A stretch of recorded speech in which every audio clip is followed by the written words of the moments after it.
Khor Fakkan in Sharjah, setting the stage again today.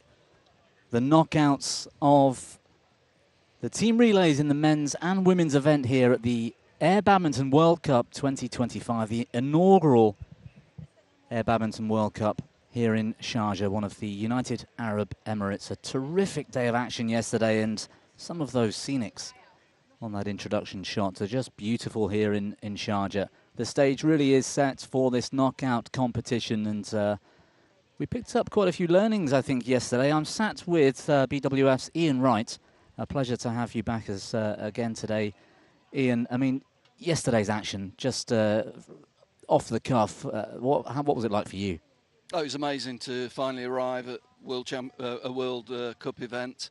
The first time all the different nations have played, all the different regional nations have played each other after the continental qualifying events. And you have to say, lots and lots of surprises, some incredibly close matches. It was great. It was really good, and I'm really looking forward to today. Yeah, that was one of the big surprises for me, is that the amount of matches that went the distance, went to the 5 games, 5 to 9 in terms of the formats for the triples. We saw some really close matches. One of them went on for nearly an hour yesterday in the women's games. Hong Kong, China versus the Chinese women's team was terrific. I mean, we might get to see that matchup again later in the tournament tonight.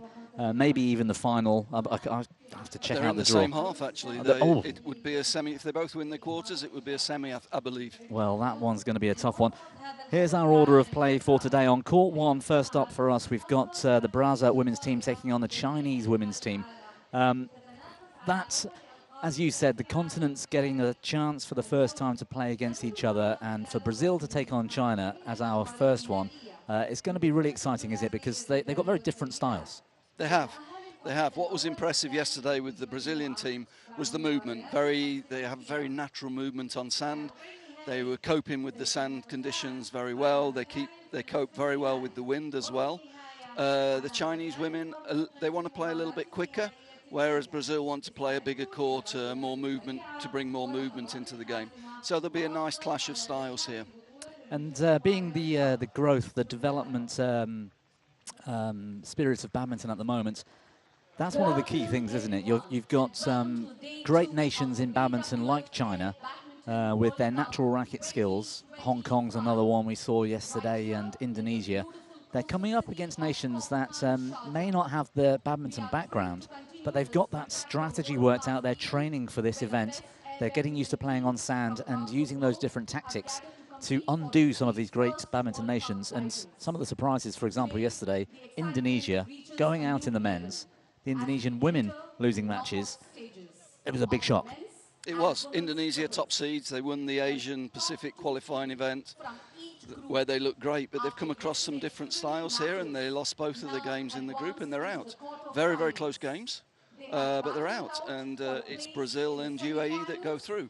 Now in badminton, there's no chance for these nations against Indonesia at the moment, but here we start with a level playing field, and everybody's in the game here. Well, that's one of the stars of yesterday's performances for Brazil. The, well, we reckon 2 meters tall, 6'6" figure of silver. International player indoors as well, of course. Well known in Pan Am especially, and making his sort of name on the World Tour. Great to see him here supporting this effort in air badminton, the growth development of badminton. And we've got some other stars too. Another silver in the Brazil team, for example. We'll see her competing on court 1 in a few moments' time. Olympian turned Olympic coach, and now she's here playing badminton. Great to see these names. Yeah, and we've got a really nice mix of players. We've got a lot of ex-internationals. We've got quite a few Olympians here that have now retired, but they're finding another outlet for their competitive instincts. And we've got some younger players. So again, the contrast is really nice, really good to watch, and makes for an interesting dynamic in the matches. Yeah, it does. Former tour professionals like Vincent Wong Wing Ki.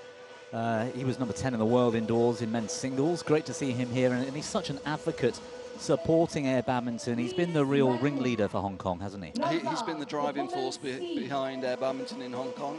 He picked it up very early, and we're hoping to persuade him to do some some international work for us, going around promoting the game to some of our other regions, and also to run some courses for coaches and players in other regions.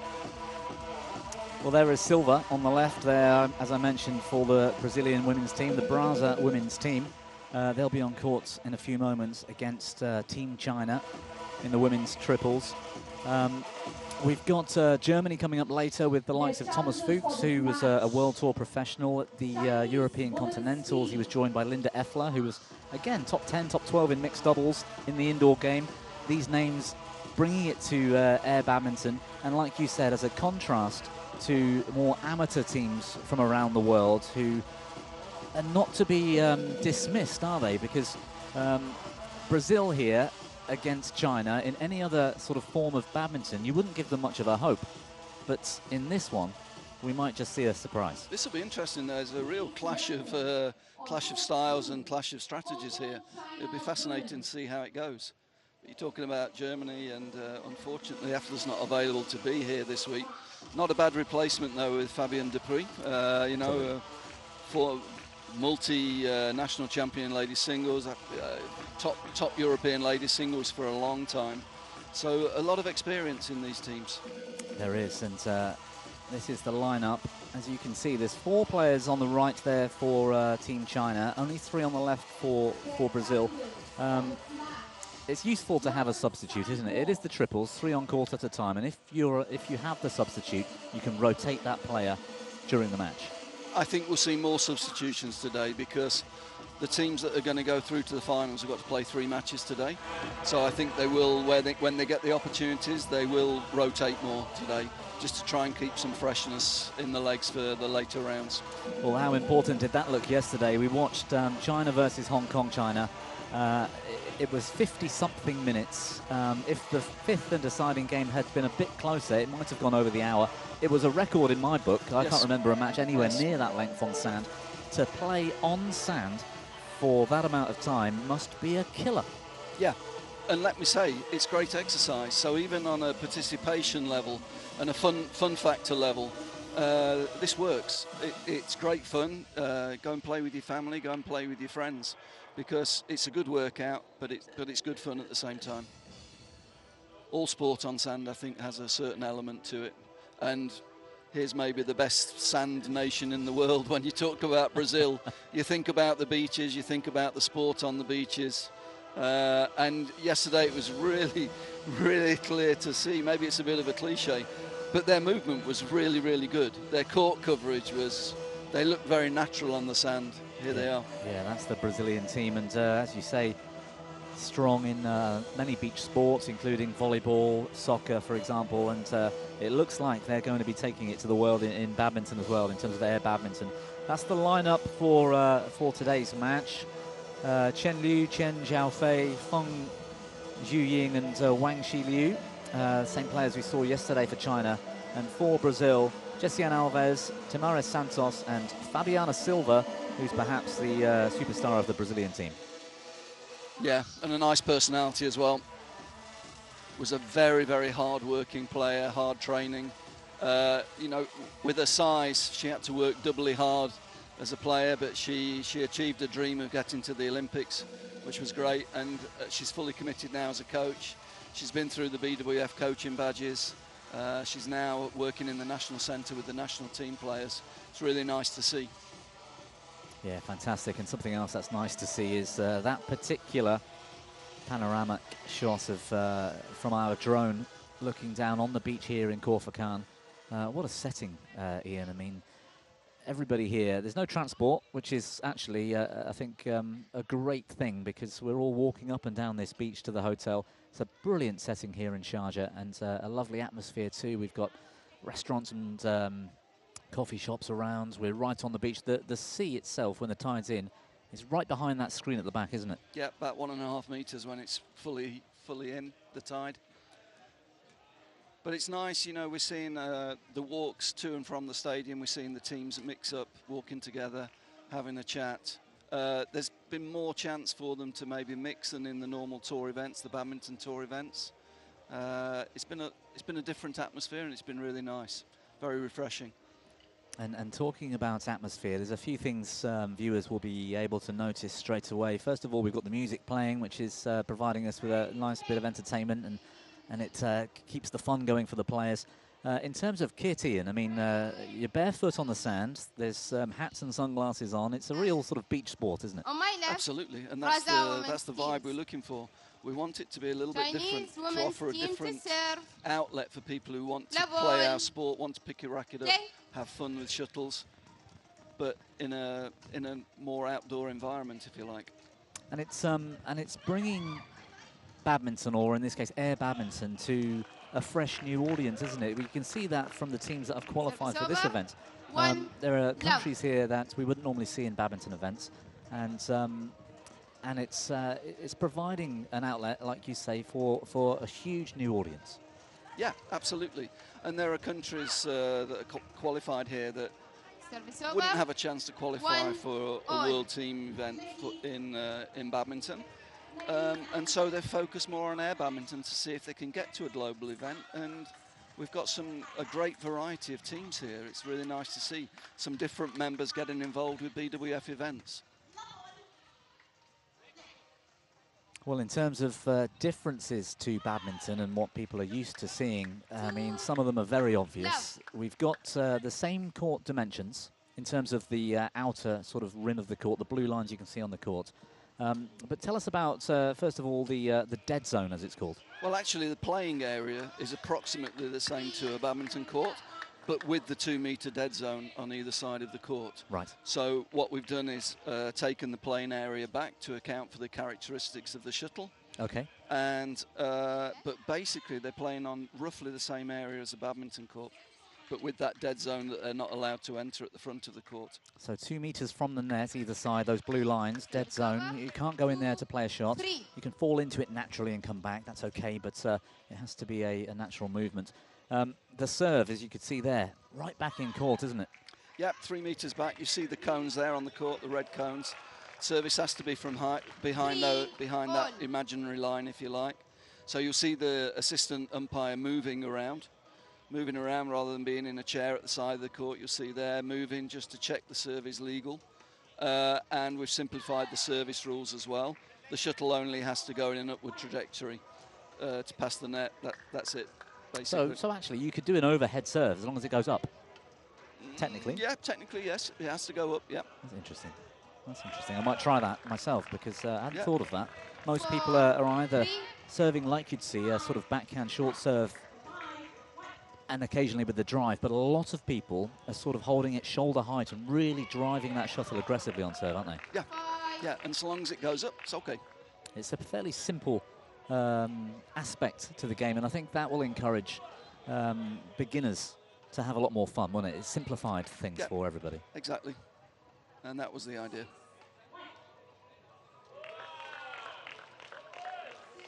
A good start for Brazza women's team. 6-3, I think that score is, yes. Now that's 3 points rather away. 5 games to 9 points. And it's the knockouts here, of course, a quarter-final, a place in the semi-finals at stake. And we saw it yesterday. China, both men's and women's, had a slow start to the match, didn't they? Just struggled a little bit, yeah. But again, they've got to work out their opponents. You know, they don't know them. If they're playing a badminton event, you know, their performance analysts will have all the videos about how they're going to serve, how they're going to return their opponents. Here, everybody's figuring each other out for the first time. It's been really fun to watch. Yeah, and this week, the first time that a country from South America will have played an Asian nation. And yeah, that just highlights the fact that it really is the first time some of these teams are facing each other. And they've all come through their continentals, and we've noticed different strategies and tactics amongst not just different nations, but entire continents almost. Well, you mentioned the serve. I mean, there is so much variety you can use on serve. You can serve from the middle with your 2 partners in front ready. You can serve from the side now. So that's an example there. You can serve from the side, serve away from yourself, again, to make it easy for your 2 partners to cover the court. And, of course, it takes into account probably the key rule in triples of air badminton, and that is no player can play 2 consecutive shots. Well, that's massive, isn't it? Because that really does create the importance of rotation. And we see, if we keep an eye on the Chinese here on serve, they'll play one shot, one will move almost off the court, and then they all rotate and sort of drift together to cover the court. And that was one of the things I noticed about the Chinese and also the Hong Kong China team yesterday. They seem to have really got to grips with that, perhaps better than most.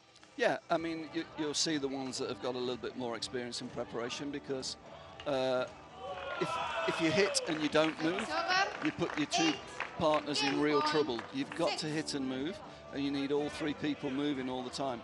If somebody stops, the rotation breaks down. 1 point away from taking this opening game, Brazil women's team. Let's just keep an eye on this rally for that important score, and there it is.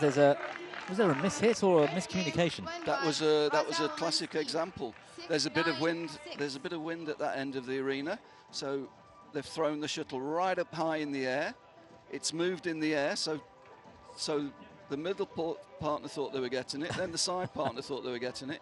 So it's good use of the wind. Communication is key, as you can tell there. Yeah.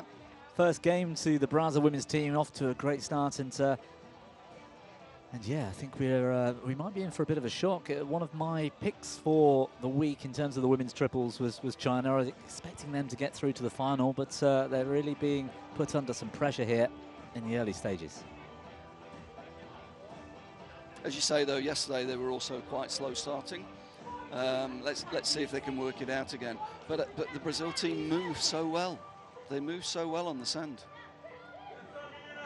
So they're giving themselves a chance. They're well organised. The rotation is good. Technically, as badminton players, not as good as the Chinese players.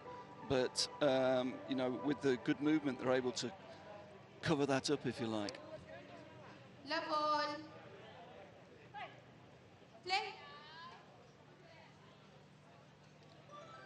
And there are things that are sort of fundamental to beach sports that are outside of badminton, or rather they are broad across any beach sport, that these teams can focus on. Movement on sand being one, and using the fact that there's wind to either your advantage or sort of even technically the way you would hit the shuttle needs to account for the fact it's moving around in the air. Yeah, so in a badminton, in the big stadiums for the traditional game, there are air currents. You know, one end will be quicker than the other. There might be a side drift, there might be a lengthways drift. But it's consistent for the week. Here, we can see the flags moving at the back there. Yeah. Yesterday, those flags were still. There was more movement on the other side of the stadium with the flags. So it's changed, and Brazil have adapted to that. Brazil have used the conditions well in the first game. They were able to leave some shuttles that were going quickly out the back of the court, and they were able to use some higher serves to use the wind to move the trajectory of the shuttle. We've seen the Continental Championships between us, and there are players that are playing shots deliberately outside of the court and allowing for that drift to bring it back in, aren't there? And we're talking, we're not talking a few inches. Sometimes it's a metre or more, and that is part of the sport, isn't it? Part of the game. Yep.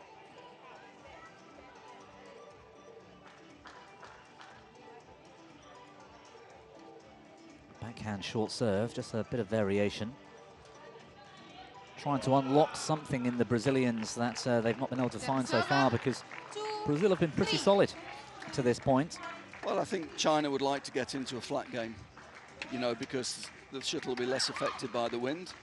Whereas Brazil want a big court game, if you like. They want to use the front, the back, the rear of the court. They want to keep the Chinese on the move. Once the Chinese get into the mid-court position, their technique comes into play. Yes, absolutely. And the Brazilians, perhaps with the strength of movement on sand, would be happy to play that longer game. Drops to the front and highs, clears and lifts to the back. Yeah. Get the Chinese moving off balance and taking it late, so they can't use those racket skills.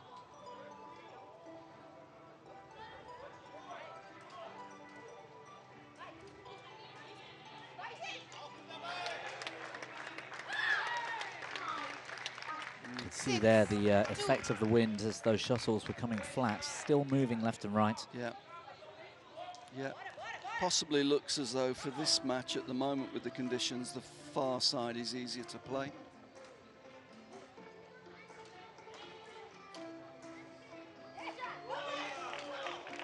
So 5 games to 9. They'll change ends for each game, and then in the 5th, if we get to a decider, they'll change halfway through to keep that fairness as well. We've noticed at most events, and again yesterday, when the sun drops and we get into the evening, the wind seems to just die off, providing us with almost perfect conditions for players that don't like to use the wind. There are players that would prefer to play in these conditions, of course. But also the sunshine. You can see the shadows on the court. It's harder to see the shuttle right now than it will be in a few hours' time when it's dark. Exactly, yeah. And that will be the same for the players, won't it? Yep, absolutely. And these are all the variables that are new to badminton viewers, if you like, watching this.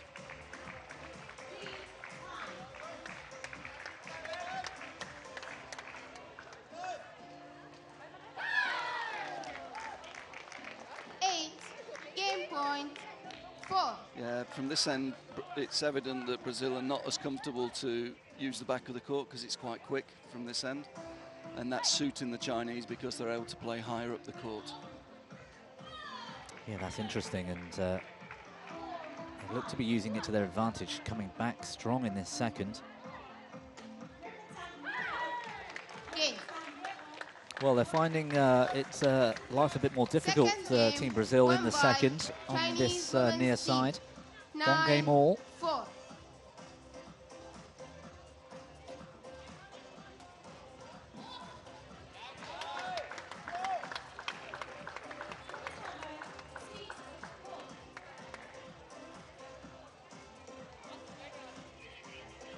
Keeping cool in the shade there. It's still in the mid to high 20s as we get into the later part of the afternoon here in Sharjah.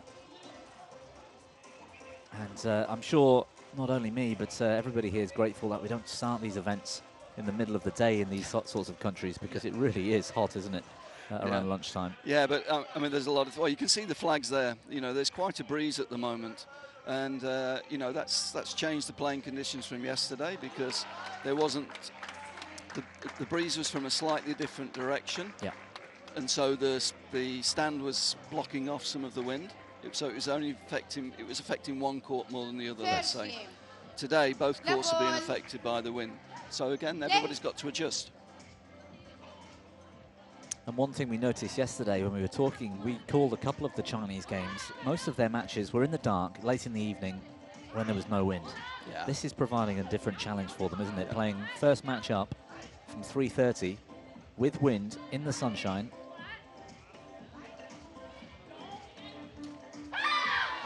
It's a good rally for the Chinese. And like you said, the intent there to keep the shuttle flat. Yeah. That air shuttle, keep it driving down and using those skills.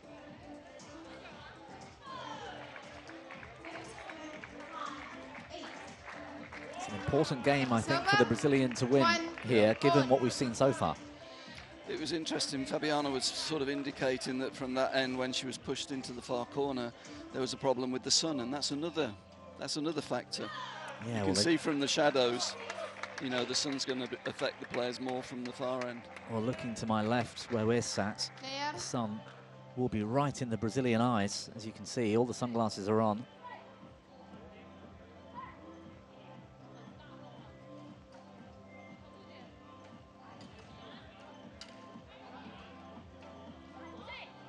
Yeah, trying to use that deep court and doing it well. Yeah, and that's what they weren't able to do from this side, which is a little bit quicker. And that's the tactic they need to work on, really, to not let the Chinese players get set in the mid-court positions. Confusion. You can see how they were trying to push up. Yeah, they were really looking for that that forecourt area.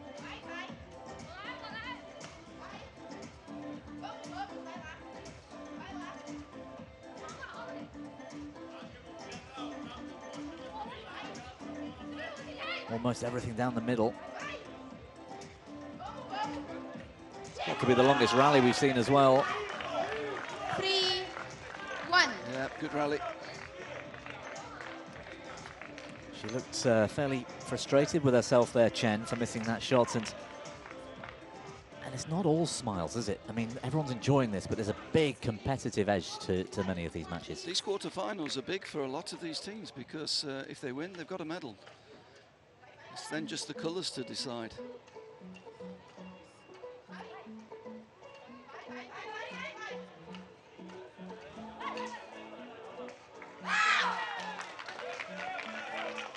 Service over, 2-3.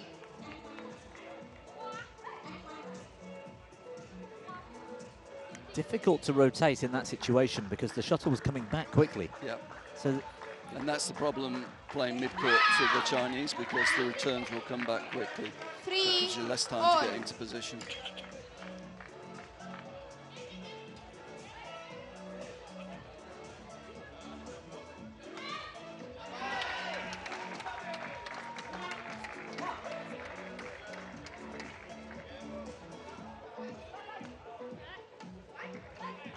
players are beginning to settle, you can see, because the rallies are getting longer. Yeah, yeah. That's really good play from the Chinese there.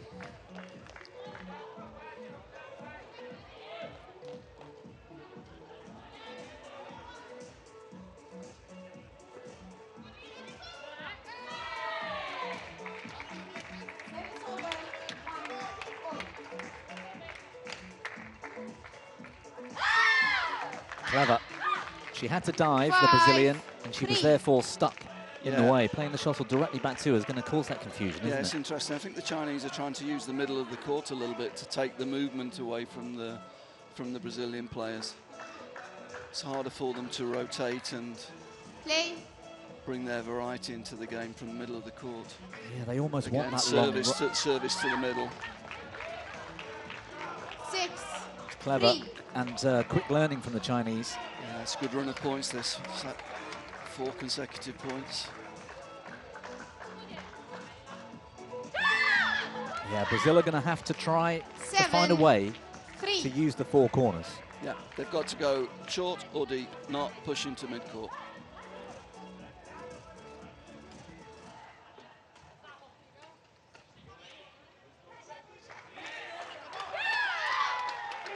Stayed in. Game point. Variation from the Chinese going over the top, and it's worked out well. They've got a game point, and from what we saw earlier in the match, this is the more difficult end. So actually, they've done really well here to work things out. But I think that's why they've gone safe to play locked in the middle of the court, playing with a bigger margin, if you like. Low risk. Yeah, low risk. Yeah.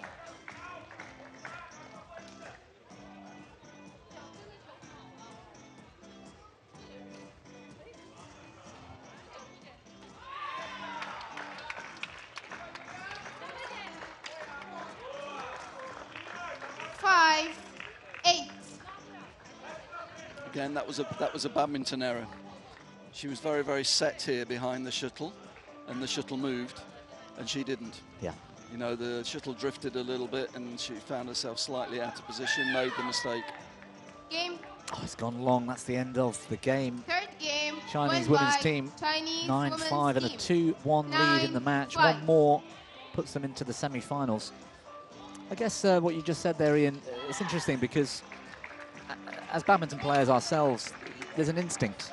Yes, the shuttle leaves their racket and you think, okay, I know where this is, I can set my feet. Yeah. But it's still moving in the air. Yeah. That, I think I'd struggle. I think I'd find it difficult to adapt. You need to be in balance and be prepared to make small steps. Yes. And you see a lot of these players that have got very, very ingrained badminton habits of getting behind the shuttle and getting set, and then finding that the shuttle's not quite where they expected it to be. Yes. So, and they haven't got that flexibility to just put the small step in to adjust. That's where yesterday the Brazilians were very good. Well, the Brazilian team were on camera moments ago. Nigerians there watching on. Court 1. And you can see from the angle of those shadows, you can tell how the sun is beginning to set behind us. And again, that's going to change things. It's going to change the atmosphere in here, the temperatures, the sunlight, the wind will drop later. Fourth game. You've got to stay on your toes in this sport to get through a full day. Yep. Play.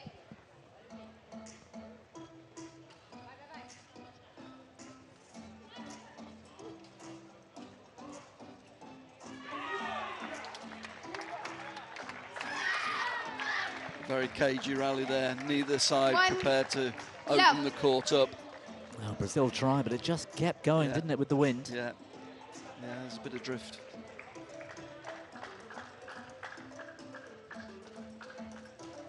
Oh, that's a good shot. Using her height really well there. Love.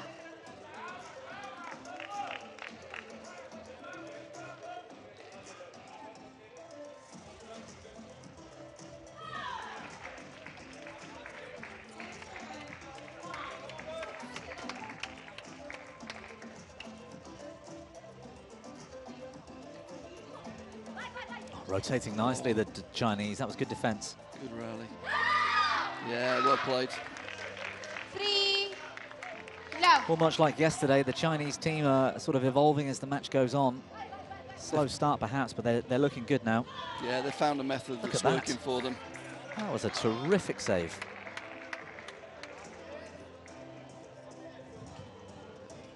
Playing a bit too fine a margin there. Service over. 1-3.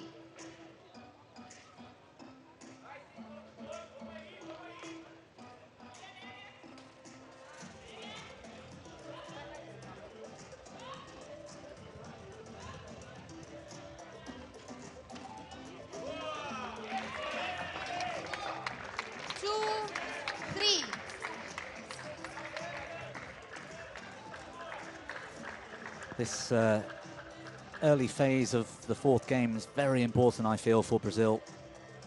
You need to fight hard, not to let it slip away, and it might be in with a fighting chance to force a decider. 3 all.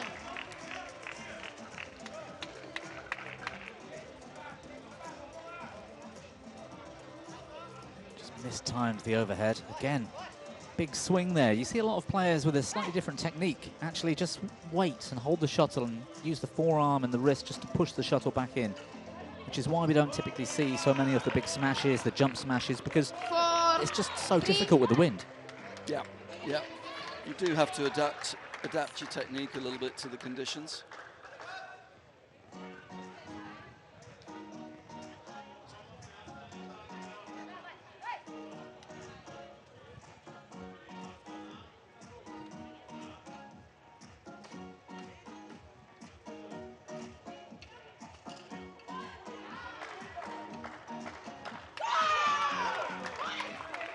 Seen it again. We talked about it a lot yesterday about momentum. Chinese 2 games to 1 up, 3 up. They've just relaxed just fractionally, and suddenly 5 points for Brazil. Yeah, and it looked like a much more of a conservative rally from the Brazilians.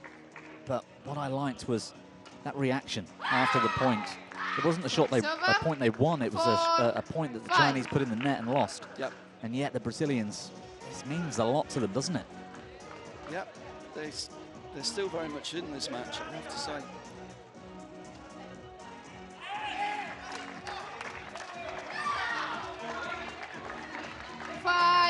On. That's really difficult to control the length from this side, isn't it?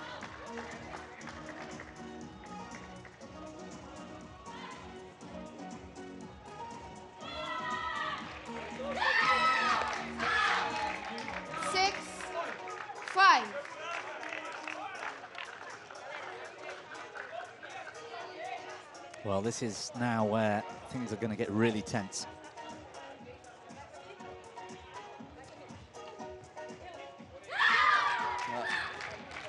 Yeah, again, using the middle of the court. It's a real tactic since the first game, isn't it? Yeah, look, that confusion caused. Breaks the rotation using the centre of the court. Play.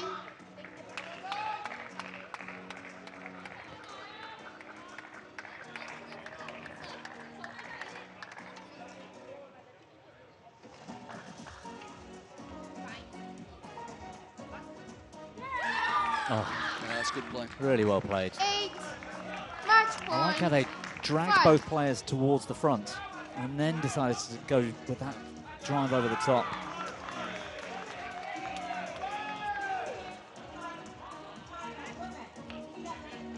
Well, this is it for Brazil if they fail to win the next. 8. 2 points now to bring things level and take us to a sudden death situation. It's match point for the Chinese women's team.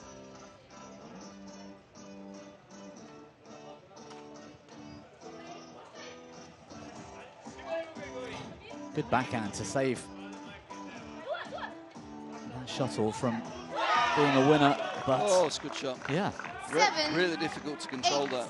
That's a good shot. Good rally.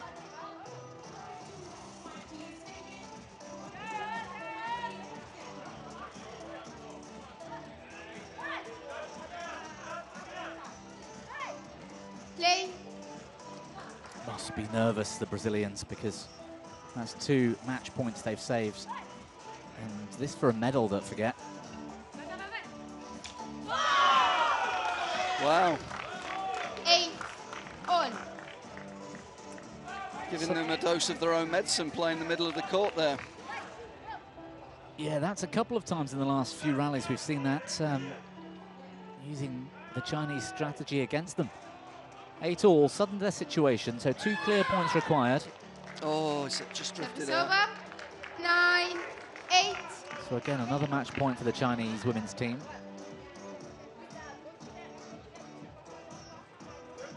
And it's 2 clear points, unless it gets to 12 all, at which point it's sudden death. What's the serve going to be? Middle? Yeah. It's gone long. The Chinese women's team see that go long and secure their place in the semi-finals. They've been quite impressive today, Ian. Yep. They looked more relieved than excited, didn't they, at the end of that? I think they knew they had a real battle there.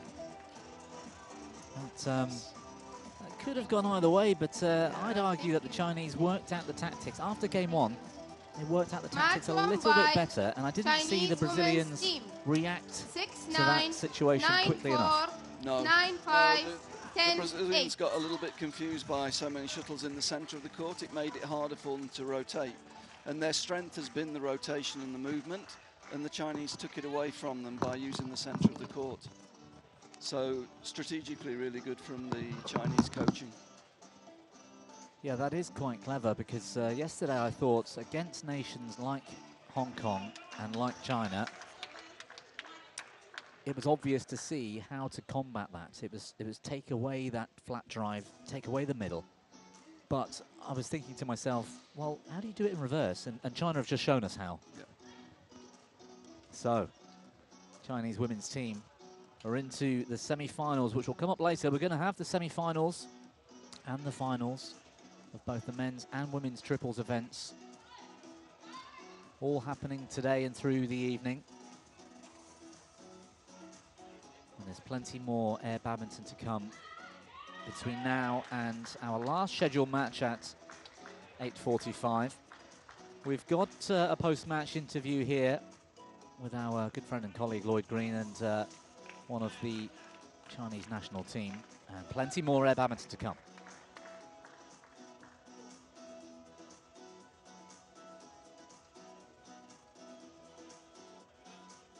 So tune in for this interview coming up in a couple of moments.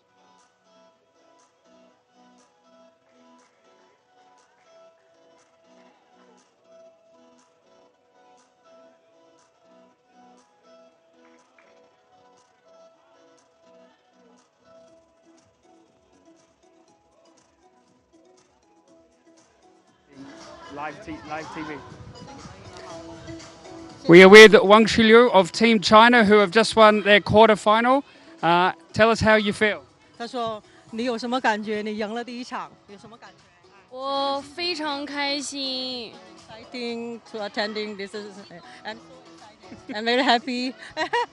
And tell us about that match and how you came back from losing the first game to then win. 这个感觉怎么样？说第一场就输掉了嘛，然后后来就赢了，你有什么感受？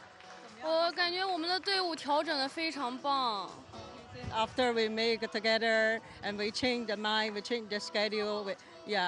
We make it ready for a long time. And what is the plan for the semi-final now that you have a medal?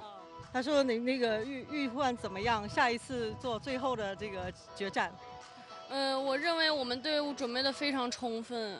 We have enough ready. Yeah, we are ready for the final. Okay. Yeah, they all ready. All right, congratulations and good luck. 谢谢，谢谢。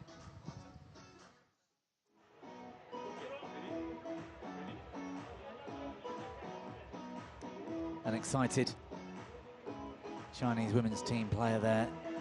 Delight for them to get through that tough match, and it could have been a real upset into a semi-final. 3-1 the match score with that fourth game. Tied up at 8-all for a moment. Slightly heartbreaking for the Brazil women's team not to find a way through, but tactically, this Chinese women's team did really well and got the job done.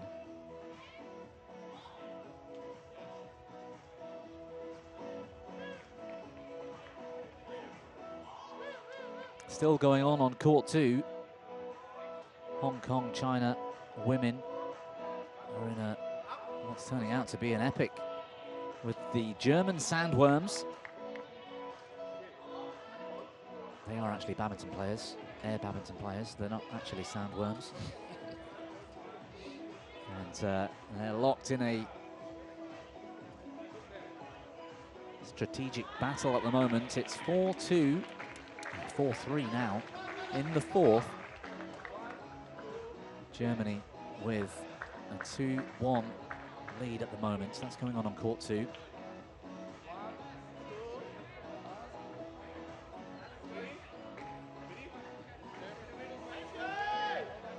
And that match, German Sandworms versus Hong Kong China women, will be a fight to compete against the Chinese women's team. They're in the same half of the draw, so that's going to be the semi-final. The winner of this match against the Chinese women we've just seen. On the bottom half of the draw, Bulgarian Wind Fighters are taking on the UAE Falcons for a place in the semis, and Indonesia Garuda have got the Egyptian Cleopatras in their quarterfinal.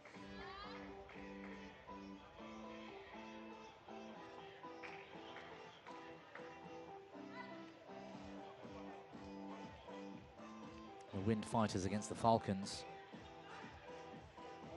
is our next matchup on court 1 in a few moments' time. So stay with us here, enjoy these highlights, and we'll be back before long for the next quarter-final in the women's triples.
Let's give a warm welcome to the technical officials on court 1. Umpire Anwar Sadiq, United Arab Emirates. Assistant umpire Manjula Bhaskaran, United Arab Emirates.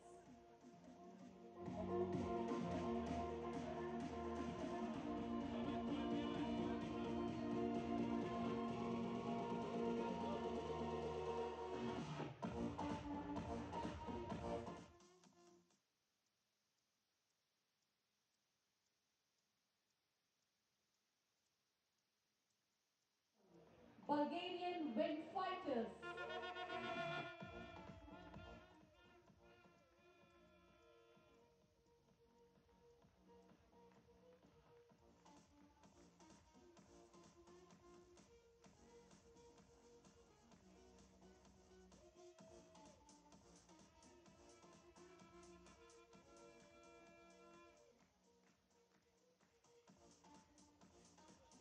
And their opponents, UAE Falcons.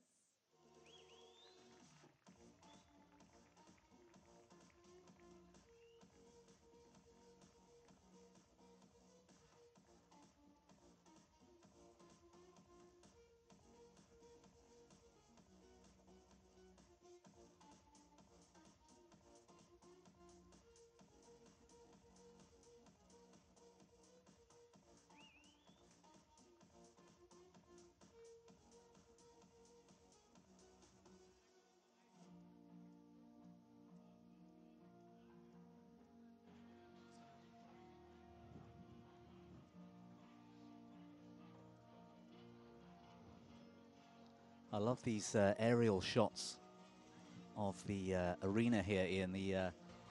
The view of the stadium, if you can call it that. The setup's been incredible, hasn't it? And you can really see and get a sense for how the conditions are changing. Shadows on the courts now. Soon they won't have the sun in their eyes. That's going to be a big change to the match we just saw. Yeah, and also actually in the last 15 minutes we can see the wind just switching a little bit as well. It was quite interesting for a couple of minutes there. There was one particular bird that took a real interest in the drone. Thought he'd found a friend. Let's hope he doesn't decide it's an enemy and start attacking the camera. Yeah. Corfu Beach in view, around 2 miles I think it is, of beach to enjoy here.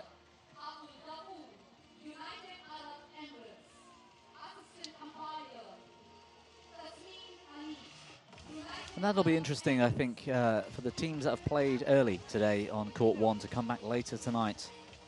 The finals, both of them will be on this court, and if the conditions change, that'll take a little bit of getting used to. Yep, yep.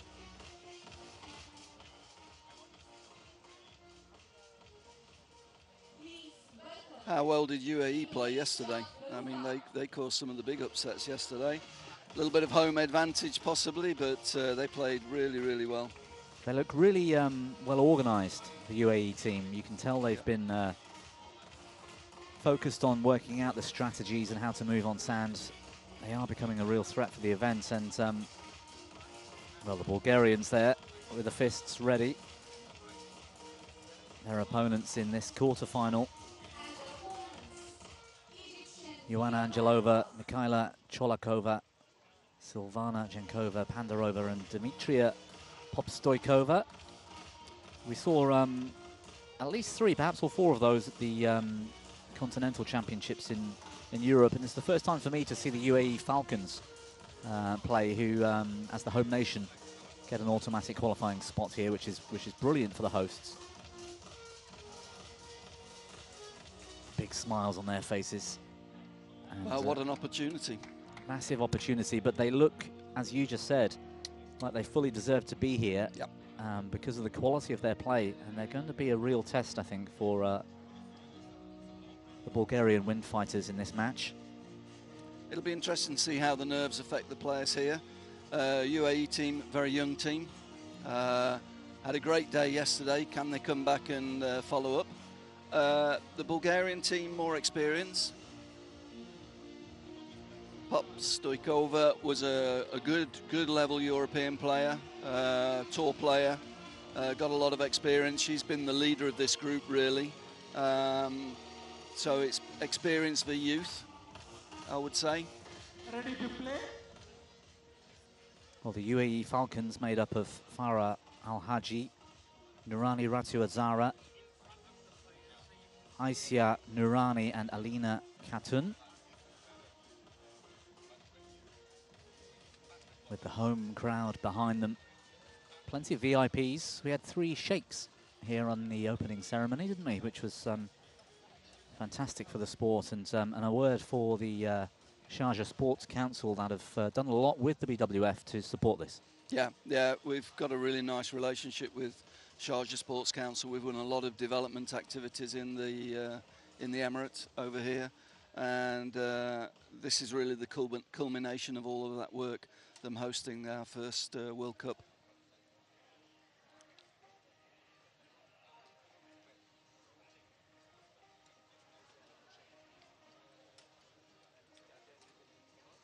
Well, the conditions, again, a bit like yesterday. Ladies and gentlemen, Seems to have changed slightly on the behind right, us. We're sat court Bulgarian side and win court 2. The tigers. wind looking like the flags And are really on my being left, pushed from this side, but on the other UAE side of the stadium, where court 1 is, the wind seems to have died down a bit in the last half hour. Lawal,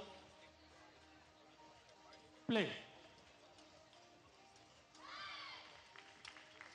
Service over, 1 love. And the entire court now, by the looks of things, entirely in the shade. So the sunglasses are left in the kit box.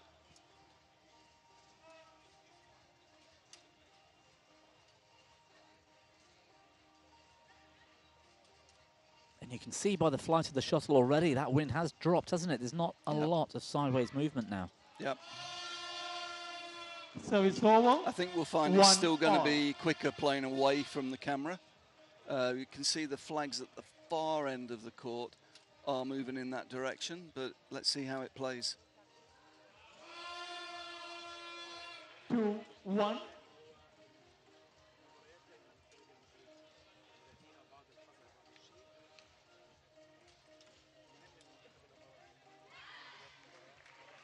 Service over, 2-all.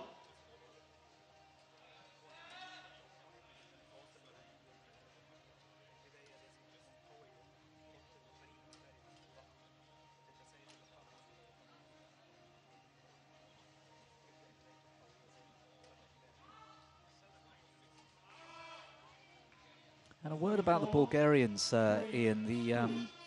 We had 4 continental championships across the course of 2025 to qualify to be here. The last of which was in Baku, the European. And the Bulgarians, both men's and women's teams, really surprised, didn't they? They did. They caused probably the biggest upset of the European qualifying zone by beating France in the quarterfinals. Who were top seeds? Who were top seeds, and both the triples events, the men's triples and the ladies triples, France won gold in both of them, but didn't qualify in the team event to make the finals. And that was largely due to the success of this women's team, wasn't it? It was these girls here. They pulled a lot of points back against France and turned the match around. We saw some brilliant team relay matchups at the Europeans, and I've no doubt we'll see the same here. We had a couple that were tied at 59 all with a sudden death. They did, yeah. First to 60 wins the match, and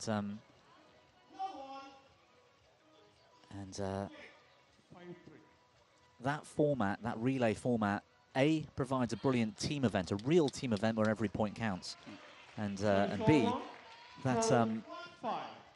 that opportunity for underdogs, so to speak, to come through and challenge some of the bigger badminton nations. Absolutely. I mean, probably Azerbaijan did really well. Azerbaijan did really well to qualify, and the unluckiest team were Greece. Yes. Greece had match points to qualify and just missed out, and they played so well. And again, at the moment, they haven't got the level to compete for European medals in badminton, but they did a super preparation for the air badminton and were really unlucky not to qualify. Angelova looking for that, I want to call it a cross net shot, I mean, if I can call it that. She was in close to the service line and looking for that shot out wide. A little bit too much on it with the drift. But already we're seeing a competitive fight here.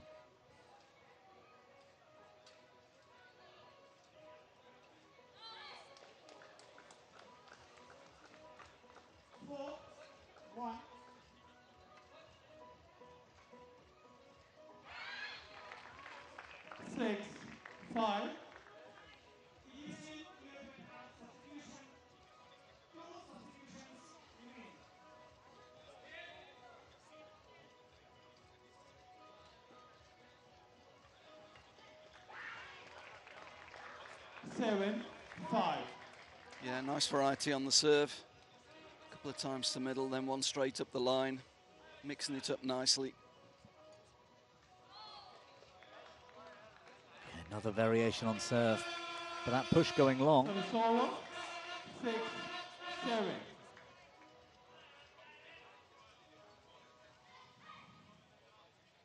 She's really impressed, actually. I thought she was a great player at the Europeans, Sholakova. So it's over, 8, game point, 6. And as that wind drops, there's an opportunity to set your feet a bit earlier and wind up to hit harder. Yep. That shot, for example, causing problems for the Bulgarian. Game. 9-6 the opener. UAE Falcons with the advantage. 9-6.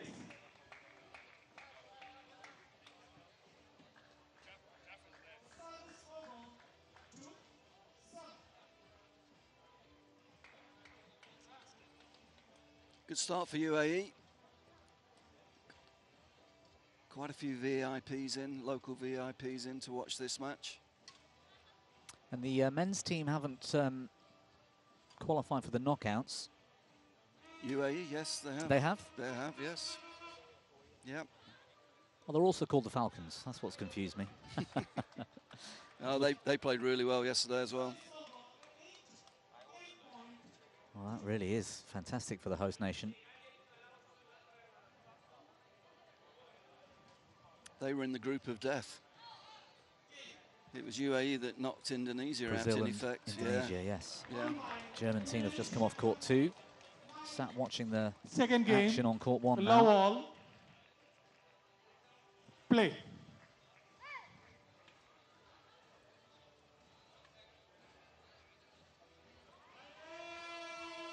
Service over, 1 low.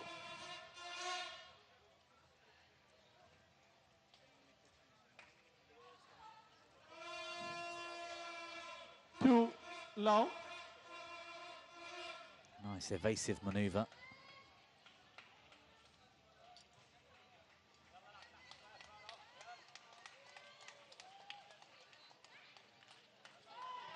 Good rally. 3 low. Taking a few risks there with a flat, fast shots.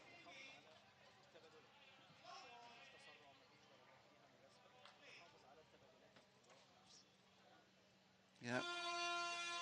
4 low. See, going right out as wide as she can, actually hitting the shuttle from outside the court there, driving it across to take herself out of the play, to bring the two partners into prime position. Who would already be set for Yeah. the return. That's clever. Yeah. See if we see it again here. Yep. Same serve, and her partners are ready to rotate. Yeah. Well, don't need to Nice. rotate. They're already in position. That's Yeah, clever. they're nicely set up. Again, another variety that we're seeing. Not seen many teams play that tactic.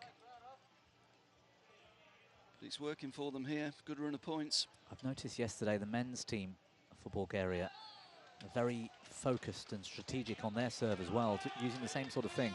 You can surprise your opponent by driving it up the line from outside the court. You're right, actually. They used a very similar tactic, actually. Yeah, yeah, good point.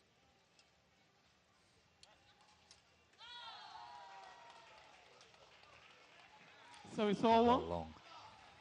It 1, seems like the change of 7. ends, though, has boded well for the wind fighters. Had a 7-love lead.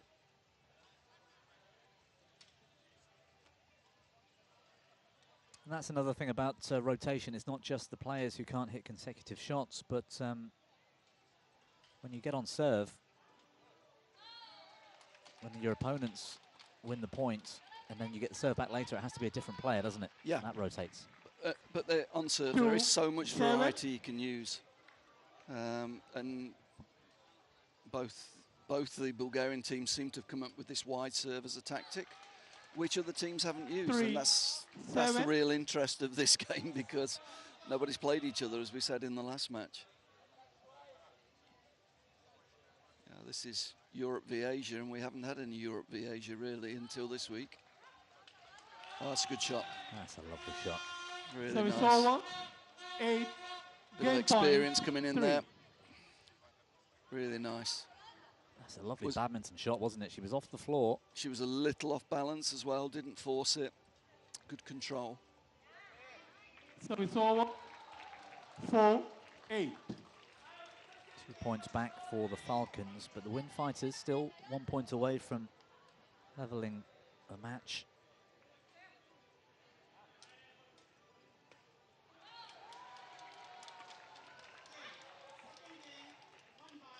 Oh, it's a great save. Lunging down to her left, and she finds a cross lift. Did well to control that to keep it in court. Yeah, that's really good. Wow.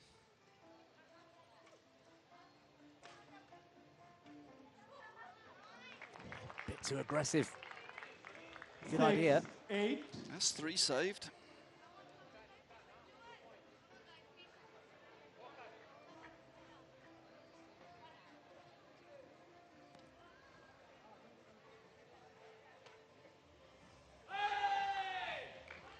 Game. Just out. Second game to the Bulgarian Wind Fighters. And those cards in the hand of the player at the back there indicating potential substitution. She might just be collecting the kit to move across. But each of the 4 players are assigned a colour and wearing a wristband, which is going to be difficult to see from here. But the umpire will allow up to 4 substitutions in the match, which can be used at any time as long as the shuttle is not in play.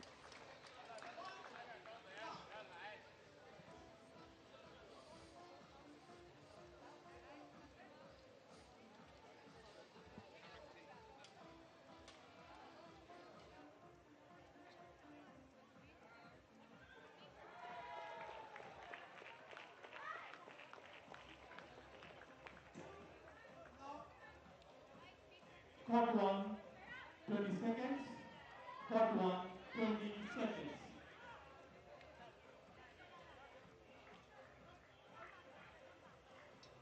Anybody next?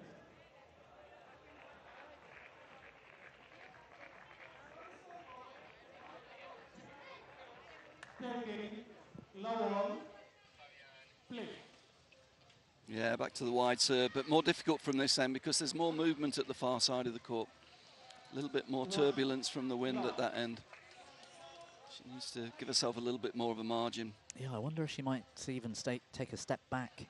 So we saw I haven't seen anybody do that yet. You can serve up until those 2 red cones, Yeah, as long but as you're not over that line, imaginary line. But I haven't seen anybody come back and try something.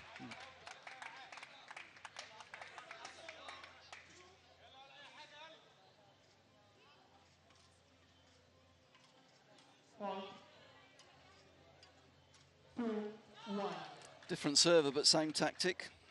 That cross-court serve. Clear Bulgarian tactic. I wonder if she'll just try and whiz one down the line just to catch them off guard. So we It's saw difficult to use that far court, isn't it, Ian? Yes. You've said that a few times now. There seems to be a real drift into that those rear corners from this end.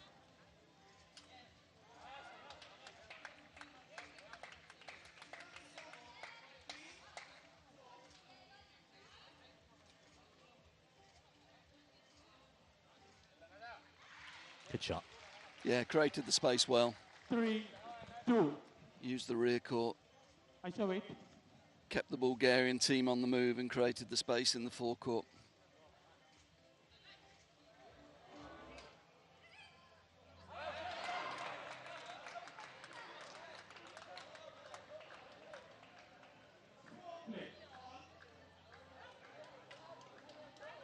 Under pressure now. UAE after that serve. 3-all. Another quarter-final going on court 2 in the women's triples. Indonesia are looking a lot stronger today. Struggling yesterday. 2-love lead over Egypt at the moment. 4-3.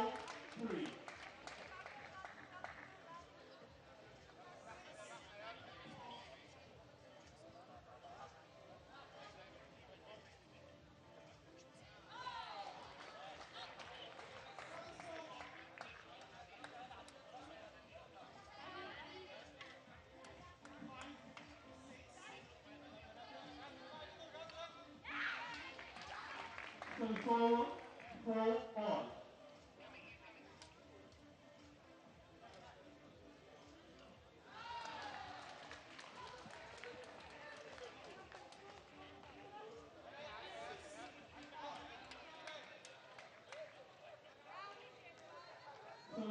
Interesting there, the Bulgarians put in 2 players in the front court to try and negate the sort of drive serves to intercept them early, and that worked really well for them.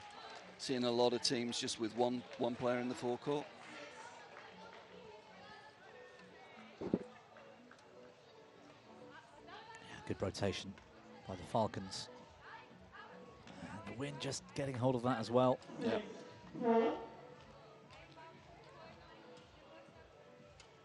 Germans perhaps looking at their future competition, maybe getting some learnings. I think they lost that match. Yeah, they lost to Hong Kong, but very, very good quality match. 5-6.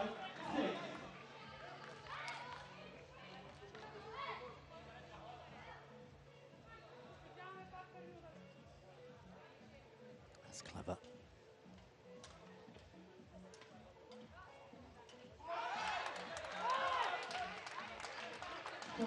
I feel in this game, at least, Ian, the UAE Falcons look like they've organised their rotation a bit better than the Wind Fighters when it gets into the rally. Yeah, I mean, I think this third game could prove to be pivotal because they both look a little bit nervous, I have to say. Both teams still making a lot of errors.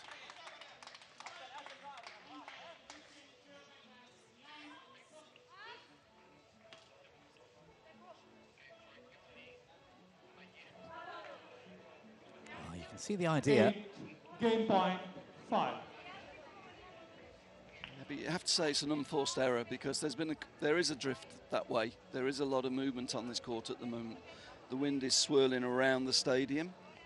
So, you know, you've got to be a little bit sharper with your decision making then to give yourself a margin if you want to play that way. 6-8. Yeah, similarly playing deep from the Bulgarian side into that far court.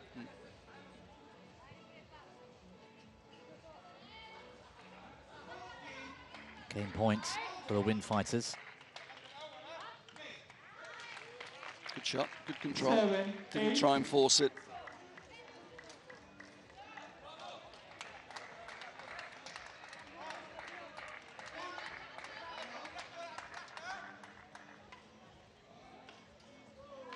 Oh, nice shot right on the racket. Sholokova Third game won by with I think what we can class as a 9-7. smash to finish the rally and finish the game. Shalikova likes the drive game. She's good on the mid-court. 2-1 lead for the Bulgarian Wind Fighters. Best of 5 to 9 points.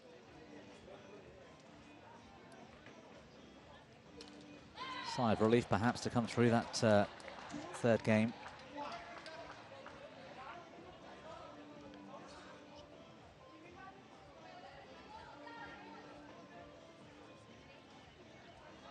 Chinese coach in the bottom left of that screen there. Looking pretty buoyant here, the Bulgarians.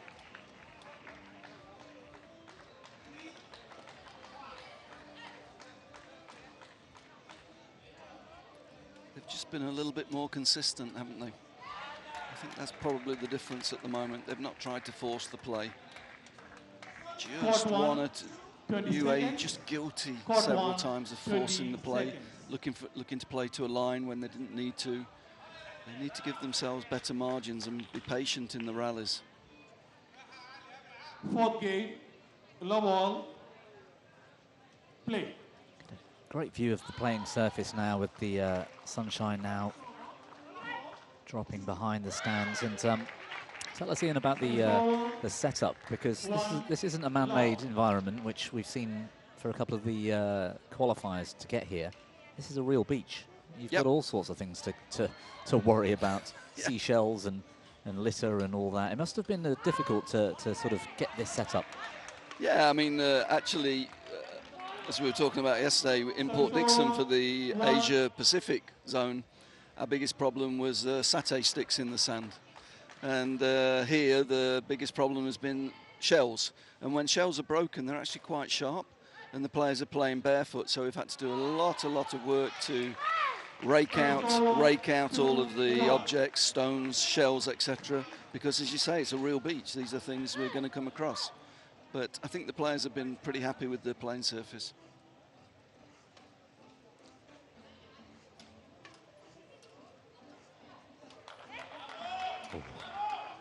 Just out. Yeah, just out. Slight delay from the line judge. And what a great job, by the way, the line judges and all the technical officials did yesterday. Yeah. The line judges here, Ian, you were telling me, they're local children. Yep. They've been introduced to badminton through the BWF Shuttle Time programme. Super keen, and they did a great job yesterday. And there, I've got no problem with him taking his time. In fact, I like to see that from linesmen. So it's really nice. And it's been great to involve them as well. And I can tell you they've been super excited, particularly when Hendra Setiwan was here yesterday. Well, how great for this sport to have Hendra Setiwan and Tyus Bowe involved this week. I mean, that really does a lot for the profile, doesn't it? They've both been great ambassadors for us. They've both come in, got their shoes and socks off, got on the sand. It's been really nice to see. Hendra really looked like he was enjoying yesterday, playing against all the children. It was Hendra versus the world, it looked like. It was 1 versus 10, I think, at one point. And, I mean... I had the mascot for help at one point, I think. Yes. Not that the mascot was much help to him. No, he could barely see out of his outfit. It's probably the first time he's been partnered with a mountain goat. I would say so. I don't think Kiddo or Asan would admit to that. Although Marcus Kiddo was probably the sort of person who would have put that costume on, I have to say. Well, you can hear the noise because the Bulgarian men's team behind us are getting so excited by what they're watching here as the Wind Fighters are closing in on this 4th game, which will complete the match if they can get through. 7-2 is the lead, or was the lead, 2 points away from a semi-final.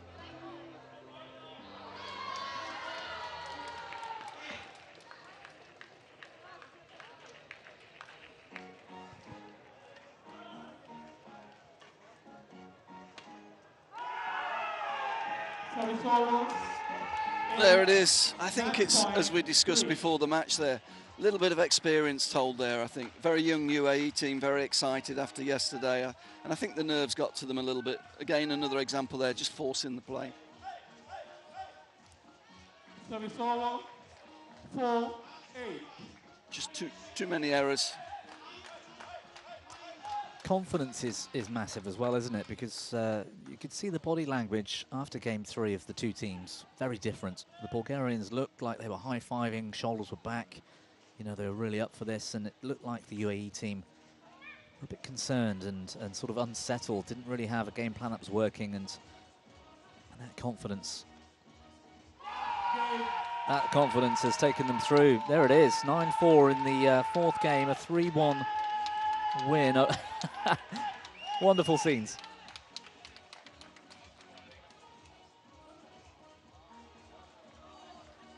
Sholokova with the smash again. Yeah, I think experience really told there in that match. They played with good margins, nice safe game, kept the pressure on their young opponents. 6-9, 9-6, 9-7, 9-4.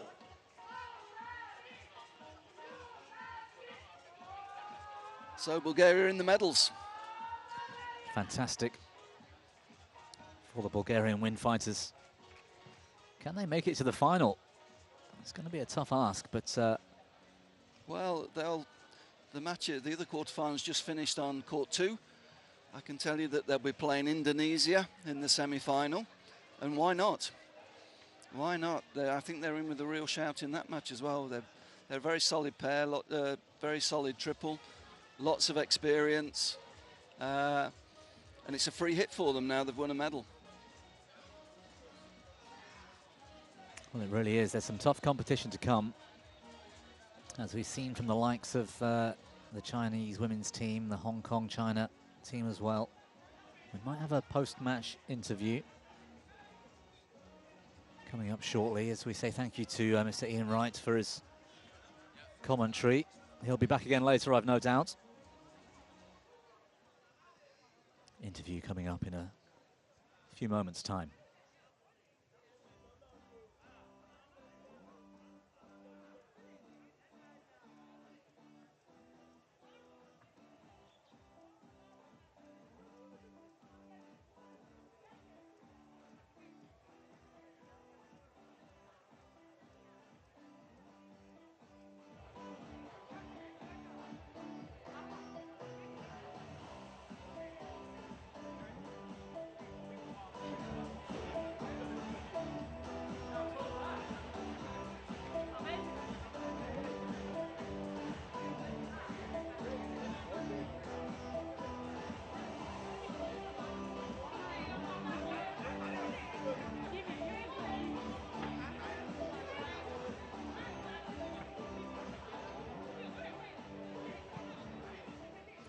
Girls, congratulations, you've won the semi-final and, no, the quarterfinal, now you're in the semi-final. How does that feel? It feels incredible. No words to say. Yeah. No words to say. Just the emotion now, it's really up. So maybe later we will recognize what we have done today. But really, we want to win, and we give our best, and it happened. Talk us through the match. You finished really strong. What did you do well to beat your opponents? Just we try to figure out with the wind. It's a bit tricky, right? Yes. Yesterday it wasn't so windy, but today the wind played a lot of part of the game. What strategy did you use particularly to control the wind? When we play with the wind, we just try to attack and more block. And when we were playing against the wind, we try to really play like high clears, and it really helped us. So what are you going to do now ahead of the semi-final? You're going to try and calm down? For sure. Yeah, my experience is really now to not give it way to the emotions. Really, we try to stay focused. We have more job to do. And we are always giving the best, so yeah. That's the strategy, to give the best. Perfect. All right, congratulations and good luck. Well done, well done, well done. Bye.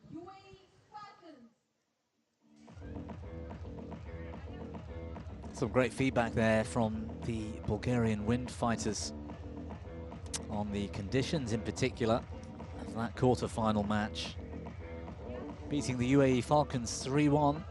Quite convincing in the end. They had all the confidence and looked really up for this match, taking a place in the semi-finals. And their opponents, Bulgarian airbenders.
Well, we're on day 2 here in Sharjah, on the beach in Khor Fakkan for the inaugural Air Badminton World Cup, a growth development of world badminton by the BWF.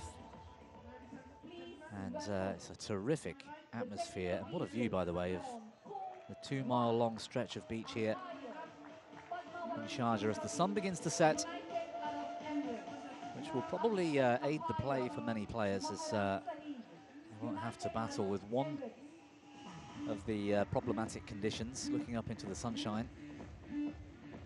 And it's the quarterfinals now in the men's triples.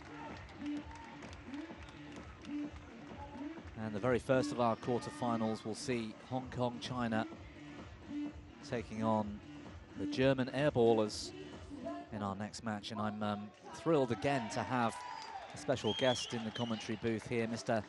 Alex Thunder, YouTuber, content creator, influencer. I don't know how many titles I can give you, but you've probably got a few more of your own. But Alex, what's it been like so far to witness this air badminton event?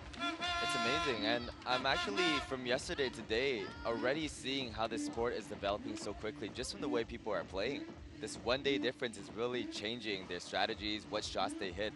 So I'm excited to see how it keeps progressing moving forward.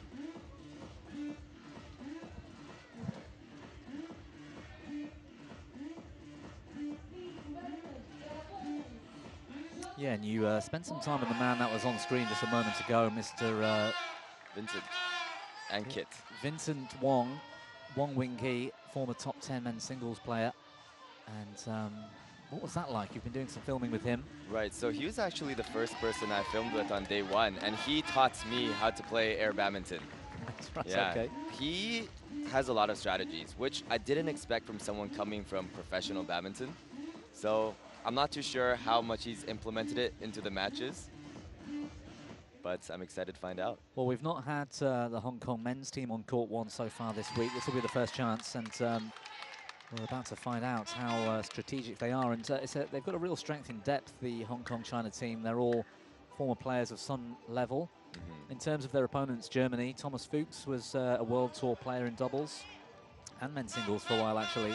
But it's really him and his pals, if you like, up against a pretty strong team. So it's going to be a tough match for Germany here today against one of the favourite nations. But more about that in a moment. You've been enjoying yourself doing all kinds of things here. You've been spending some time with Hendra Setiawan, and you've been doing some filming with him this week. Yes. Is that right? Well, yesterday we filmed some tutorial videos with him. We also did some challenges, but this morning was very special. We went to a local school and we taught them how to play badminton, did a coaching clinic, and also did some challenges with them. It's really amazing seeing how badminton is developing here in the UAE and how energetic these kids are for badminton and air badminton. They are, and it's the kids actually as well from the local communities that have been involved in Shuttle Time, one of the BWF initiatives, to bring badminton to nations that perhaps have not been exposed to badminton in the way that some have. And the line judges here this week are all local school children. Yes. Doing a brilliant job as well, because we had a 8-9 hour day yesterday and they were still here at well past 11 p.m, you know, working really hard and fully focused. So a big thank you to the local organising committee and the Sharjah Sports Council for making all of that happen. But you've got you're going on a city tour on Saturday, is that right? Tomorrow? Yes, Saturday is tomorrow. With Matthias Bow and Hendra Setiawan. Yes, and that's others? going to be fun. We're supposedly supposed to be going to the most iconic places in the city and then playing air badminton, taking photos, videos, and I think it's going to turn out to have some great footage. Fantastic. Well, that is good, and you can find you'll be able to find some of this stuff on your channels over the next few weeks. Right, I would have on thought. our channels. It'll also be on BWF channels. So And your main channel for that is Alex Thunder? my main channel is Alex Thunder, yes, but most of this will be posted on Alex Badminton Academy on YouTube. And it's AYLEX. AYLEX. Yes. For any viewers, I encourage you to check out Alex's channels. In terms of what your role is in what you do, providing free education to the world, that's your overall aim. That's is that my right? life mission, yeah. Excellent, excellent. And getting involved with badminton is not just something brand new to you. You're a former Canadian national junior player yourself, so you've got some experience here, right? Yes, hopefully. It's just a bit different on the beach. No, this is a completely different sport. My badminton does not help at all. And I'm curious about tomorrow when it's doing an exhibition with me, Matthias, and Hendra, playing against others. I think we need to do some practice. Otherwise, I'm not too sure what's going to happen there.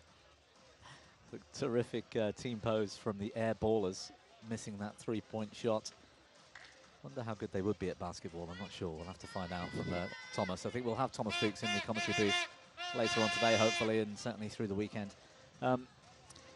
It is very different. It's a really good point you made, because people have seen this on TV a little bit through the Continental Championships, and some of the comments suggest that the players are either not as high quality as they're used to seeing, or is it a question that it's difficult? And it is simply that it's so different, isn't it? It's difficult. The wind affects the shuttle so much, and moving on sand has to be very difficult. What was your experience of that? Hong Kong, yes, China to it's difficult, but ball. I think it's just, for myself, there's not enough time spent, because I am seeing how quickly this sport is evolving. And that's one thing I love about this sport so much. The fact that it is already so good right now, and the speed of which it's evolving is going to make this fantastic to watch moving forward. We saw a very different style in a couple of the matches so far between the teams. The Hong Kong-China team have got a lot of badminton experience and good racket skills, despite 2 misses in a row from Vincent. Vincent there. They are very skilled players. To combat that, you can have very different strategies, using the wind and using the serve in particular to change the way the game is played. Take away the opportunity for these skilled players to drive the shuttle through the middle and make the court as big as possible. Have you seen much of that? Because I think you mentioned something yesterday that really interested me. You said those that look like they've got great badminton skills don't seem to have the strategy. And those that perhaps have got fewer skills seem to be very strategic. Yes, I think they rely too much on their badminton skills. Maybe coming over, they think it's a similar sport. But as I talk to some other of the teams that do have more strategy, I think those with the skills need to combine the strategy to really move this sport forward. Yeah, and I think we've seen that from a couple of the teams here this week, but not all of them. And I think that's certainly a way we'll see the sport develop. And as we move into future continental championships and also beach events, there's multi-sport beach events like the ANOC World Beach Games that this sport had qualified for 2 years ago. Which would be an incredible event moving forwards, to have a stadium like this, as well as beach volleyball going on, beach soccer, surfing, triathlons, all these other beach sports, all in the same place. I can't wait for that one day. That's amazing. That'll be a really amazing week. 6-2. So right now it seems like the wind has died down a little bit. But one thing I'm noticing from the stances between Germany and Hong Kong is Hong Kong really likes to push forward in their stance, whereas Germany likes to stay a little bit further back. 7-2. Yes, an interesting observation, and that's one of the things where the more highly skilled badminton nations typically seem to be playing a lot in the forecourt and pushing that shuttle down and trying to get into a driving rally. Other nations are perhaps trying to stretch the court out and go over the top and rely on their rotation and movement instead of the badminton skills. And you're right, Hong Kong seem to be really pushed up the court, don't they? Perhaps that will change when they change ends, because it might be the wind condition there. Right, but it seems like that may be a weakness, because I feel like playing air badminton, the hardest thing is moving backwards than it is moving forwards. Okay.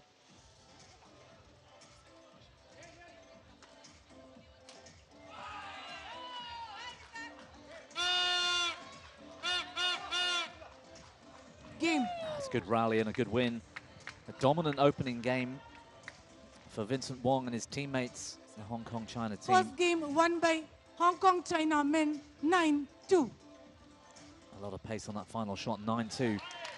Germany are going to have to do something special here. Perhaps this change of ends will help them.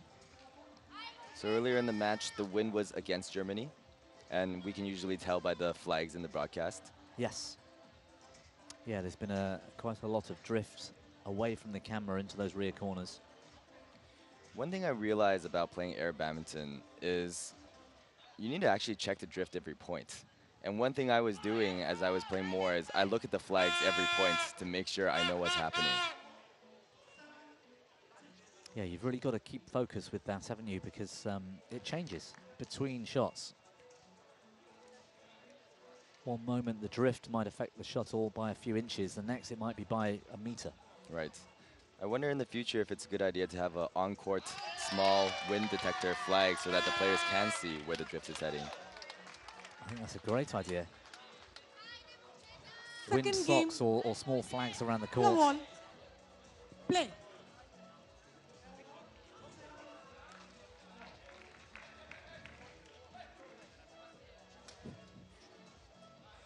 It's interesting you say that, actually. It reminds me of, there was a Japanese coach, or was he a Korean coach a few years ago in the World Tour for the indoor events, because some of the bigger arenas around the world in the indoor game, there's a bit of drift going on. It tends to be quite consistent throughout the day and throughout the week normally.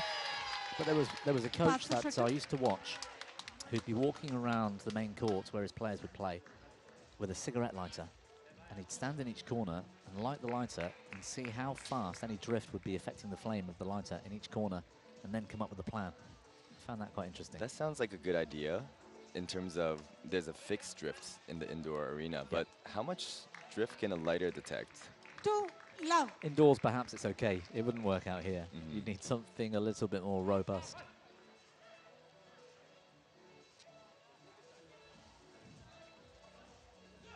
That's an interesting serve as well. Just going for that short backhand serve. Some of the teams, or most of the teams we've seen so far today on court one, would have that much more aggressive forehand driving serve from shoulder height. Right. And I wonder why they opted to do that, because Vincent Wong, when he was teaching me, taught me that forehand is better. So maybe through the competition, he realized the advantages of backhand. Yeah, I think this game is evolving so quickly that even these top players will be learning as they go throughout the day and throughout the weekend. On.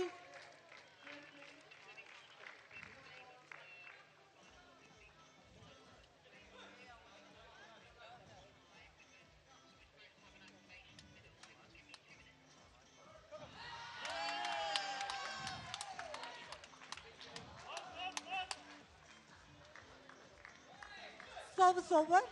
3-2. So in terms of this event, Alex, how will this service your content and what you're putting together for people to view? In terms of? What will the offering be? Are you just helping to promote this worldwide? Air badminton? Yeah. Yeah, well, I came because, first of all, I thought air badminton was really cool. Also, the opportunities to film with Hendra Matthias was really amazing. The opportunities to work with children, really amazing. I'm hoping that through this event, while we film some really amazing stuff showcasing the sports, I think this sport is one day probably going to become more popular than badminton recreationally. Wow. Strong statement right there. But it's so much more fun. I would actually, I think when the shuttlecocks become a little bit more evolved, I like the original badminton shuttlecocks feeling. I would prefer this sport more than badminton because it's outdoors, I get the sun. It's a feel-good sport. Well, we couldn't ask for more of a heavy promotion than that, because that really is the aim of the BWF, the development team, to help provide an opportunity, especially for countries around the world that may not have access to be able to play badminton at a competitive level because of the lack of sports halls or the cost of equipment, to have an opportunity to set this up outdoors. And it's not, doesn't have to be on a beach with a big arena. It could be in a garden, it could be in a park, or any stretch of beach where it's public access. Don't need shoes. You can use the same old badminton rackets with much lower tensions in the strings. Right. And these air shuttles are really robust, but I appreciate what you say about the evolution of that shuttle. It's likely to keep changing and keep developing. 6-4. I think it also depends on what direction we want this sport to head in. Because right now, this shuttle is a very fast, powerful shuttle. But in terms of finesse, I think it's a little bit weaker compared to a badminton shuttlecock. 5-6. Yeah, it's going to be interesting to see how that does develop. over the coming months and years. This is already the second edition of the air shuttle. It was mainly it was a little bit of the composition. We've got one in front of us right now, actually. Slight composition changes, but a lot of the changes were in the colours of the shuttle, in that it was hard to see for players and hard to see for viewers as well, especially when the sun was shining. I don't know if you noticed yesterday, but as the sun drops and the floodlights become more impactful, it's actually a lot easier to see the shuttle in flight. I actually never looked at this carefully. For the people who are watching the video we're going to be posting right now, there's a lot of these small grooves on the front. I wonder what that's for. 7-all. I'd have to take a guess, really. Perhaps it's just to provide some grip with the strings. But I think it's actually more for some sort of wind resistance, because it is symmetrical. I do know that the design of the what we'd normally call feathers, in this case it's a sort of plastic composite and in a very different shape. It's been designed to combat sideways drift quite a lot. Point 7. But that fast and slow end is still going to be a big issue as well. Well, a much more competitive second game here, but it's Hong Kong, China with an opportunity to take a 2-love lead. Wow. Vincent Wong had the chance to put the shuttle on the floor, decided to leave it, and it fell in court. But you know, these shots are actually one of the most difficult to hit, and I would maybe leave it rather than try to finish it, because it's really easy to miss.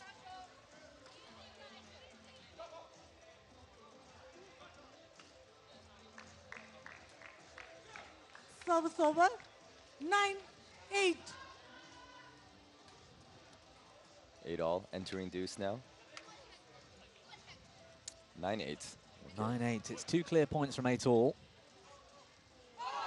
Usually it's first to 9, but you need 2 clear points. And I don't think I've yet seen a sudden death situation. So if it's 12-all, if we get that far, first to 13. Here's the forehand serve by Vincent now. Yeah, he's mixing things up, isn't he?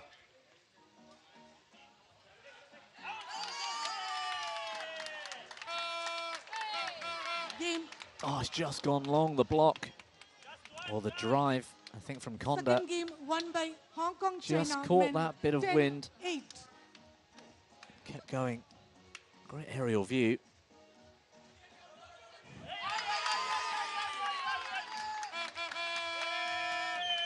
Yeah, most definitely wide. I didn't realize how this was captured. That's There's a drone flying straight above the court. We can see the drone just above us, actually. He's been doing all of our aerial shots this week, and actually that provided a brilliant view of the action directly above the court for that replay. So I know that there's substitutions, but I've only seen some substitutions in some other matches here. Has Hong Kong or any of these badminton background teams used substitutions? I've seen quite a few, yes. Indonesia certainly yesterday. We had one in the women's triples, and the nations that perhaps aren't as strong in terms of badminton background seem to use them quite a lot. So each of the players has got a wristband on. You can see on the foreground here, he's wearing a red wristband on his left wrist. There's a blue one there and a green or yellow on Thomas Fuchs, and a fourth colour on the fourth player. And there are cards you can use. So you can use 4 substitutions in a match, and as long as the shuttle is not in play. Or is it 3? It's 4, I think. Yeah, maximum 4. So you can obviously change each player onto each. That's 3, but you can use 4, and you can take the same player off and bring the same player back on, so to speak. And at any points, any time?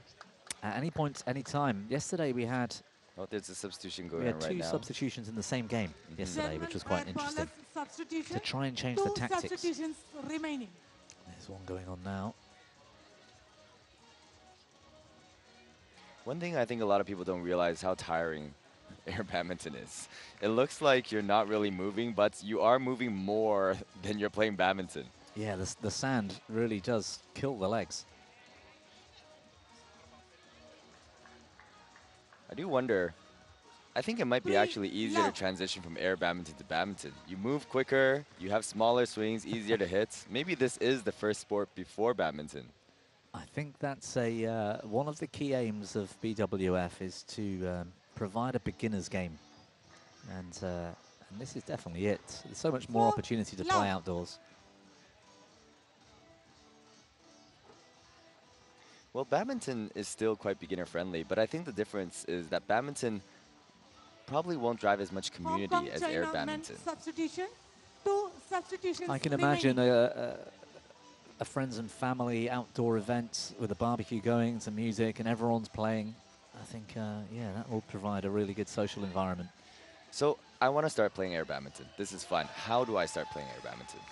Well, as I understand it, you can go to the BWF website, bwf.com, and you'll be able to find everything you want to know about playing and competing. And as an introduction, I think they even have links to where you can get some of the kit that you might want. Right. So if you start playing air badminton outdoors and you want, hey, I want an official net, or actually you want those sidelines for the court, there are kits already made up, and you can place those orders and buy them. And of course, you can get a racket from a sports shop. The great thing about air badminton in terms of the rackets, these players, like the one Vincent Wong's holding here, he would have been playing with a racket that would have cost $200 to $300 when he was competing at a high level. That racket's probably no good for this sport. It would have been too fragile, if you like. It would be too highly strung and tight tensions. You want something softer and looser. And actually, if you go to your local basic sports shop and pick up one of those rackets that costs maybe $20, that's more suited to playing this sport, and it will be more robust. So actually that keeps the costs down as well. 7-1, leading pretty far in this. Yeah, 2 points away. The Hong Kong China men's team really have got to grips with this quarter-final and are nearing a place in the semis. They're in the top half of the draw, and the UAE Falcons are taking on the Bulgarian Airbenders in their quarter-final. In fact, I think that was the match that was just going on court 2 moments ago, so we might have the result of that already. But that will be a semi-final lineup. So I see a very drastic difference between the women's triples and the men's triples, but I'm not sure why. Because the women's triples like to play very controlled, very open courts, whereas the men's triples play aggressive. In normal badminton, that would make sense. Men move faster, they hit harder. But here, I'm not sure they move faster, and I'm not sure they hit harder. I agree. I actually think that's a really valid observation. Good serve there down the line. That really confused the Germans. Yeah, I agree with that, because I don't see any reason why there doesn't develop a solid strategy. What I did find was interesting earlier when we had the Chinese women's team playing against Brazil. Brazil are better movers on sand. You could tell that from watching the match in the first few minutes. China had the better racket skills, a bit more power and a bit more snap and control in the mid-court, as the Hong Kong China team have taken this match 9-4 and a place in the semi-finals. But what was interesting was that Brazil couldn't impose their game, trying to play long into the corners. The Chinese team managed to just keep firing the shuttle flat into the middle, and the Brazilians couldn't rotate quick enough.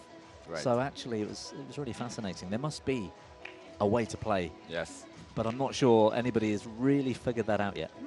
Hopefully, as I film more with the teams throughout the week, I will learn a little bit of strategies from everyone, and maybe I will formulate the best way to play. If you can, please do that, and also come back, sit here with us, and tell us more about what you've learned, because I think the world needs to hear how to develop this game. Alex, it's been a pleasure to have you in this match. Are you going to stay with us? Are you going to come back and join us later? Yes, or? I will be back later. I think next up soon I'm preparing a film with Hendra for the challenge, but after that I'll be right back, coming a few more matches. How about you stay here and do this, and I'll go and do some stuff with Hendra? Yes, you go film with him. Perfect. I'll take a break. Good to have you, Alex. Okay, thank you very much.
Vincent, good win in the quarterfinal.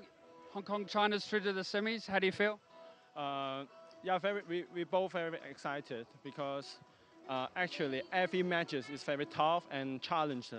And I'm surprised that all continent is really strong.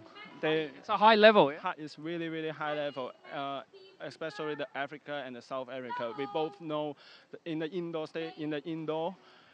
we know that the Africa and the South Africa may be not the very stronger team as Asia or Europe, but in the air badminton, you see they both play very well. They run very fast. They give the pressure all the time. So it's really exciting. I love to play with them. So you're looking forward to maybe a difficult semi-final? Yeah. Because a semi-final we play UAE. In the Asia qualification we play both, and both have the good player inside. So it will be a very exciting match. And it's a little bit more windier today than yesterday. How did your team adjust the conditions? And the wind is the most attractive in the air badminton. You can't unexpected wind. You can't control. Even when you want to hit, you get the ready position, want to smash, but the last second it will change. So it will maybe you make mistake. So that's why we can't stop thinking. We should, before we serve or we turn the serve, we should think about the strategy and what we need to do. So it's good. It's good. More concentration in the game. All right. Well done. Congratulations and good luck in the next round. Yeah, sure. Well done.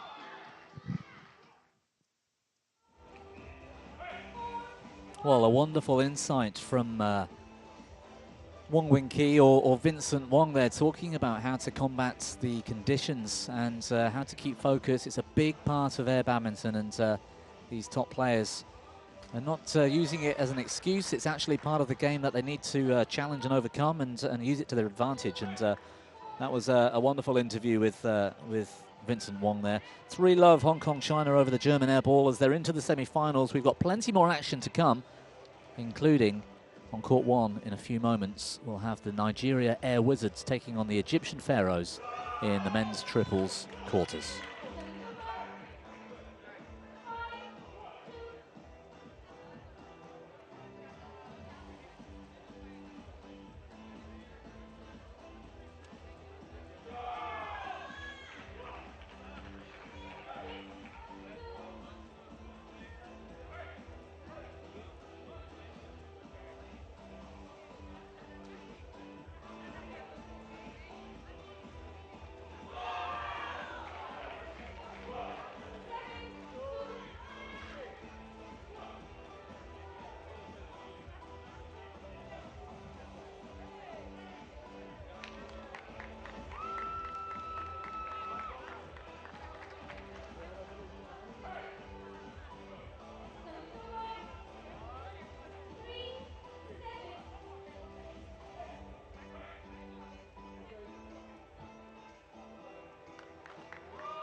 give a warm welcome to the technical officials on court 1. Umpire, Mandula Baston, United Arab Emirates. Assistant umpire, Anwar Sadiq, United Arab Emirates.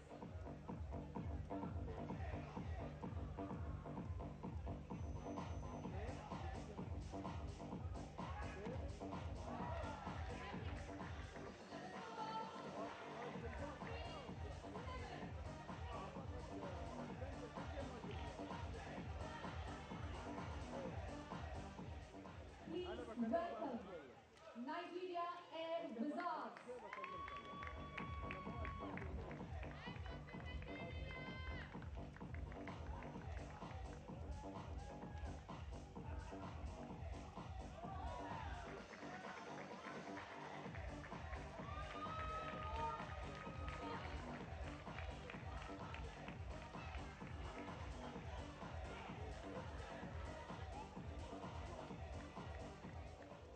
And their opponents, Egyptian Pharaohs.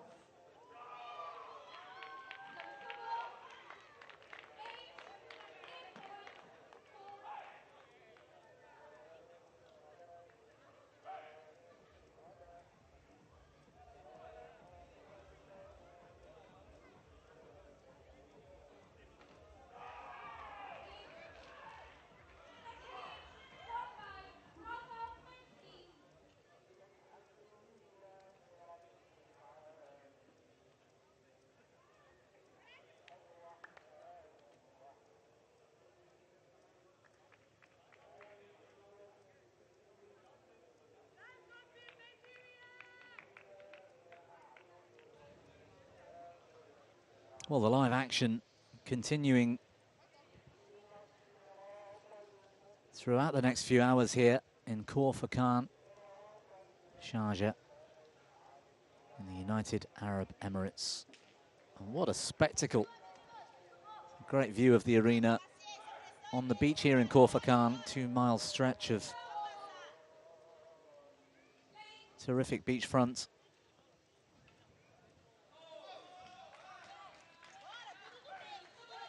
And the matches currently are setting up semi-final lineups throughout the men's and the women's triples.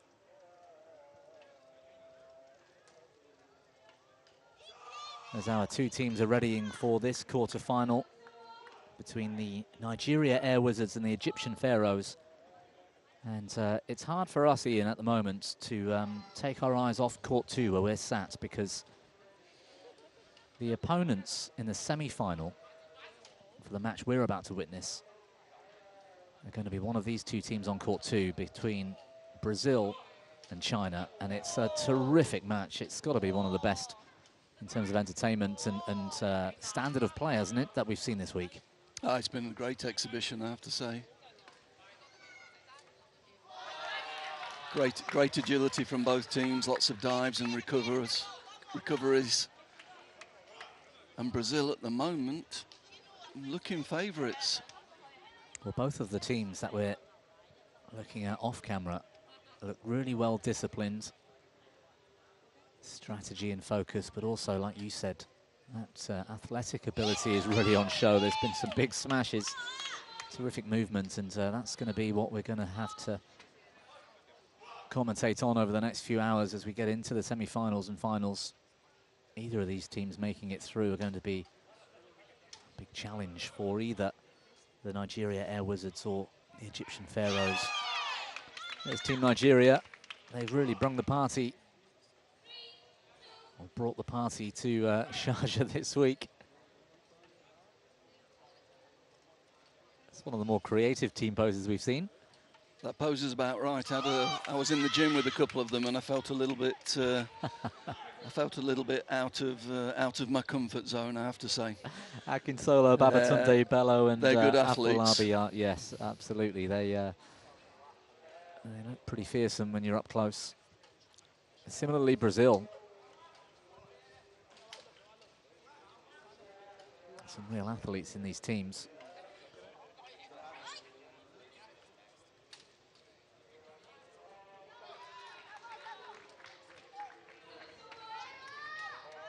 The Egyptian Pharaohs with their own team pose. A little bit similar, actually.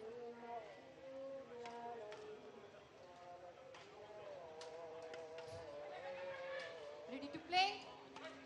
They've also looked a really athletic team this week. They have, and throwing themselves around the floor. Very strategic team as well, especially on serve.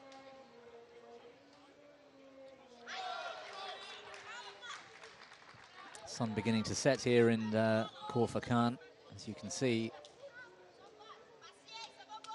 And actually, the floodlights, the darkness, and therefore the floodlights are making it, I think, a little bit easier to see, not only as a viewer but also as a player. Yeah, I think the playing conditions in the evening in this part of the world are perfect, because as soon as the sun goes down, actually the wind drops.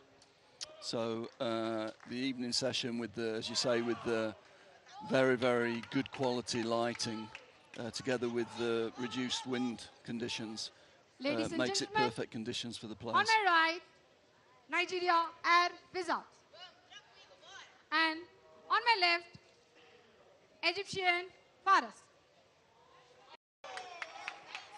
Egyptian Forest to serve. Lawal, play. Egyptian Pharaohs made up of Abdel Sattar, Ali Bansawi, Ashraf and Montesa. And a word about the shuttle, Ian. We haven't touched on that today. There's one in hand here, and this is the second edition of the air shuttle over the last couple of years. And the major changes from edition 1, certainly from my side, are the colours. Yeah, the colours changed. We did a lot of testing in Malaysia with a TV production company, helping us not only with the best colour to be picked out on TV, but also the type of camera, the type of shot we should be looking for. So we've done a lot of research and a lot of preparation with this. That's one difference, and the other difference is that we've been able to increase the durability of the shuttle. So for people actually wanting to have a go at this game, it's not expensive, and the shuttles do really last a long time. Some of these shuttles this week, they've been played with more than once. Well, I think that's the first time on court 1 we've actually seen the shuttle being changed today, and we're into, what is this, match number 4, so 4 matches before, and that shuttle's not broken, it's just got a tiny split. It could be used to carry on, especially with training and practice, of course, and that just goes to show that with the slightly heavier shuttle than you'd see indoors and that durable plastic, it's really lasting a long time. It's a big focus, isn't it, the sustainability of this sport? Yeah, and as I say, it's great value for money if you buy them. If you're playing with your family, if you want to play with your friends, they'll last a long, long time. You know, obviously it's not the same as a feather shuttlecock, but you can't play with a feather very well outside anyway in the conditions. So no, you wouldn't really want to. Well, the big cheers behind us, whilst we're 2-all in this game, are that Brazil have come through in straight games over one of the tournament favourites, China. I think intimidating opponents now for the winner of our match, Nigeria versus Egypt, who will have to face Brazil in the semi-final later this evening.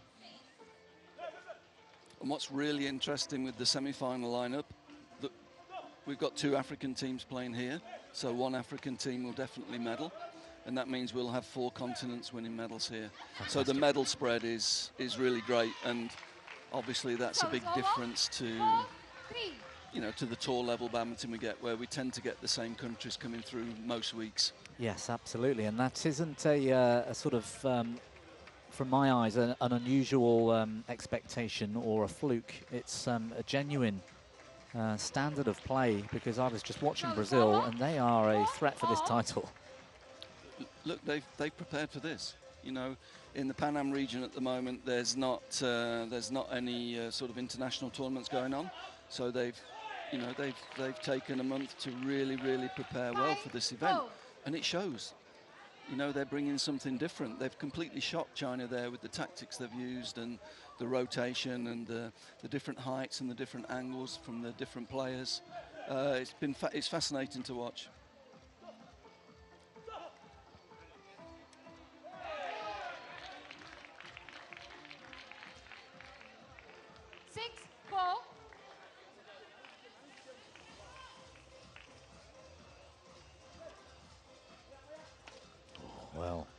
Hawkeye would have had a nice view of that one.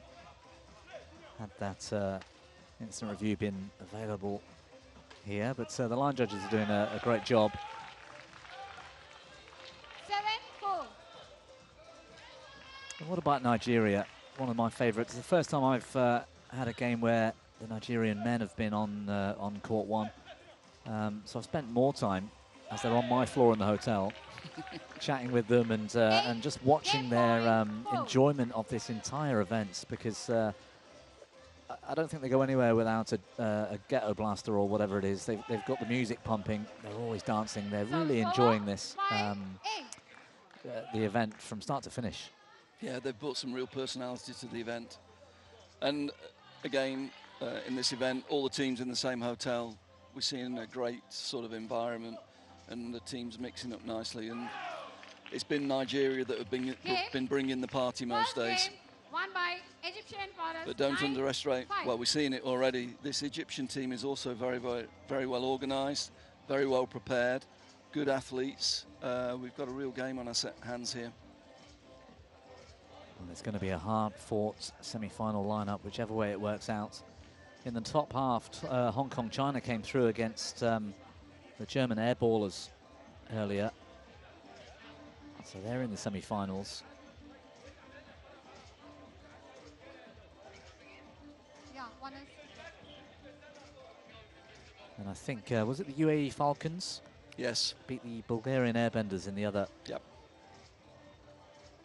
Yep, so there'll be a medal for the hosts, which is always good.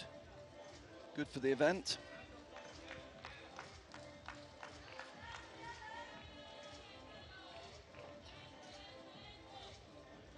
Second game. Love all. Play.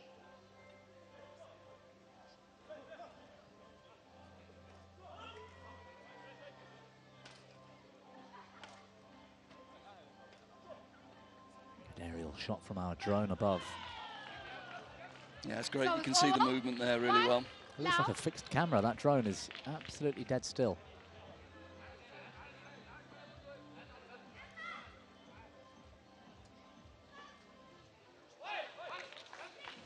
Service over. 1-all.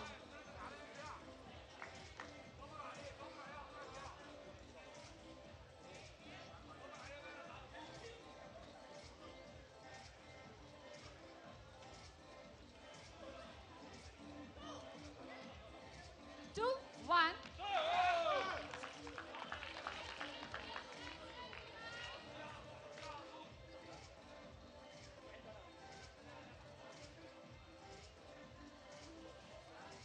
Just short. 3-1.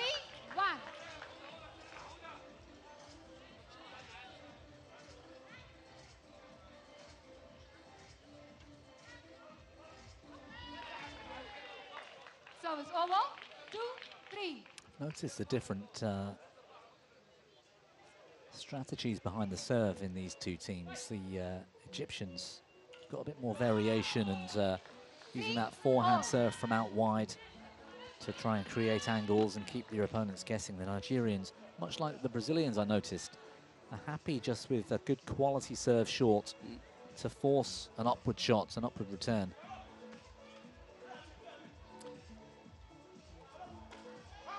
Yeah, and Nigerians have just looked a little bit stressed, haven't they? They've not really settled into this game. Lots of unforced errors like the one we've just seen there.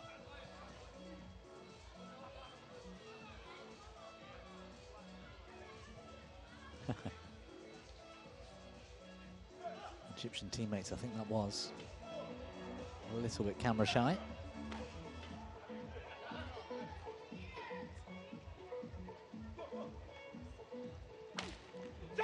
It's a big hit. Yeah, that's really well timed.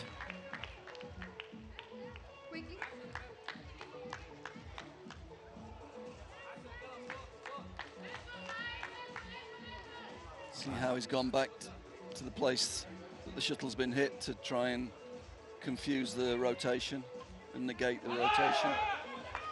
That's a good serve.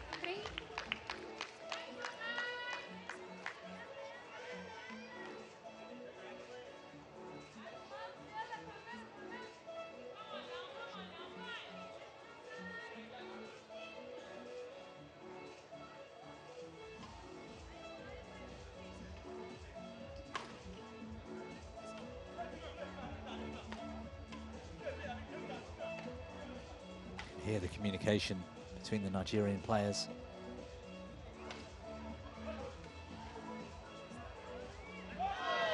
Oh, wonderful shot. So it's over. Forehand defense off the hip as well, and kept that in court. Certainly the wind dropping is helping the standard of playing the timing of the shot. Yeah, we're seeing more attack. It's noticeable that we're seeing more attacking play now. Now the wind's just calmed a little bit. That one has gone wide though. So it's over. 7-4.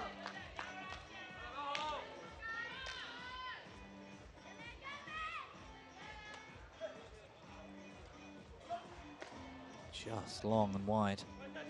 It's a great recovery.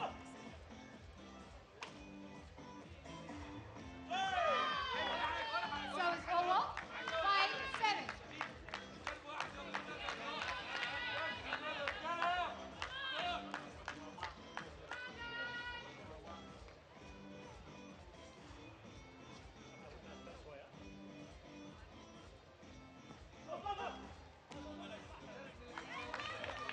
Plenty of space to go into there, wasn't it? Yeah, it's a strange tactic with the three of them deep in the court to serve short, giving an easy return really. Just the Egyptians are just a little bit more organised, aren't they?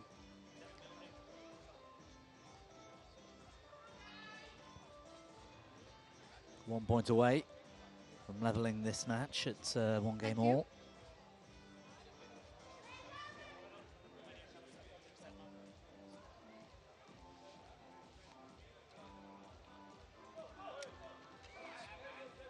So it's over. 6-8.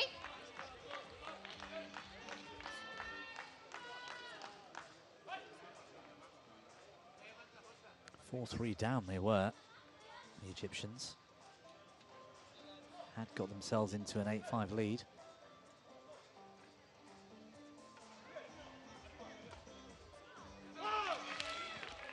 Game. Well, there it is. 9-6 the second. Second game won by This one Egyptian feels fighters. like it might go the 9-6. distance.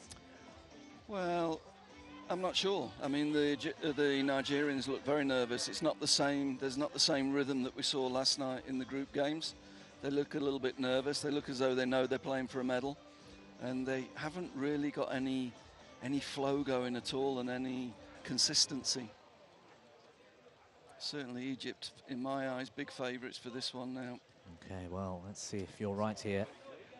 They can take a commanding lead back on the, well, what's looking like the more difficult end to play, at least for the scoreboard, because both games will be won from the end closer to our camera. Nigeria, substitution. 2 substitutions remaining. Oh, another substitution, so 2 left for the Nigerian team. Yeah, I'm not surprised they're changing things up. They need to break the rhythm of this game. Third game, Lowell, play. Did well to get out of the way, the server. Yeah, but it's wild from the Nigerians. They look as though they're running short on ideas. Quick serve as well, so they feel like they've got that momentum, don't they, the Egyptians? You can see that. So it's over. 1-all.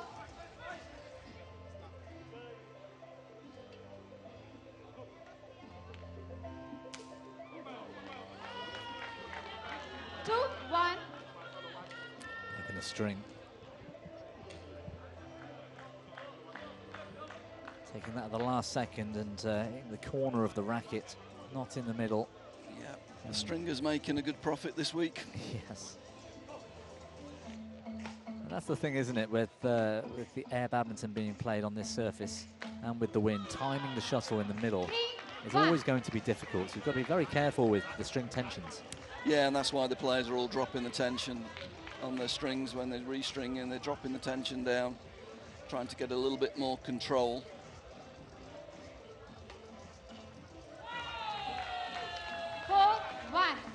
A better start to this game for the Nigerians. Let's see if they can relax a little bit and get some rhythm going with their movement.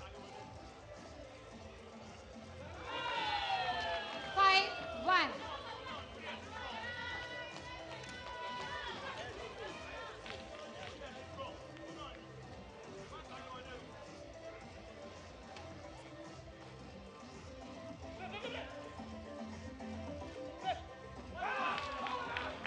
That's a Service good over. shot. 2-5. And Nigerians seem to play a little bit deeper in the court than the other teams, and they're just getting caught out, aren't Yeah, they are. That was a lovely shot as well, because he had to rotate, take that moving backwards. In terms of those string tensions, I was chatting with some players at the European Championship a few months back, and the feedback was string tensions around 20 pounds per square inch, 18 to 20 seem to be working. Comparing to top players on the World Tour that are often in the 30s, early 30s. Yeah. So you're talking of, what's that, 2/3, if you like, of the normal tension. So more like 8, 9, 10 kilos instead of 14, 15 kilos per square inch.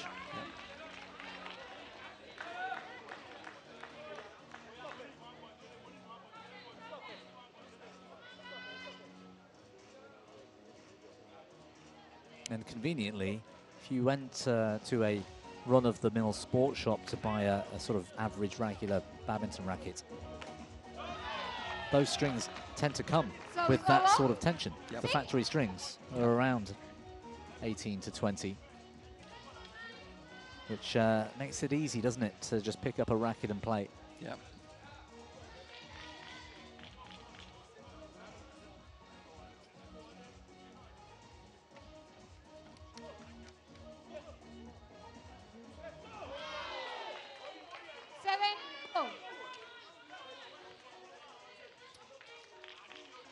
When we did our first round of testing, when we were looking at the rules and trying to sort out the court size and the net height and everything, we took a group of very experienced players down to the south of Spain, near Alicante, Elche, and we did lots and lots of testing, lots of filming, etc. After day one, I think almost every racket had been broken, and all the players, and I happened to have a bag of the shuttle time equipment with me. Ah.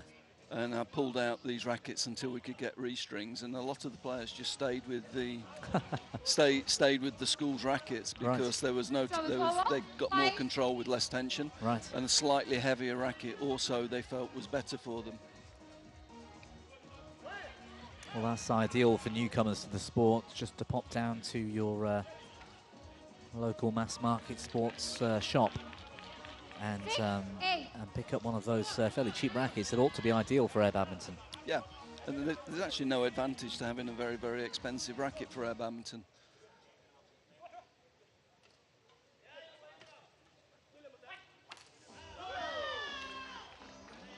Well, they've dug themselves back into this game. Third game won by Nigeria Air Wizards 9-6. It's funny how pressure changes, isn't it? Maybe they just relaxed a little bit too down, and maybe Egypt have just got a little bit tighter thinking about the semi-final, getting to the semi-final. Again, a global event like this, Nigeria and Egypt, you know, they're actually close to a global medal here, so I'm sure nerves will play a part here. Yeah, that's got to be a big factor, and we do get into a tight end of this next game with Nigeria coming back, might see some of those nerves telling. Well, and whilst the wind has died down, there is still that sort of slight swirl in the arena, and I feel like the wind, if there is any here, the drift, is with the Egyptians going away from our camera. Yep. So being on the faster end, if you like, seems to actually have helped the Nigerians in that previous game. It certainly hit him from this end. It's a little bit quicker, playing away from the camera. But I would also say with the sort of wind current in this venue, there's also a little bit left to right at this end. This end's different. Okay, so it's swirling around. Yeah. Yeah. Good setup. Yeah, so if you can imagine an arc going around the umpire, that probably describes it pretty well, the wind current at the moment.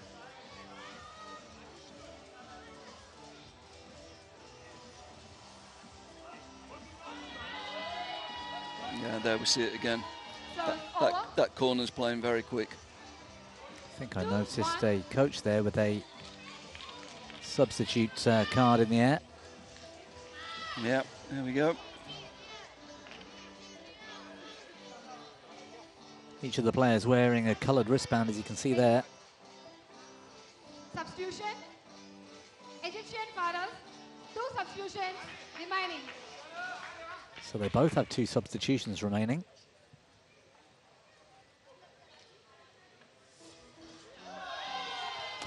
Poor decision. I think there's a bit of confusion between the 2 players. Yeah. As to who was going to take this shot. Yeah, that lift up the middle's caused some problems there. Players want to rotate out to the side, so the shuttle up the middle sometimes a really good tactic.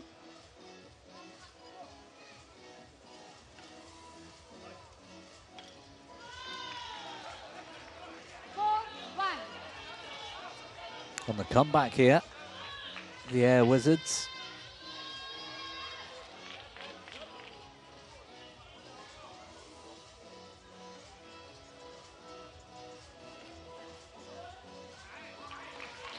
Well judged.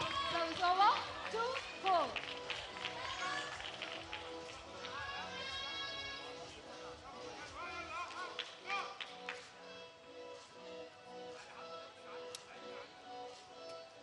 It's another shell being removed from the court, I think. That serve might have been going wide. Yeah, but it caused hesitation, didn't it? The perfect serves in that sense, because the player was forced to take the shuttle anyway.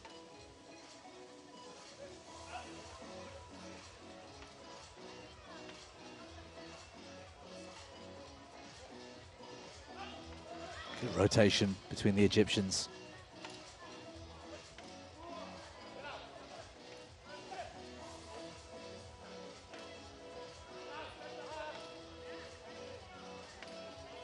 Nigerians happy to keep the shuttle in the back court. Couldn't cope with that pressure long enough, though. No, a little bit passive. Teammates springing to life.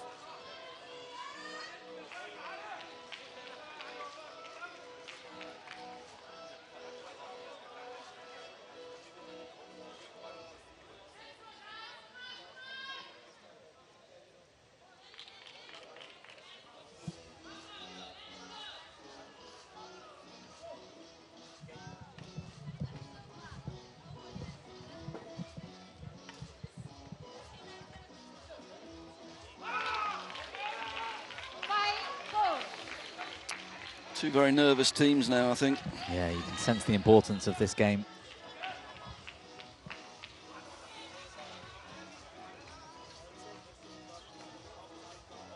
Egyptians with a little bit of breathing room. Still hopes alive if they lose this game, but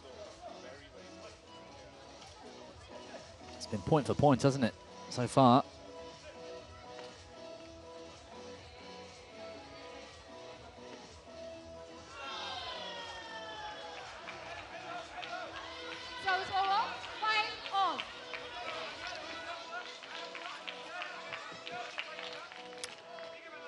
Nerves amongst their teammates as well.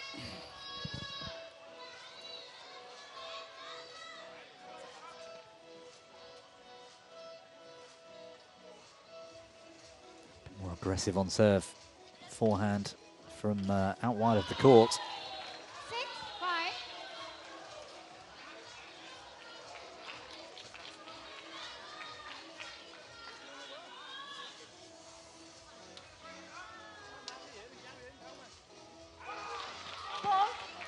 Service over. 6-all.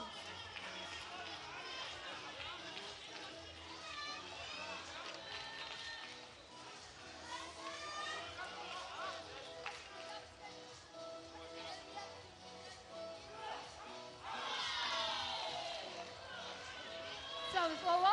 Well, as you said, still going point for point. A couple of big points coming up here.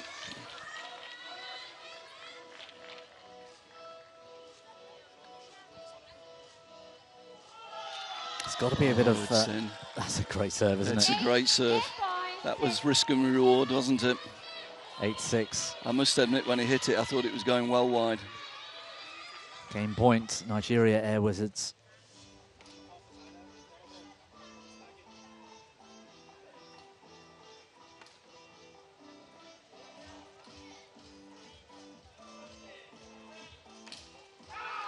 Oh, bad luck. He was in good position there. A bit too aggressive with the shot. There's got to be a big sense of pride as well, being the only African nation in the semi-finals and all African quarters. It will really... That's a real opportunity for both teams. Yeah. You'd think the rivalry here would be quite important to these two teams.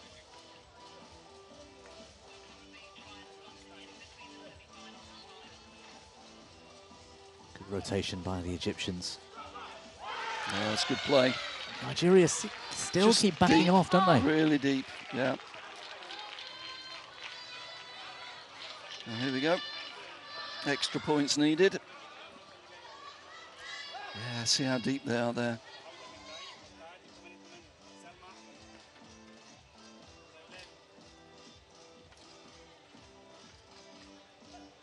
No risk game from the Nigerians. Last time they tried this, it didn't really pay off. It's more aggressive.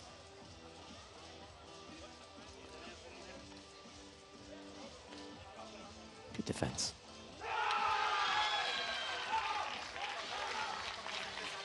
Well, that's just wide, and it's 9-8. A match point for the Egyptian Pharaohs. Coach. It's been a valiant comeback, Ian, actually, from the Nigerians, but this could be it for them.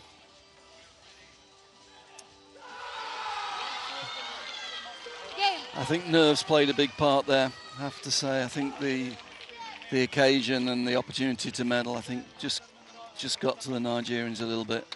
And the Egyptians took their chance really well. They did. They were, throughout the match, the more solid of the two teams. And with those nerves from the Nigerian players, the Egyptians stick to their business plan and get through this. It was a tense fourth game. Match won by Egyptian A Pharaohs. 3-1 win 9-5, to take the match and a place in the semi-finals. 10-8. A bronze medal, at least, guaranteed for the Egyptians.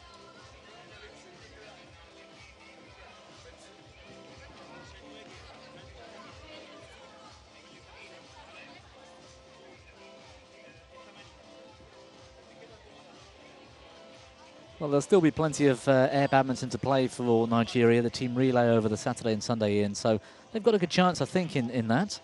Fairly well-balanced team. Yeah, I mean, the girls were very unlucky. They had 3 match points to go through to the knockout stages yesterday against the German team, who played very, very well today against Hong Kong.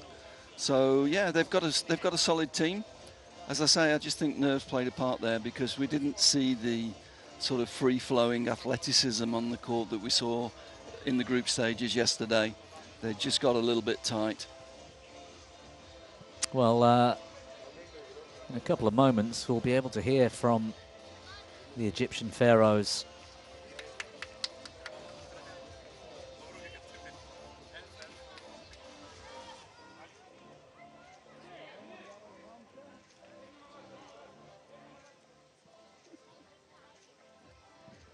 In tight, guys, in close. Guys, you've done it. How does that feel? We feel great. We came and play without any stress. We just have fun. So we are proud of everyone of this team. We achieve what we come for. Now, Nigeria started coming back. How did you feel when they started pushing you? I felt that a little bit nervous, but I am very confident that we have the game. And Coach, how proud of you of the boys? I am very proud of all Banasawi, Budi, Mahmoud and Ali. We are Egyptian Pharaoh. And it means a medal. What does that mean for badminton in Egypt? It means a lot to us, but of course the journey is not done yet, and we have the semi-finals to focus on too. And the tactics, you got the tactics right. What are you going to do now before the next match? You got a different opponent, I think Brazil. What are you going to do? We will play with Brazil in semi-final. We will concentrate and be with each other and talk about our tactics. We hope to do well in the semi-finals. Yeah. All right, boys, congratulations, well done, and good luck.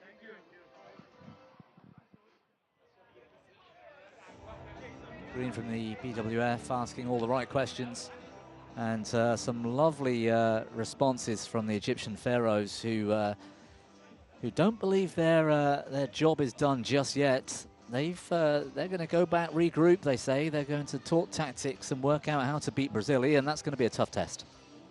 Brazil look great, but we've got two teams here that. You know, they're not used to being at this stage of a BWF event. Who's going to prepare the best? Who's going to cope with the stress the most? There's a final on the line here. It's going to be a really good watch. I have to say. I'm looking forward to it already. Yeah. I think the semi-final lineups looking mouth-watering throughout the men's and the women's triples, and yeah, Brazil are really going to be fired up for that fight. Well, we're not far away from our semi-finals, in fact. I think we're looking at the women's triples, first of the semi-finals on court one in a few moments' time between, well, it's the repeat of yesterday's match. It was an epic, it was a thriller, it was the world record in our opinion. I can't prove that, but you and I have watched quite a bit of air badminton over the last few years, and certainly I don't remember a longer match, but nearly an hour between China and Hong Kong China in the women's game yesterday, and we might have a repeat of that coming up shortly. Yeah, it was a really tough tactical battle. Looking forward to it. Well, join us in a few moments for that match.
We will shortly begin the thrilling semi-finals of the men's and women's triples at the BWF AirBadminton World Cup Sharjah 2025.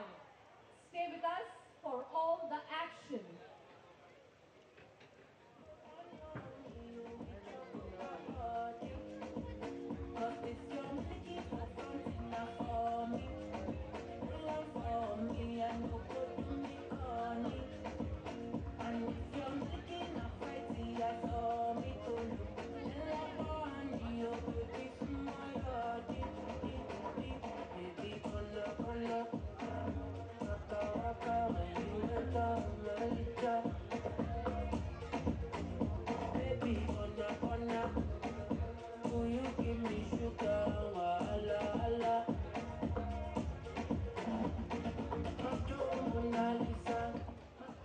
Before we begin today's exciting triple semi-final action, we would like to extend a warm welcome to our technical officials on Court 1.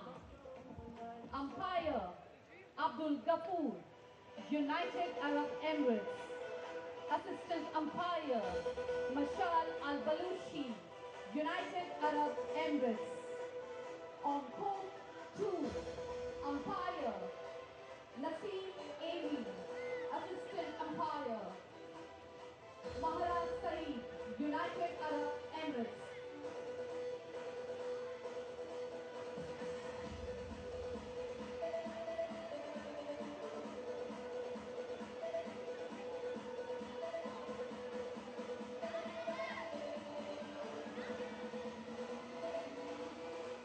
Please welcome Hong Kong, China women.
Hong Kong China women's team looking pretty positive in their team pose coming into this semi-final, the women's triples here at the AirBadminton World Cup 2025, the inaugural World Cup bringing 12 nations from 5 continents together. And it's their old foes in this semi-final, China versus Hong Kong China. A repeat, in fact, of the group stage match yesterday, the longest match of the tournament so far, the longest match, Ian, I think we've ever seen in AirBadminton history. 2 teams that have really got to grips with the strategy and the rotations. Yeah, it'll be really interesting how each of the teams approaches this match. After yesterday, as you say, there was really nothing to choose between them yesterday. So who can be a little bit more creative with the strategy, create a few different situations to yesterday? Yeah, in yesterday's match, if I remember rightly, Hong Kong China had a 2-0 lead. China came back and were looking very strong, and I actually thought that was going to be the end for Hong Kong, but they regrouped and went with a completely committed strategy, and they got the job done. There's an amazing amount of experience in the Hong Kong team. The Chinese team is a young team, not that exposed to sort of global level events. This Hong Kong team, they've played between them, they must have played a hell of a lot of World Championships, All Englands, major tour events, etc. And they drew on all of that last night in that 5th set. They completely changed the game, caught the Chinese a little bit off guard, and they got the first 5 points and suddenly it was gone. And that's what they're capable of. I remember they were really targeting that sort of round-the-head corner consistently. It was a very, I think I used the word brave, which was a strange word to use considering it was almost a defensive approach to the game. But they were trying to cause confusion in the rotation of the Chinese, not let the Chinese use their racket skills, more try and get them out of position and cause that confusion. To consistently find that corner without making errors, hitting the shuttle wide and keeping a consistent length, that's what really impressed me in AirBadminton, because that's not easy. No, and yeah, I mean, what they did was break the gap. Their only objective really was, I don't think it was a positive tactic. In some ways, it was a negative choice to say, right, Hong Kong, China, we're gonna pick one corner, and we're gonna see if we can break the game up, and then bring variety on the service and the return of service. But when we go into the rallies, we'll play one way. We'll give ourselves time to rotate, and if there's space, we'll only go when there's big space. We won't take risks. And it was really interesting to watch how it evolved. Well, I'm interested to see whether the China women's team have regrouped, knowing this was a likely matchup in the semi-final, both teams looking very strong in their quarter-final earlier, whether they've gone back and regrouped and worked out how they can break down this Hong Kong team, who are so adept at rotating, and a bit of confusion there with the Chinese, for example. We don't see that much with Hong Kong. They are so well drilled. Yeah, and that was nice because the Hong Kong China team had played the sides, then went up the middle and broke the movement, broke the rotation.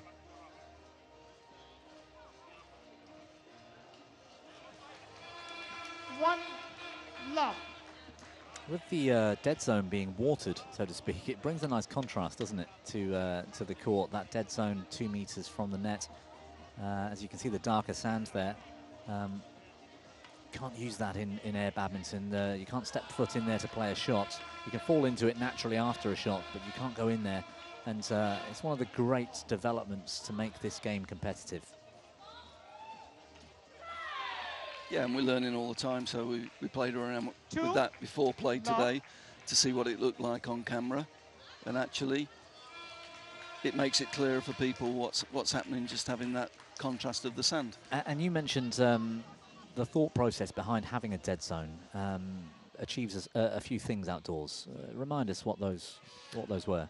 Yeah, I mean, to make the shuttle a little bit more resistant, it is a little bit heavier, and the base is a little bit firmer, more solid.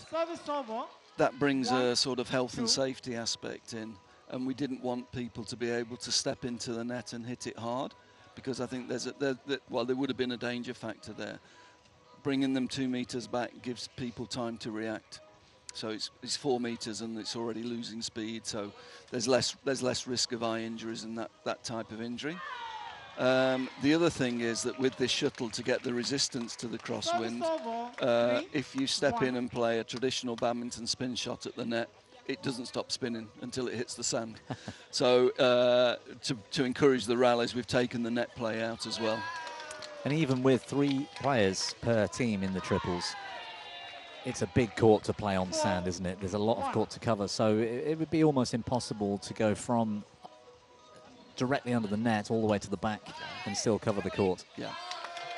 Yeah, you're right, but even so, they're playing on almost exactly the same area. It's just 2 meters further back from the net. Right. You know, it's very close to the dimensions of a traditional badminton court.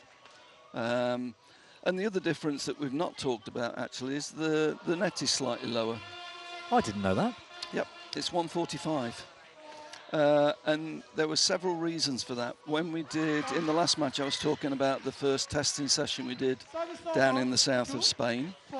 What we found is, because of people's perception when they're in the sand, they're a little bit lower, and there were a lot of the rallies were ending with the shuttle in the net, in the top of the net. In the court. So we played around with the net height, and we found by dropping the net height, we reduced the number of mistakes and we increased the length of the rallies. So 145, I mean, I'm looking at it as a badminton player. I can see now, the posts look a little bit lower. We must be talking, what, 5-10 centimetres? Yeah, but it actually made, it was something like 27% increase in the rallies. Wow. Just by doing that, because players' perception is of a 5-foot net, but when you're playing from 3 or 4 inches or 10 centimetres into the sand, people were hitting into the top of the net. Right. Good rally for the Chinese, getting the attack. Well, both semi-finals happening at the same time here, with the Bulgarian Wind Fighters up against Indonesia Garuda on court 2. We'll keep you posted on the score there. Chinese-Hong Kong team already deep in discussion about tactics. What are we going to do? Where do we want to return? What type of rally do we want? Yeah, I think, well, they went 4-1 up. It was a quick start from them, and we've seen it so far in both days. A slow start from the China teams has not been uncommon. Taking a bit of time to get used to not just new opponents, but new conditions, because we saw the Chinese women's team on this court, very first match, where we had some bright sunshine and a fair amount of wind as well. So they've got to come back and now play in the dark under the floodlights with 0 wind at all. That's going to change things too.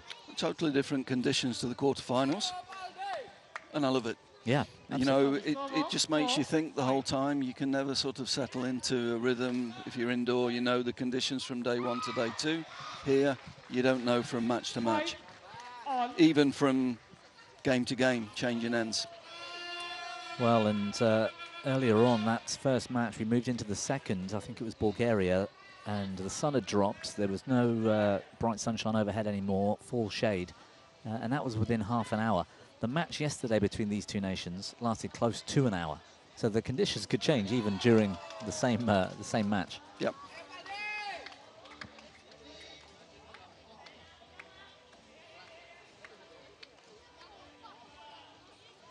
Oh, that was going wide.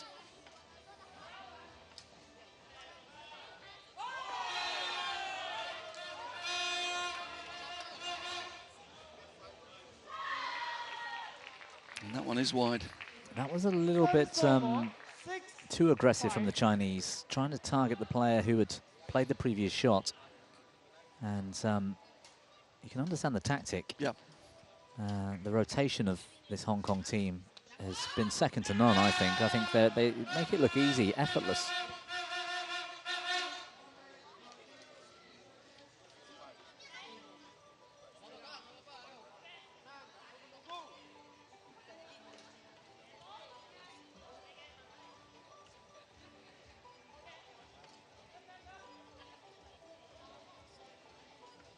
Chinese team now working hard in rotation Few players being targeted again. That was the tactic yesterday, especially here from we this go side of the again. court. Those two for China in the background. All the shots into that far corner. And their taller player, teammate, barely got a look in for a while.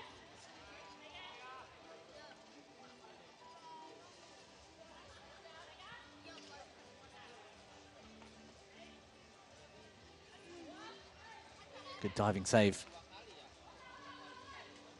Oh, a bit of confusion with the Chinese team, and I think that one might have gone wide as well. This is what we saw a lot of yesterday, this long rally. Oh, that's a great rally. Really, really intricate, the tactics. The Chinese being pulled and pushed all around the court almost. Lovely shot there from, I think it was Wu. Yeah. Oh. Substitution. She took a lot of time to get off the floor. Her teammates had to help. I thought maybe cramp. Let's have a look. But she's walked off the court pretty slowly here, the player that dived. Yeah, something happened, didn't it? Doesn't look very comfortable there, does she? No. There's actually that left knee, although it's skin colored, there's quite a lot of taping around that knee.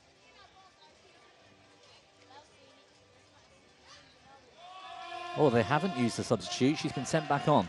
No, the fourth player did stand up and start getting ready, and they've decided against it.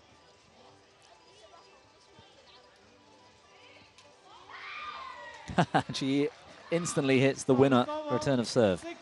Well, that'll boost the confidence.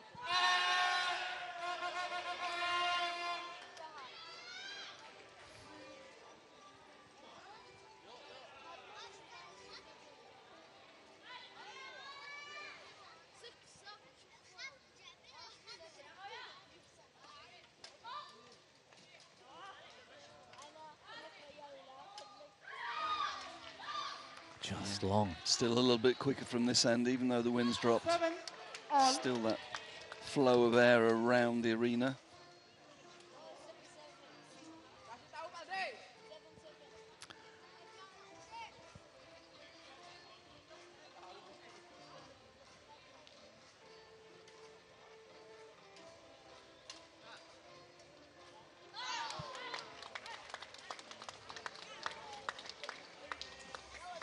Scores tied.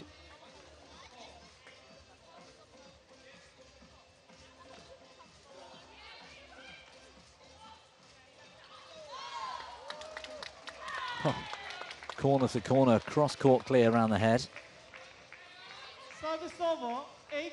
And that's just to help with the rotation. She was a little bit off balance, wanted to get out to give her teammates time.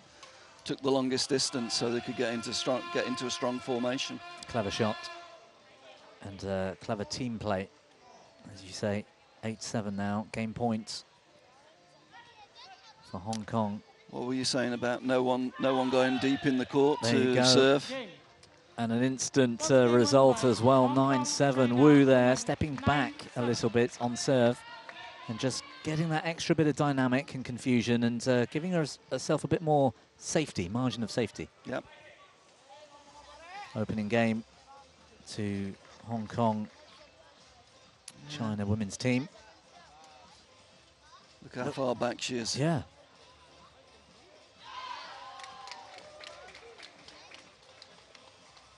Yeah, look, the right foot was almost probably 6 inches off the back line with that serve. It's travelled so far that even though it's reasonably still, it will be moving in the air.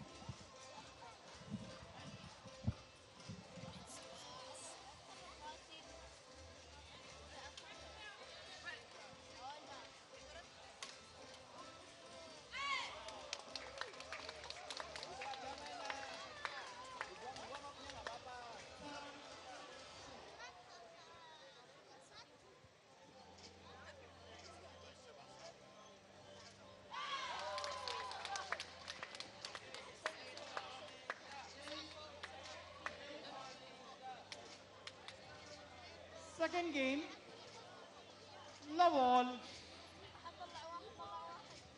Play.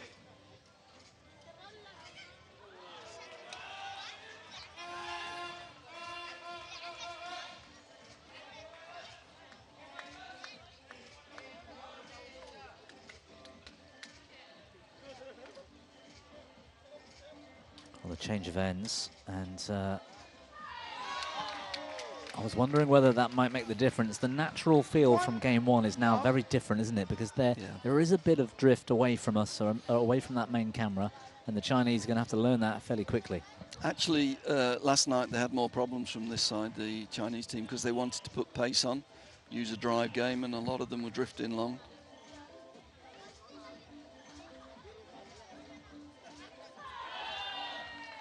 Measured shot. Yeah, just delayed. Just fix the opponent there. Love.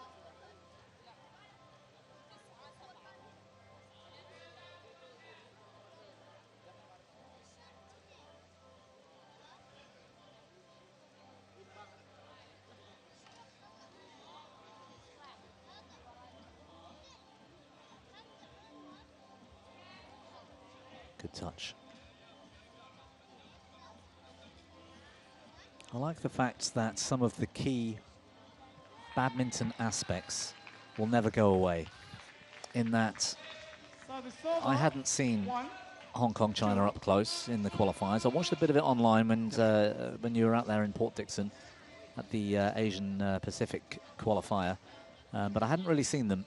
And you were talking yesterday, Ian, about that they're a great team to watch. They're full of experience. They're very clever, strategy, rotation. They've got it all. I'm seeing this now, and I agree with you. They are so well drilled and rehearsed, and they've got all the shots too. It's a very conservative, almost safe way to play. We're not looking at outrageous aggression. And yet, whilst they might be my favourite team to watch in the women's game, I've really enjoyed watching Brazil so far this week in the men's game, and it's a completely different game. Yeah. It's very aggressive, very flat. They still have the control, but there's a lot of pace and power in there, and that can be said indoors as well for badminton. There's very different styles you can approach the game with, very different physiques. You look at Kani Yamaguchi, who's 5 foot tall, compared to Victor Axelsen. I love watching them both, but their styles are very different. I think it's even more exaggerated in air badminton, as I say, because the Pan American teams have only played each other so far. This is the first time they've been exposed. Well, actually, it's the first time the rest of the world has been exposed to the Pan Am teams. Let's put it that way, because they're being really successful here. And there's a different style. There is a different style of play. You know, they're more used to sand-based sports. The movement is better, and the Brazilian boys team are the most aggressive team here that we've seen. And the Brazilian women's team are brilliant at moving too, aren't they? The movement is the Brazilian girls team. It's more movement-based. They're trying to prolong rallies because they've got good skills and good movement skills. So, you know, each region is bringing its own variations, if you like.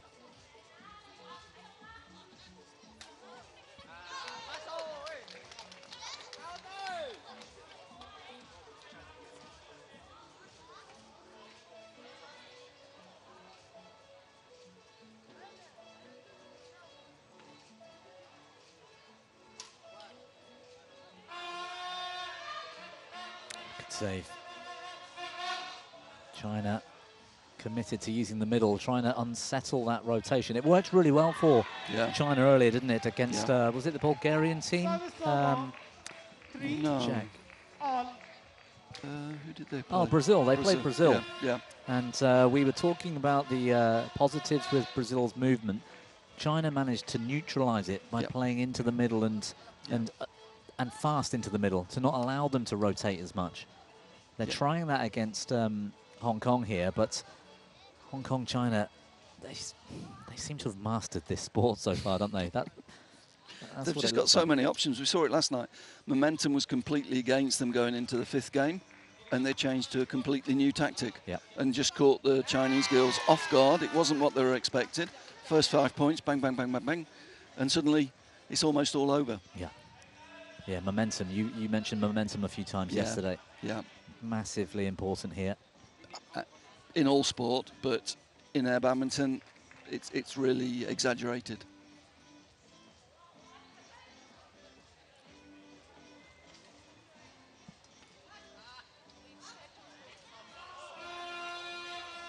Conservative play.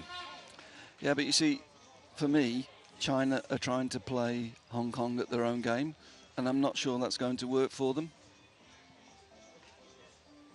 I think Hong Kong are super comfortable with this. They've got time to rotate. They're not being rushed around the court, and eventually they find a bit of space. What a shot! If I'm the China coach, I'm not going to play that. I'm not going to play that strategy.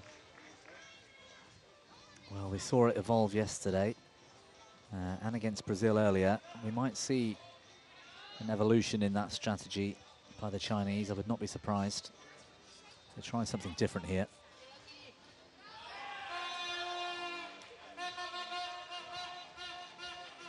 Certainly a lot of conversations going on with the Chinese girls at the moment. And actually they've been playing with the taller girl in the rear court, and they've switched her into the front court, and immediately they get the win with that change in the formation. Well, that's one little strategic change that's had an impact. Yep.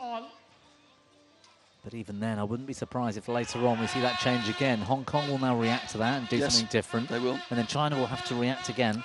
They'll probably try and serve over the taller player. Yeah, I mean, it's chess. As somebody just said to me actually outside.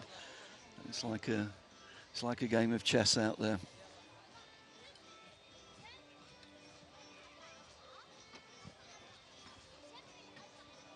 Well, Ian, you've been keeping half an eye at least on court too. What's happening over there? Well, it's Bulgaria that have gone into a 2-1 lead over Indonesia, 2-1. Pressure on Indonesia.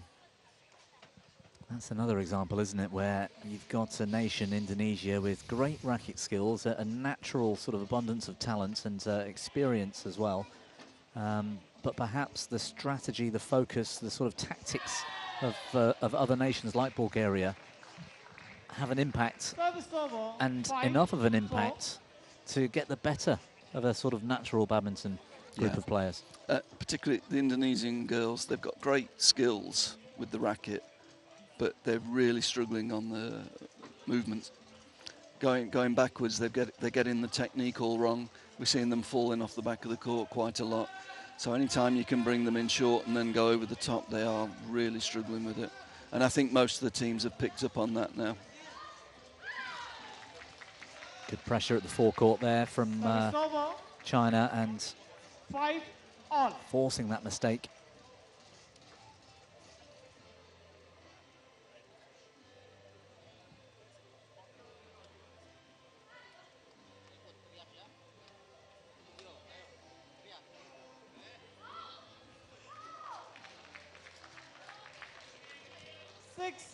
Five.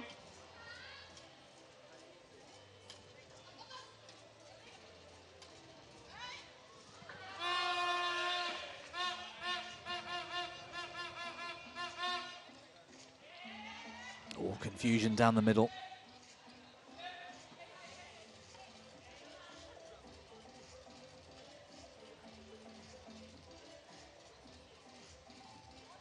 The consecutive shot rule, was that tested in a way that initially the triples were allowed to play as many shots as they wanted, or was it always going to be you're not allowed to play a consecutive shot? You've got it exactly right. We wanted a different format to differentiate ourselves from badminton, and we went to triples, and we had a much bigger court, and anybody could hit the shuttle, and then we started to look at it and just think, well, it's just like badminton, what can we do? Right. So we reduced the size of the court again, we made the no consecutive strokes rule, and then started to play with it, and then we started to get a lot of mistakes into the net, and we dropped the height of the net, and it was a crazy 10 days that we did, and sometimes we couldn't see what was happening with the changes we were making. And we worked with Alicante University, who did a lot of the development for beach volleyball originally. Right, okay. And they came in, and every day they did the analytics for us. And at the end of each day, we looked at the analytics and we're going, oh, wow, we didn't see that.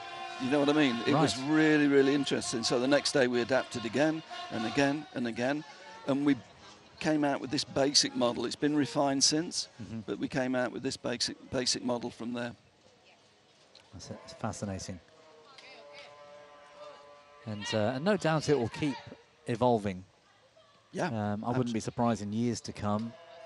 There'll be adaptations again to equipment, perhaps. Good shot. I'm a little bit surprised 7-all. the players haven't gone to a slightly heavier racket. I think super light rackets outside. I think it's an added complication. They've dropped the tension of the strings, but I think I'd be looking at slightly more weight in the head, particularly in the windy conditions. So yeah, let's see how it evolves.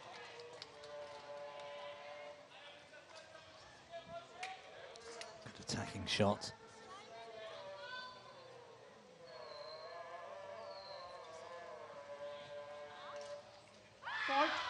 Certainly when I'm dragged onto court, I'll play with the school's racket. Game point. But 7. my movement's not that good. I don't think it matters what sort of racket I play with these days. No, but I can understand it. Just that simple old sort of T-piece holding the head on the frame. It doesn't need to be a one-piece racket. Yep. A bit of weight in the head. Yeah. I haven't gone back to a wooden racket, though. Oh, indecision, and I think that's the end of the second game. Second game. China women's team Chinese women's team 9-7. coming out with a 9-7 lead, but there wasn't much in that second game, Ian. Neither team looked dominant. I think it was just a case of keeping your focus there. Yeah, no, in the first game, I thought Hong Kong actually mixed the play up quite a lot. They did use the one corner tactic, but they also used a lot of short shots to the sides as well. The second game there, I felt they were a little bit more passive. So let's see how they adapt for the third game. I'm sure Hong Kong will change the game again.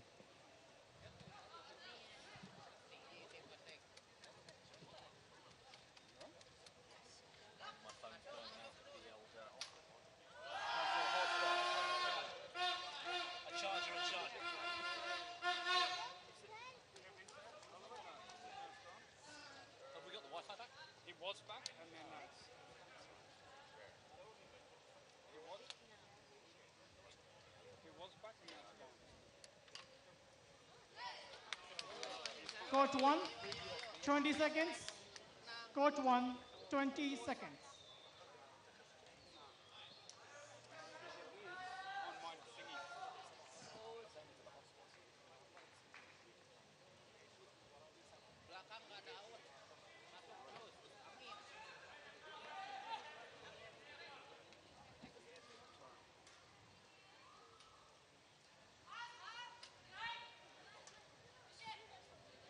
Third game, low wall.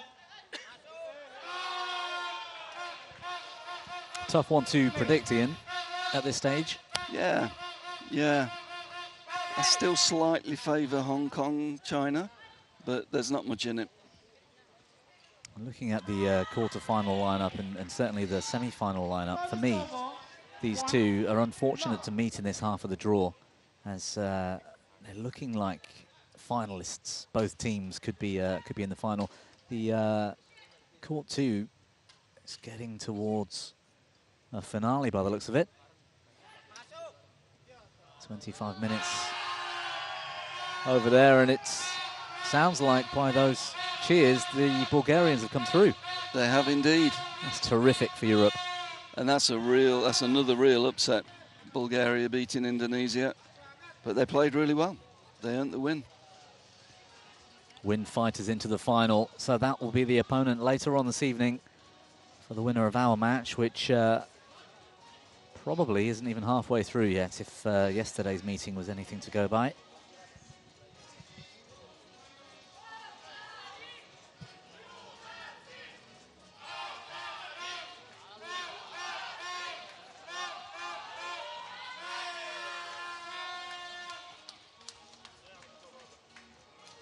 Big cheers Still going on, the team celebration. The Bulgarian wind fighters delighted with that semi-final result.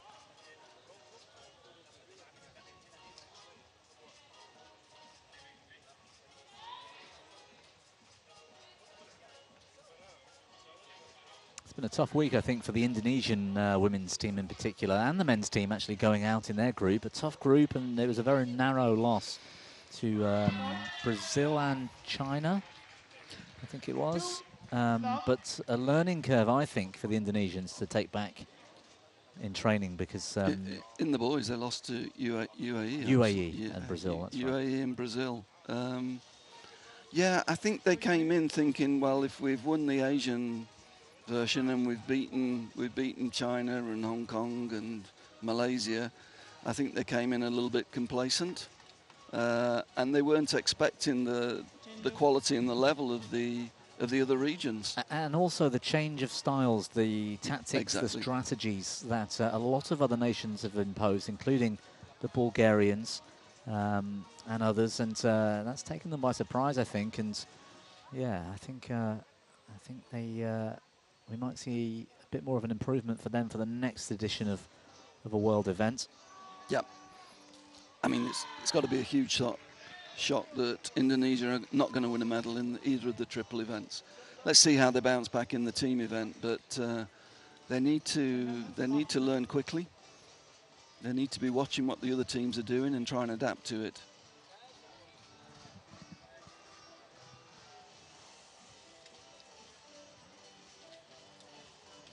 Three, lock.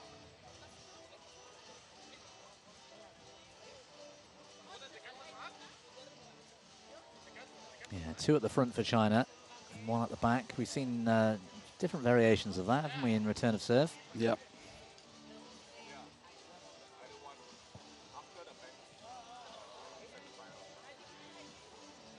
Clever, playing back to the player who just hit the shuttle.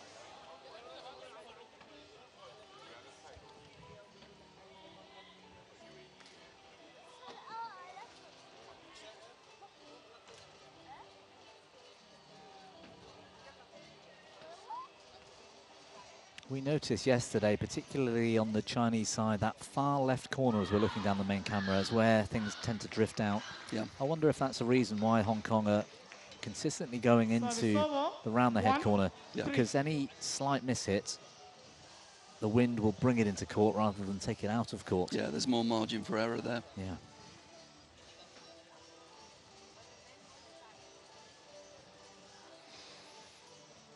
They might be looking to break their own record for the match, longest match here. Yeah, they're getting on for half an hour just now. So return of serve here, 3 in a row, all in the mid-court.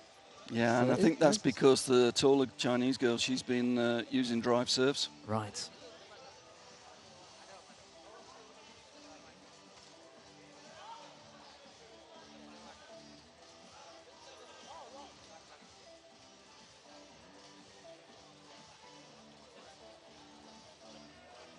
Oh, that is clever. Oh. Good rally. Nearly got back. Nearly got back. I Great thought effort. It was so quick, I thought she must have played a consecutive shot, but there was another No. shot in the middle of that. No, that was a great rally. They really targeted her here. She's stuck. And they put Followed it her. right into... They followed her. Yeah. She managed to get out of the way and then get back up and hit the shot. Unfortunately long, but it's good effort. Good tactical awareness from the Hong Kong women's team.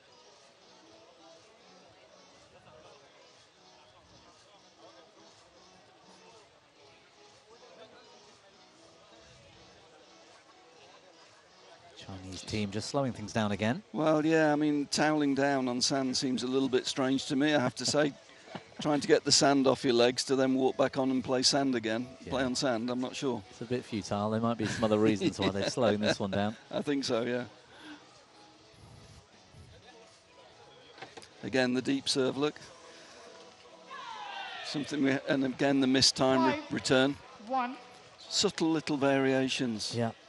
Winning 1 or 2 easy, but here we go, stopping the game again.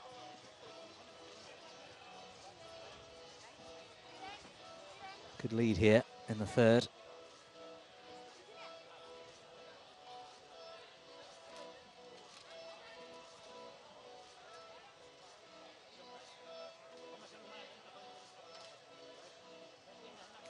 aggressive from Hong Kong, China. Yeah, just mixing it up, aren't they? I mean, it's nice. As I said in the second game, they just went a little bit too passive. And now there's just the odd quicker shot, the odd short shot, then going back to the rear court rather than all to the rear court and letting them, the Chinese, rotate reasonably comfortably. And that moving around on the serve, forwards and backwards.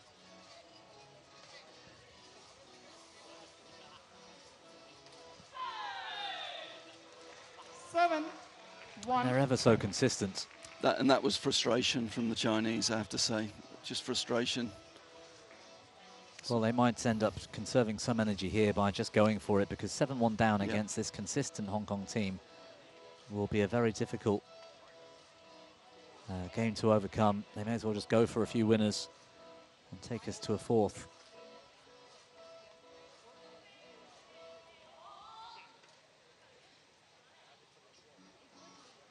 Oh, good recovery. And again, making time for a partner to get back into good position. It's also harder for the Chinese team to get a good length, isn't it, from that side? Yeah. There is still this faster end.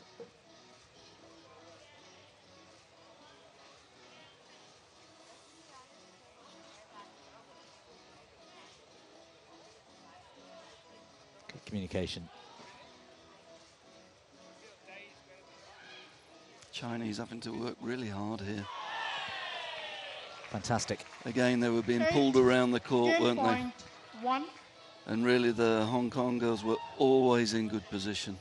They make this sport look easier than everybody else I've seen. Yeah. And it'll be interesting to sort of really break down their strategies, tactics, movement patterns. Yep. As I'm sure teams will start to do moving into future events. Yep.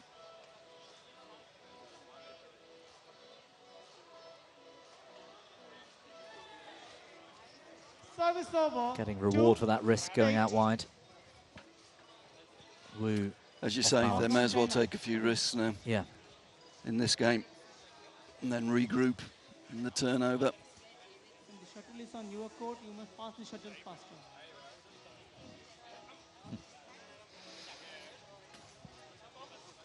Can I make a badminton comment here? Of course. I'd like to see more badminton umpires saying the same thing. It's one of my pet hates where people turn and not facing the opponent and just flicking the shuttle under the net. I don't like it. So I'm quite happy to see an umpire say that. Yeah, we see that enough around the world. Yes. Let's not have it in air badminton.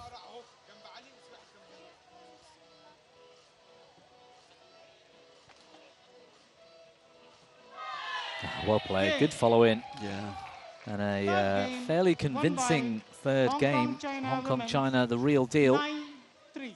Bringing it to the party again today. And there might have been an element of them losing a bit of focus yesterday. Certainly in one of the games where China came back in that group match. A bit of complacency. Doesn't seem to be the case so far, at least, which is good to see. No, it was at this point yesterday where Hong Kong did just relax a little bit. But I think they're too experienced not to have learned from that.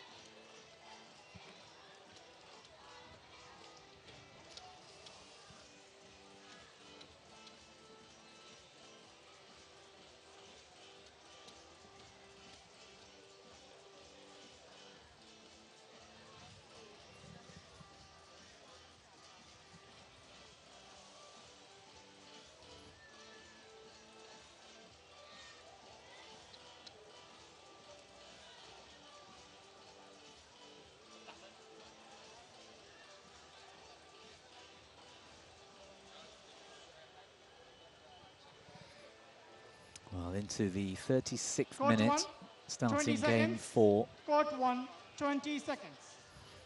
57 minutes was the match yesterday. If we do go 5 sets today, they're going to be pretty close to it. Fourth game. I've just got a feeling Love all. Hong Kong are not going to make the same mistake here. Play. I've got the same feeling. They just, I think it was a slight learning curve yesterday. Things must have got a bit tense going into a decider. Yeah. They did regroup and they came through it really solidly with the good China strategy. missing. But they can China avoid needing that. China women's team. China women's team. When the server is ready, do not delay the game. Be ready.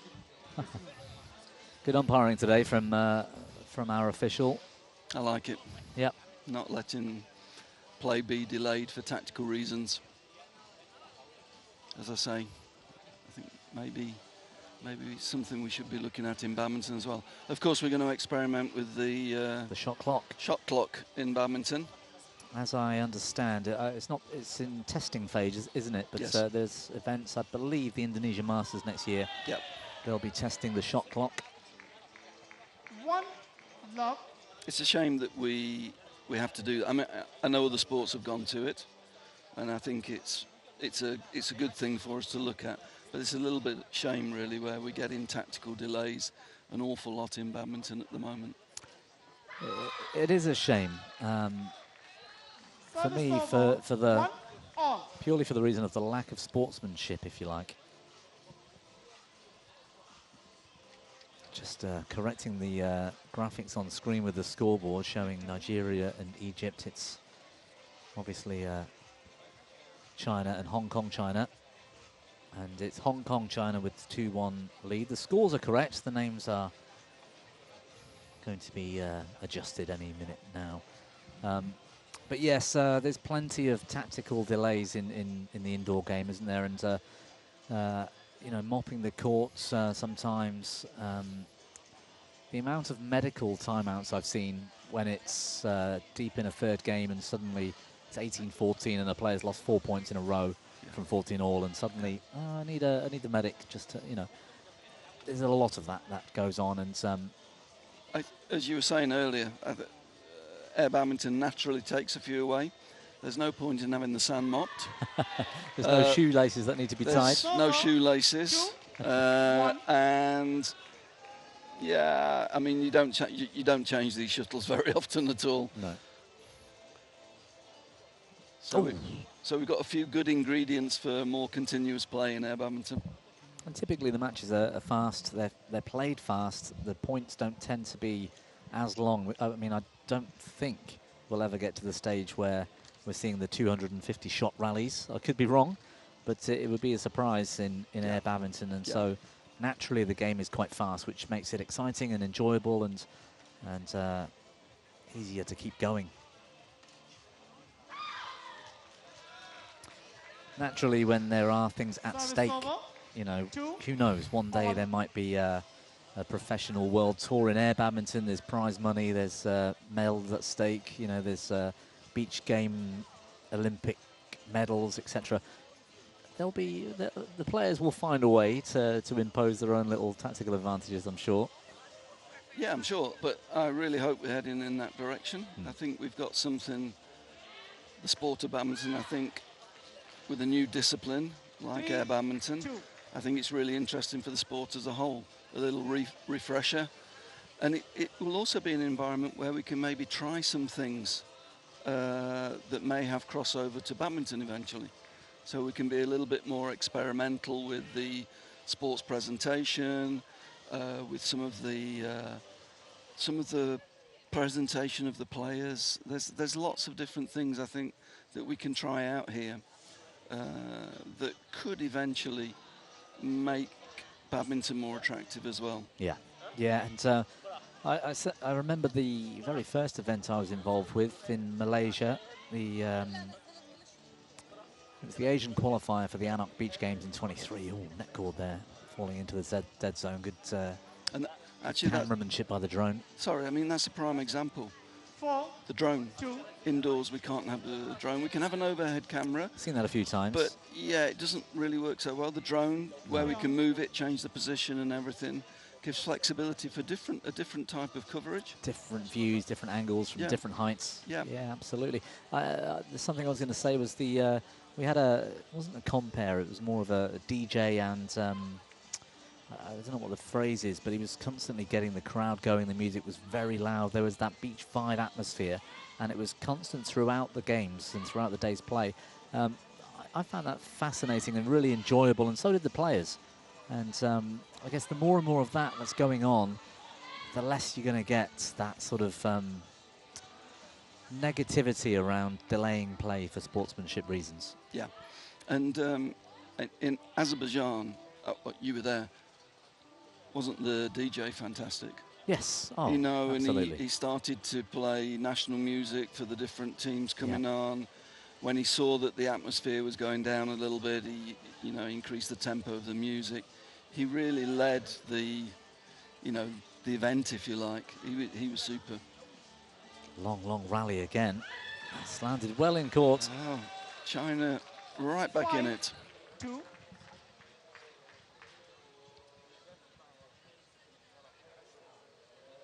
Chinese men's team undone earlier by Brazil in the quarterfinal. And fairly comfortably as well. Brazil men's team were a real threat to the event and a force to be reckoned with. We'll see them on court one later on. They were on fire. The physical domination of the court is impressive. And as you say, we'll see it later in the final. They've got a player, it's got to be the tallest player in the event here, a Brazilian Silva, his name is. Trying to work out his exact height, but it looks around 2 meters, around 6'6" or more.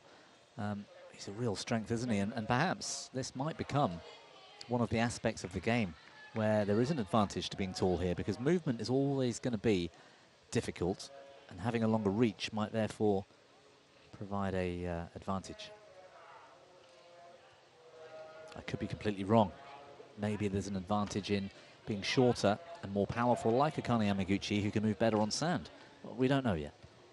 Well, we got the two contrasts with the Brazilian team, because the girls' team are really short, and then you've got the male team with a 2 meter tall player.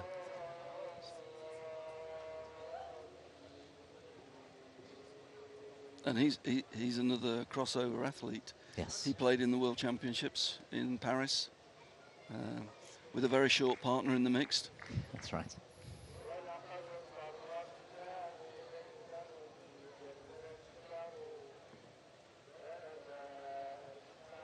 Very few substitutions in this match. No, both sticking with their A teams. 45th minute now, 3/4 of an hour. 4-point lead for China in the fourth. Narrowed slightly, but odds-on favourites for this game, and we might see another decider.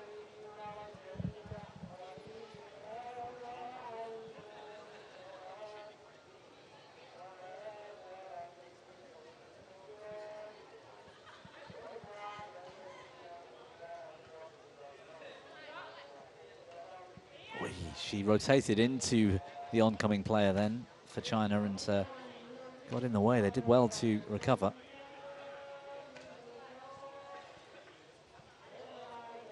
Oh, super shot. 4-6.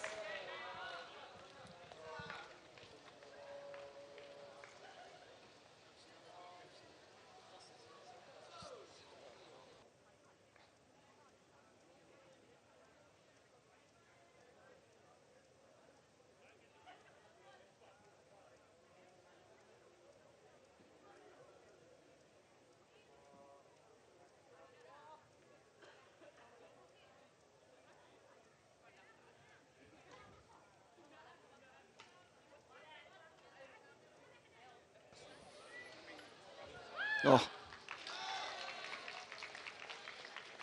Good play. Service over. 7-4. Able to turn that rally around with one shot there. Fighting hard, the Chinese girls here. Yeah, I think we'd be surprised for anything less. Such a determination in terms of this sport.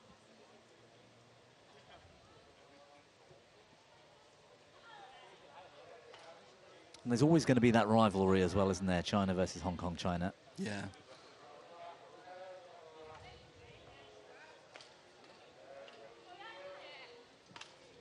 Injection of pace.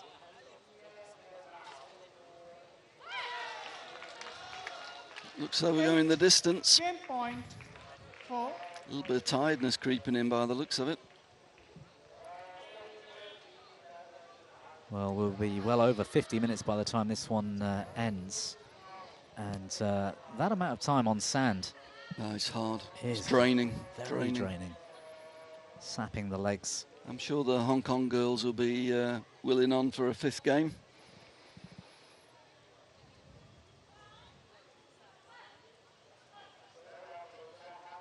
Local prayers going on around the UAE currently, hence the music absence for the moment.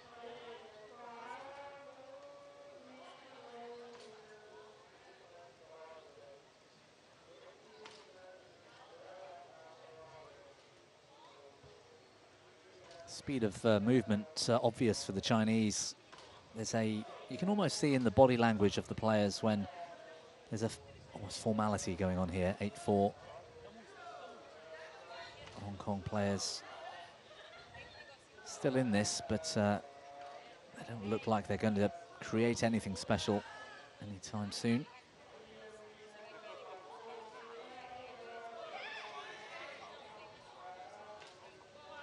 Desperate work from the Chinese to, oh, I say that, and the error. 5-8.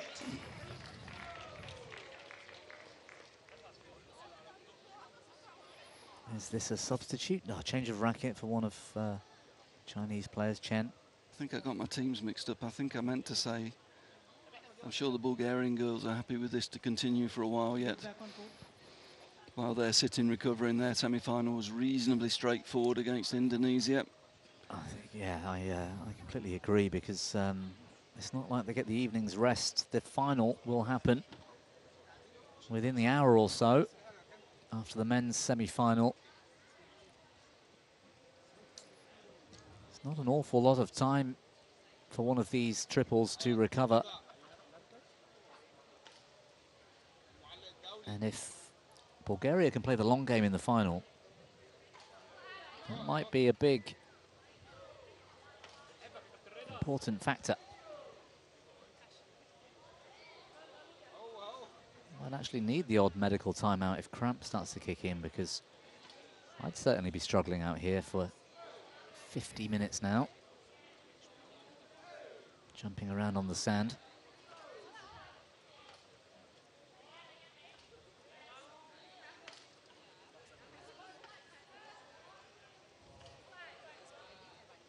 Last chance in this game for Hong Kong.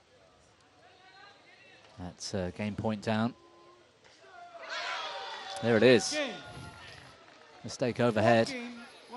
Hard work wins the day there, Ian. I think the China team looked pretty, what's the word, committed to that work ethic. And they were a bit more consistent in that fourth. They were, yes.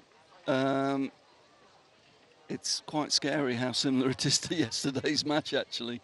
So I guess the thing to watch out for is, can Hong Kong China get a quick start like they did in the 5th game yesterday? Yeah, well, an average of, what am I looking at here, 12 to 13 minutes per game. I think this one might set the record for the longest air badminton match ever. Deciding game coming up.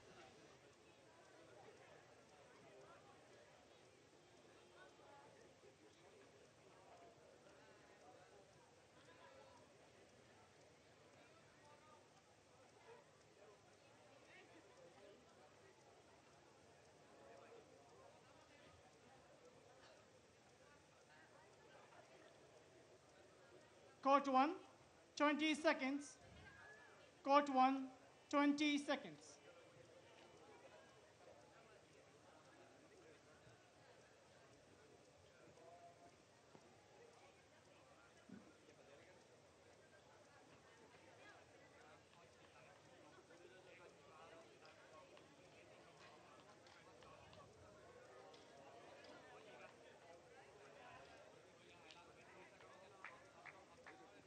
Final game, love all.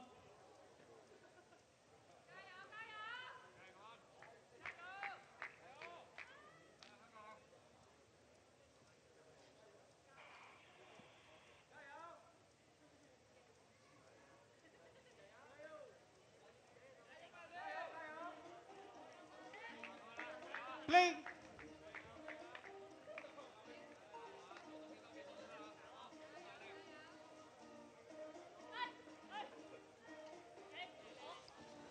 Well, it's almost a carbon copy of yesterday's group stage match. Two same nations going at it again, and 2-all. A deciding game. Ian, I'd be very surprised today, however, that Hong Kong, China take a 5-0 lead, which they did yesterday, and won the game 9-3 in the end. I don't think we're going to see that today. No, I think China will have learnt from yesterday. They got caught completely off guard at the start of the 5th game. Change of ends halfway through. I think we should be looking at 5 points. First to 5 and a change of ends. Just to balance out any end-to-end advantages. Conservatism winning the day. That was a very conservative point.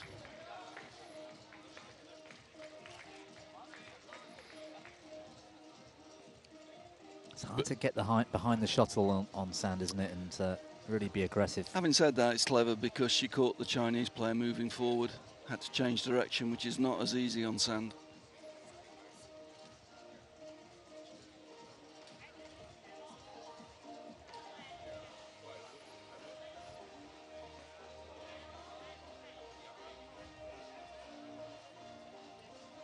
China using the forecourt a lot. They haven't gone into the deep very much.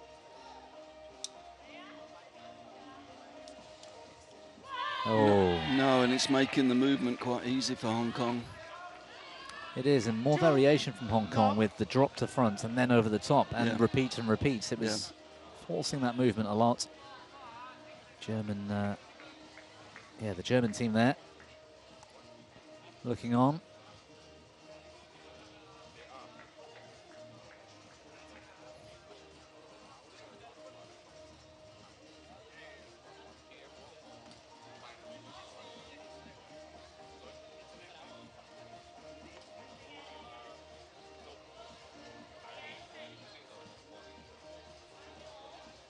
China looking for that drive.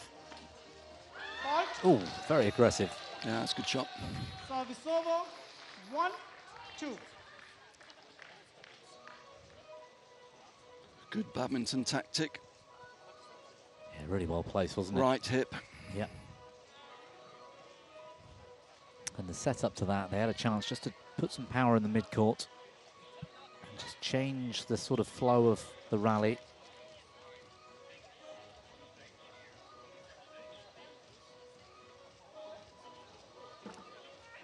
Oh, that was going to go wide, surely. Yeah. They've got some speed in the legs yet because they're all at it here. 100% movement. Nice out. 2-all.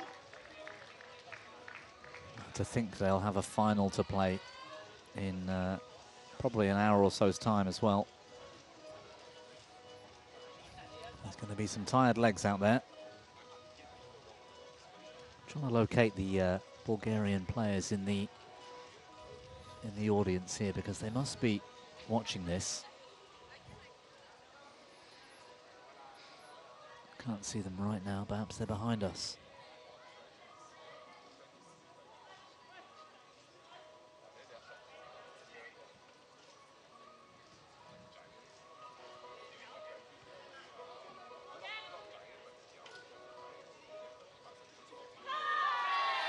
Yeah, a little bit more aggressive from the Hong Kong China girls there. Service over.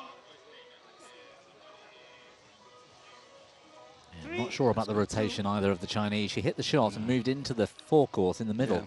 Yeah. And got caught because the shuttle was almost directly played at her. Perhaps should have gone sideways then.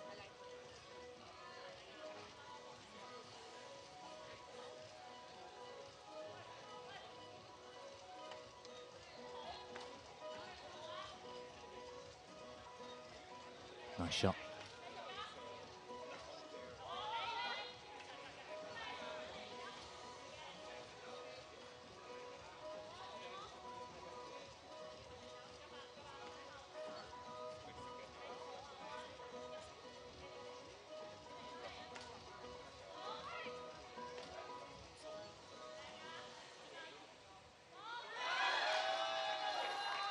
Nip and tuck. Service over. She looked frustrated with herself, yeah, missing a pretty comfortable block back to the service line.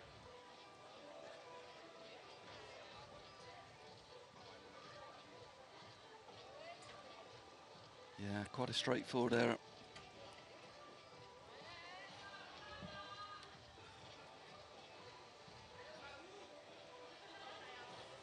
Well, we've just ticked over the match length from yesterday's into the 58th minute.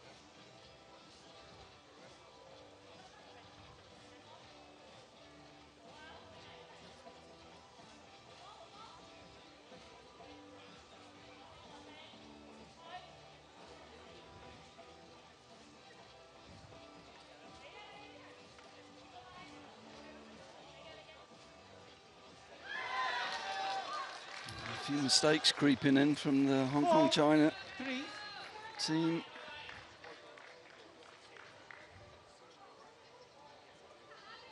Just let the shuttle drop a bit too much, didn't she? Yeah. It's not just the burning of the legs running around on sand for an hour, but the concentration levels to avoid the temptation to go early. You've got to wait, haven't you, for the shuttle to settle, and that requires a lot of focus. That level of focus for an hour is quite tough to maintain. Yeah, more shells being removed from the court. The more they play on it, the more they churn the sand up, the more the shells come to the surface. Might discover a few fossils or something down here. Yeah, there's quite a few fossils out on the beach just behind us there.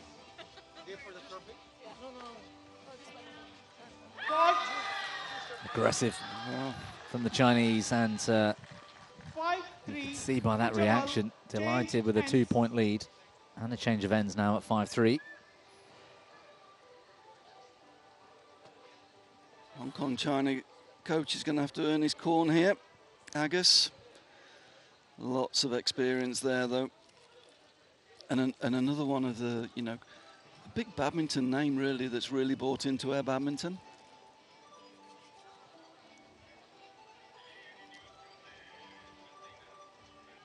Yeah, and that's what I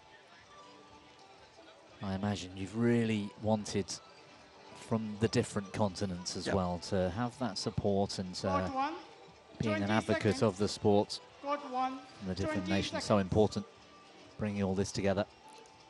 I mean, as you remember, the Asian qualifying event for the beach games that were to be, the Chinese coach was Kai Yun. That was amazing having Kai Yun there, I have to say. Yeah, that's right. I'd forgotten about that. Yeah, and we had Rioni Manaki as well there, was coaching. Yeah, it was good. And playing, as I recall, was she not? He kicked off one of his team for the last match because he wanted to have a go at it. He was fascinated by the tactics. 5-3, play.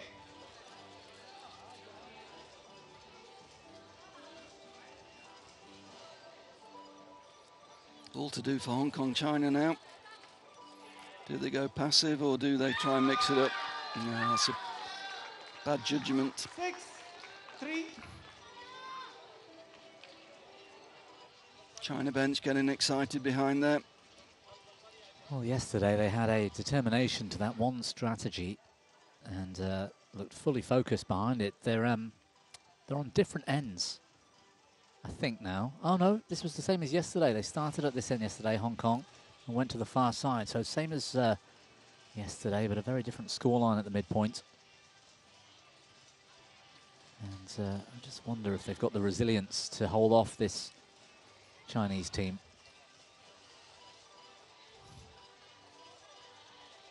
Good shot.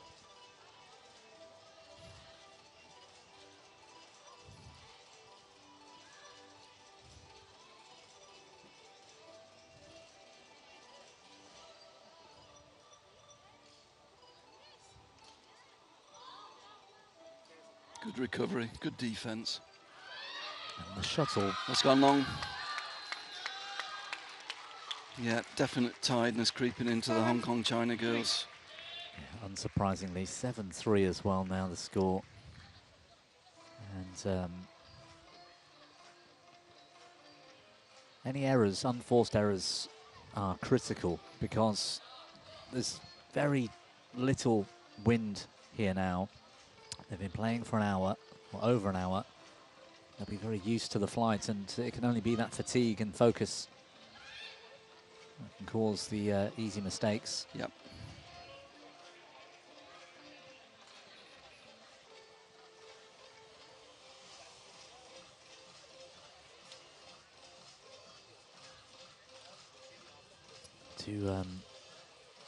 To Hong Kong start taking a few more risks.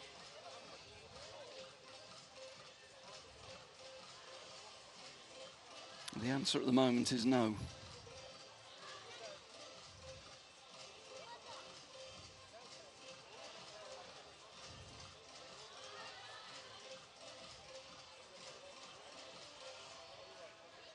Everything into the deep court from Hong Kong. Oh, good shot. Oh, missed it. Created the space. Service over, 4-7. Yeah, they worked that rally really well, the Chinese team, but they did. Couldn't convert, could she? And that was a real chance. yeah, Hong Kong getting the reward this time for that safe approach.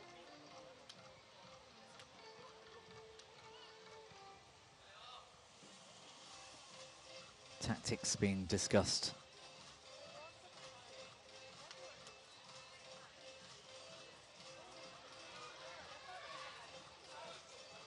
Can you remember a substitution in this match? I don't think we've had one. No, no.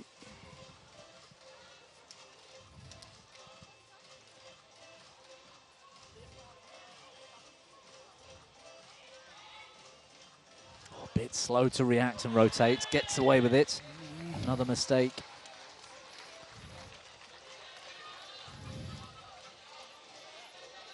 You can see the fatigue etched on the faces of the Hong Kong China girls. They're really having to dig deep now. Yeah. That was no excuses there really for Feng Shuying.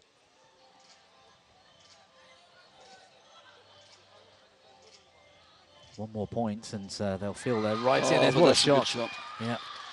Look at the reaction of the Chinese. Service over, 8, match point, 5.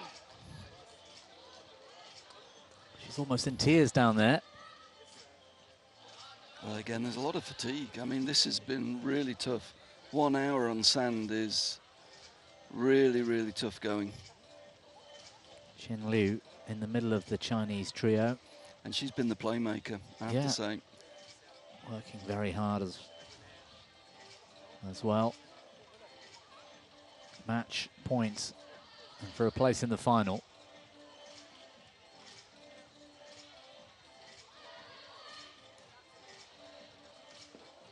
Oh, the racket's gone. She's run off to change rackets and survived. That's the one thing Air Badminton has. Because of the non-consecutive shots, you've got that chance with 2 players on court.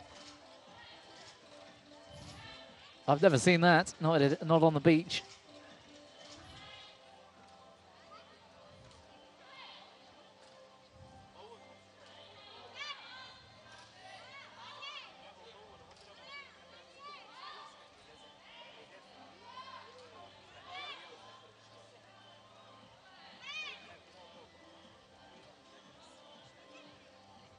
They win it. First time of asking.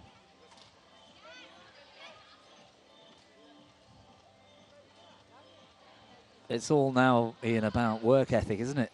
Yeah. And consistency. It's gone wide. Game. What a great match. Fantastic. Fantastic.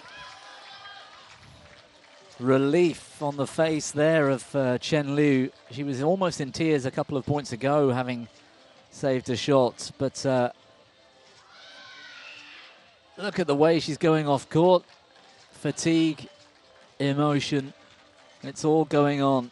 And how nice is it to see from the China team? Because we don't get that so much in badminton. You can see how much it meant to them. Yeah, she's a come fantastic match. Come back on to shake the hands of a very valiant Hong Kong China team and performance. So close again. At least they've got this sort of pride of beating this team yesterday, but this is the one that counts. 7-9. Yeah. Final moments. It's going to be a quick turnaround for them for the final. 9-5. That's the reaction. It's great. It's great that it means so much to them. In that final point, one of the players ran off to change rackets with a broken string as well. Yeah. And for a gold or silver medal.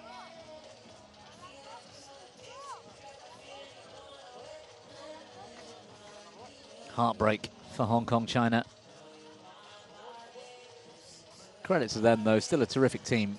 They just didn't quite manage to have the same consistency today as the China team when it mattered in the last couple of games. And to be fair, I think the Chinese players and the coaches learnt a lot from yesterday's match.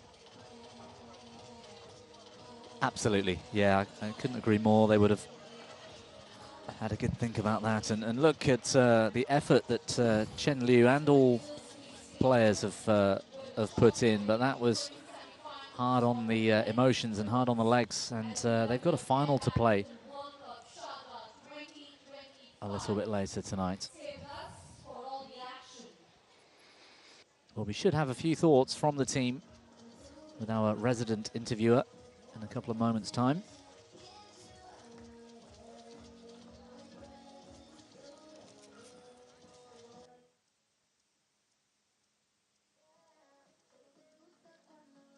What a performance by Team China. You're into the final. How do you feel? 他说你觉得怎么样？你打赢到最后一场。非常激动 ，so happy, very so happy. Oh. And what does it mean to all your teammates? How long have you been practicing and training for this moment? 你差不多打了多久？你跟你的1个月。How long? How much preparation have they put into getting to the final? 他说你就是多久去训练？对，我们就是大概11月份，11月，然后集中训练了，最多可能也就20天，是吗 ？About 20 days. Wow. Days. Yes, 20 days. 20 days practice. Yeah. Okay. And what are you going to do for the final? You have to rest now for the final? 他说你怎么你最后一场怎么要你现在会休息吗？怎么弄最后一场？对，先保持休息，然后我们会静下来，先想一想，然后时刻准备战斗。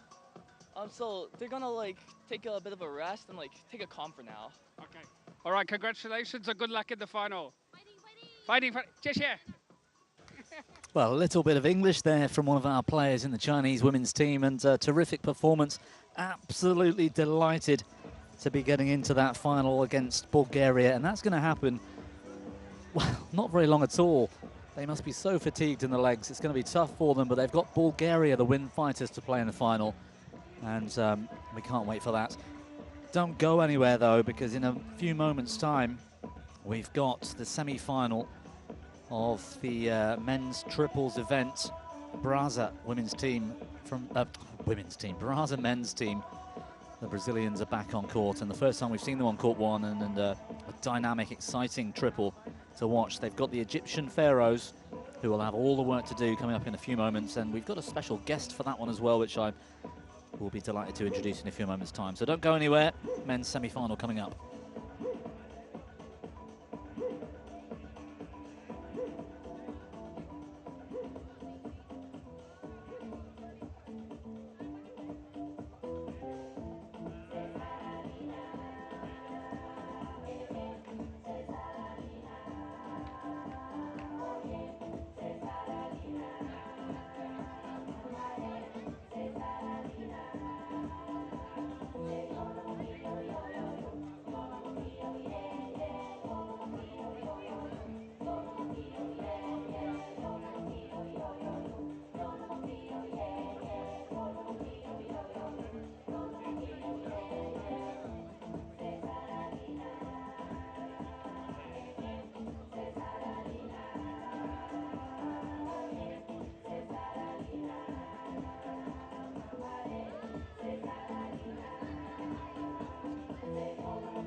today's exciting men's triple semi-final action, we would like to extend a warm welcome to our technical officials on court 1 and 2.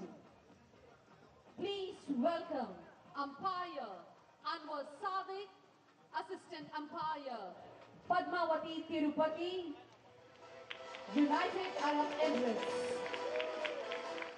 On court 2, Tasneem Hanif, United Arab Emirates. Assistant umpire Naseem Abi, United Arab Emirates.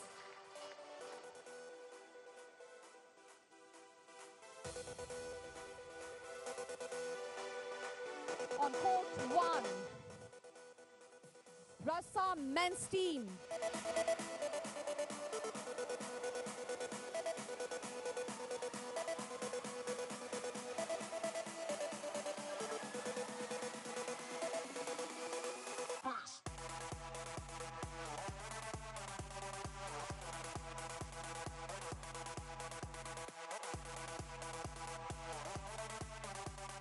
And their opponents, Egyptian Pharaohs.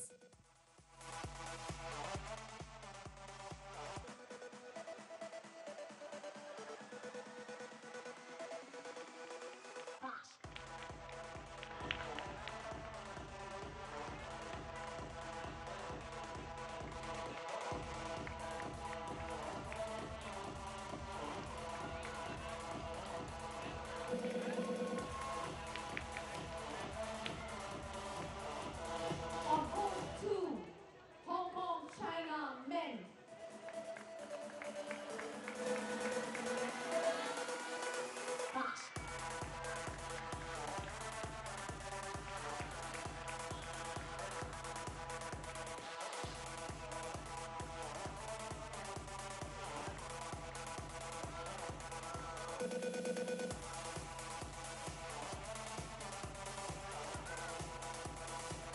And their opponents, UAE Falcons.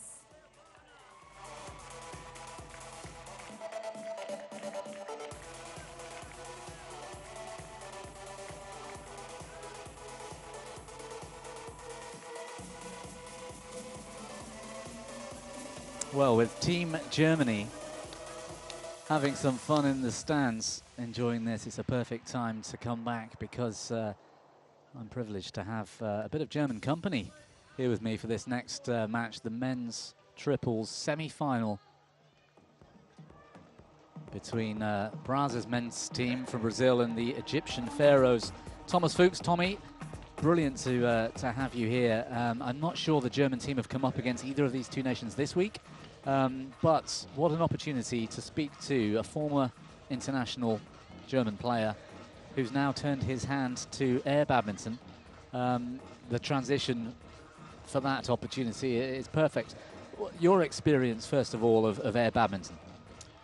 Yeah, first of all, Bobby, thanks for having me. I'm really looking forward to commentate here a little bit with you here at this great location, amazing event. I think all the players really enjoying it, and it's been a pleasure to be part of it. And first, to start things off, I think you might confuse me a little bit with my older cousin, Michael. Michael? I'm the little cousin. I've never been a professional. I thought you were. I was convinced you were. No, I played amateur level, basically. I played some tournaments on the World Tour for fun. I've been talking about you as a former international for so long, I feel so embarrassed. Yeah, no. It's because you're so good with the racket. I just think you must have played, you know, this game at a high level. I'm honored. Yeah, I played second league in Germany, so that's a decent amateur level. That's I would say. That's a good standard. But yeah, still a little away from pro standard. Okay, okay. All right. Well, thank you for clearing that up for us. That's great. But in terms of air badminton, moving from the indoor game onto the sand, onto the beach, into the wind, how has that been for you? It's definitely different. I think it's a new sport. Obviously, it helps to bring in racket skills from badminton and know how to move on court and everything. But yeah, it is different. It is super fun. When I watched it the first few times, I was also not really convinced. I was like, oh, maybe what is this? it looks a little bit clumsy sometimes Sure. if you compare it to the indoor event, because I mean, you have the wind that moves the shuttle around, so you can't really swing as you swing in indoors. So everybody's trying like shorter movements just to make sure you hit the shuttle correctly. Yeah, but it's so much fun. From the first time I played it, I fell in love with it, and yeah, just an honor to be here with the team. We're having a really good time. Yeah, we haven't performed as we hope to, but still we're having a good. As you can see, the team is in the stands enjoying themselves. Ladies and gentlemen, having a party. On my right, Egyptian Pharaohs, and on my left, Brasa men's team. Egyptian Pharaohs to serve. Love all. Play. Well, another team that really have been bringing the party this week. I mean, there are a few. Nigeria, for example, on and off the court, have been fantastic to have around. But Brazil is one of them. And for me, the biggest threat to the event in the men's triples is this Brazilian team. They've looked fabulous. Have you seen much of them play? I haven't seen too much. I've seen some like one or two games they've played. What I think is the most impressive part is their energy. They're so energetic, celebrating every point, and that really helps, because I think in this sport it's so much about feeling good on court and getting into the rhythm and getting the good feeling for the shuttle and for the sand and for the movement. Every team is playing different, so every match is new. I think it's tough to call favorites. As we played the Chinese yesterday, and they were really, really good. Really thought, oh wow, they're so aggressive, completely different speed than the other teams we've played, also at the Europeans earlier this year. Yeah, and then you see the Chinese going out there today, losing 3-0 against Brazil. Convincing victory for the Brazilians on court too. And they just bring an extra dynamic. It's so aggressive. This guy here on camera, he's 2 meters tall. He's a champion of the indoor game as well. He played in the Olympics indoors, silver. And he's a real threat. In fact, they all are. They've just got this energy, which is a great phrase for you to use. And actually something Ian and I watched your opening game on court 1 yesterday. And they brought you on as a substitute. And you changed the match, in our opinion. You kind of said, hey, you know, you lifted the team, the high fives, the spirit, the confidence, and it changed everything in that match. That seems to be really important out here on the sand.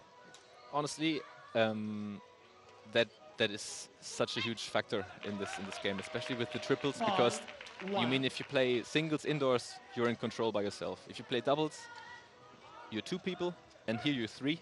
So even more like communication that can go wrong, shuttles that can be played in a weird way for your partner, and then also the factor that you can't hit it twice in a row. Yeah. So it adds another layer, playing 3v3 with this extra rule of not hitting twice. And that's why it's so important to feel comfortable and trust your shots. And we had that in the first game against the Dutch from the second game on or something.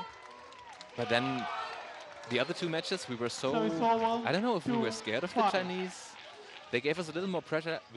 We went into the game more comfortable and thought, okay, we're already in the quarterfinal. Let's just fight, you know, fight for the top spot.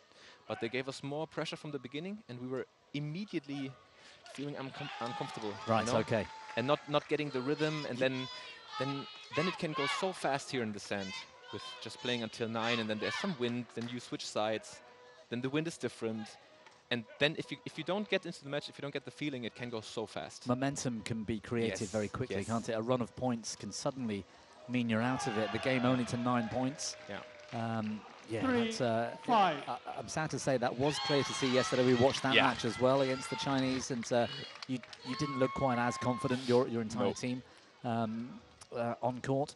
Off court and before the match, with the team poses, however, you guys are right up there. I mean, that's been tremendous for us to watch all week with the 3-pointers, the miss, and the score, that kind of stuff. It's been really good fun. And talking of that, the enjoyment factor, what has this event meant to you and the team and everybody here in terms of enjoying yourselves? It's a very different feel to indoor badminton, isn't it?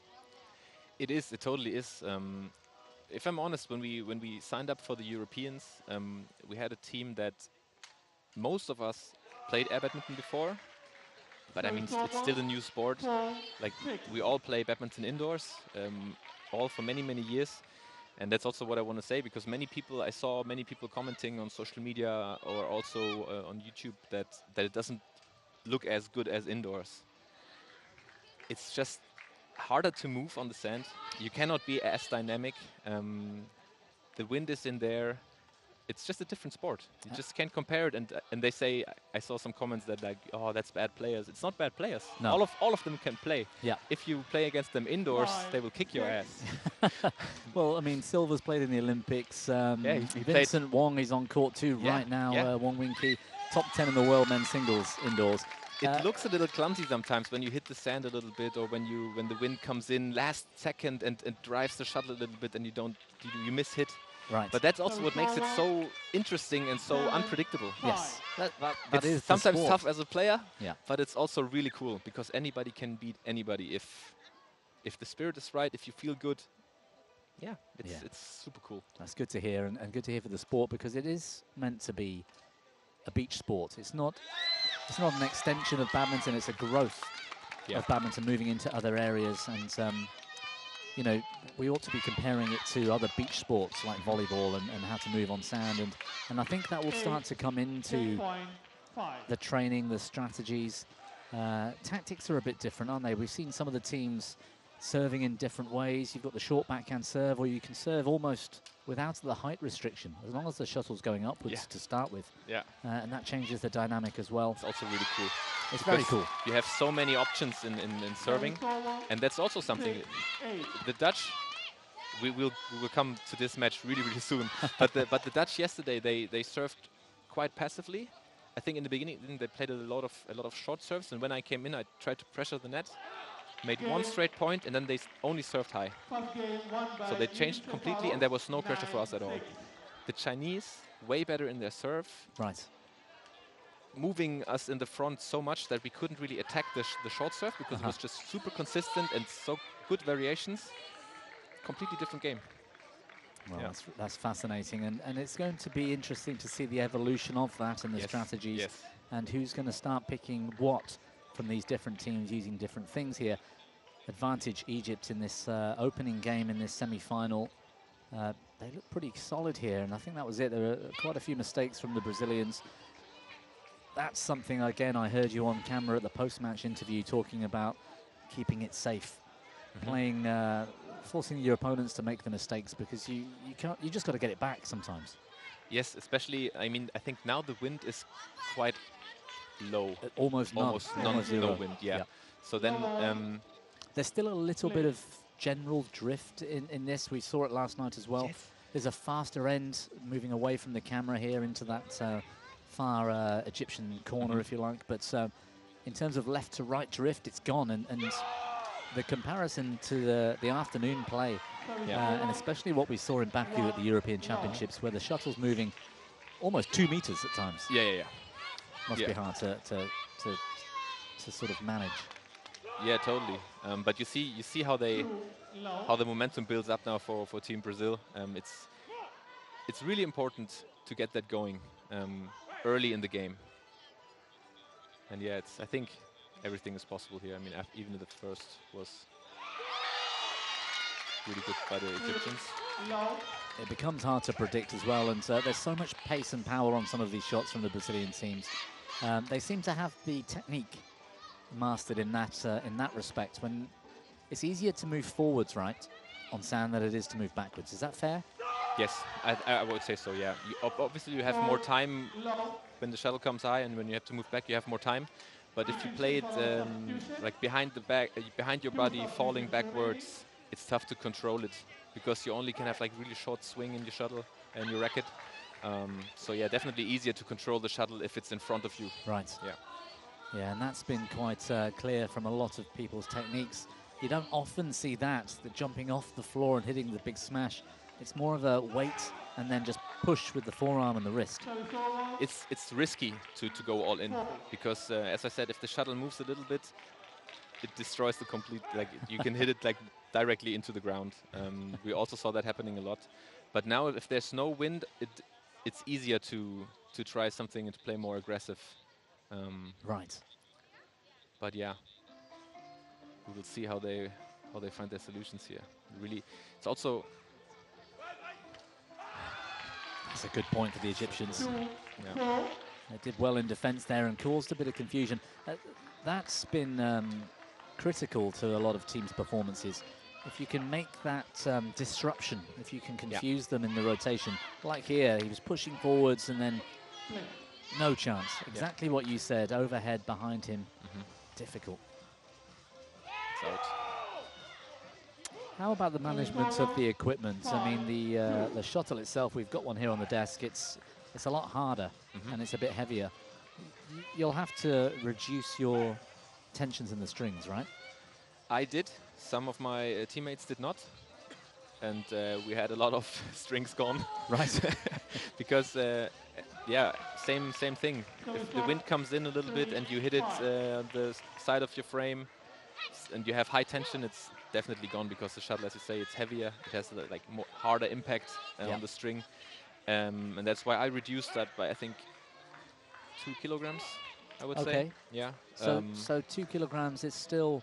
So what would you usually use indoors? 14, something like that? 13, 14? I play 13, actually. 13? Yeah. So you've come down to 11. 10.5, 11. 10.5, 11. Okay, so that's still 20 to 25 pounds per square inch. That's still fairly tight. Yeah. In Baku, I played with 9. Right. But yeah, then it's too soft. too soft. And then Do you the don't really strings have start control. moving? Yeah, and you have not really... don't feel really controlled in the front court. Yeah, I see. Just a little more random then. Yeah, that's interesting to note.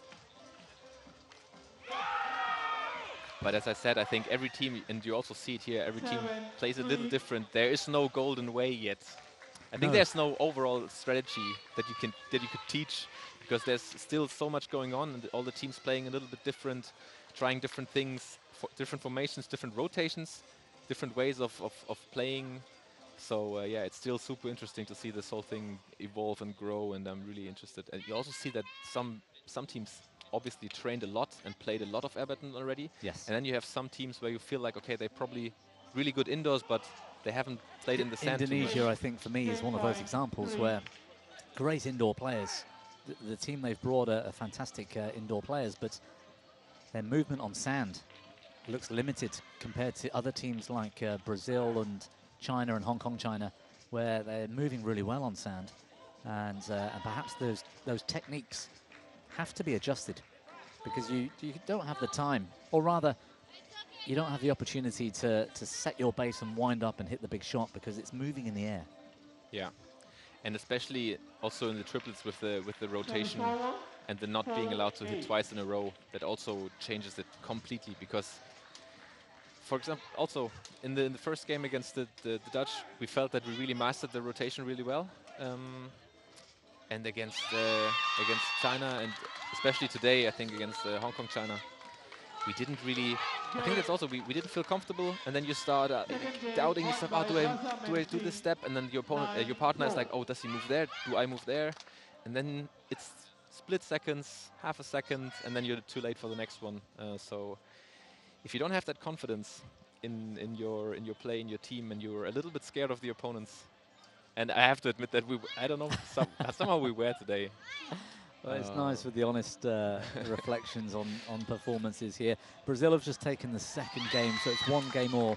We're free to just chat, by the way. That's been the instructions. We can just carry on having a bit of fun here. But I was going to ask you about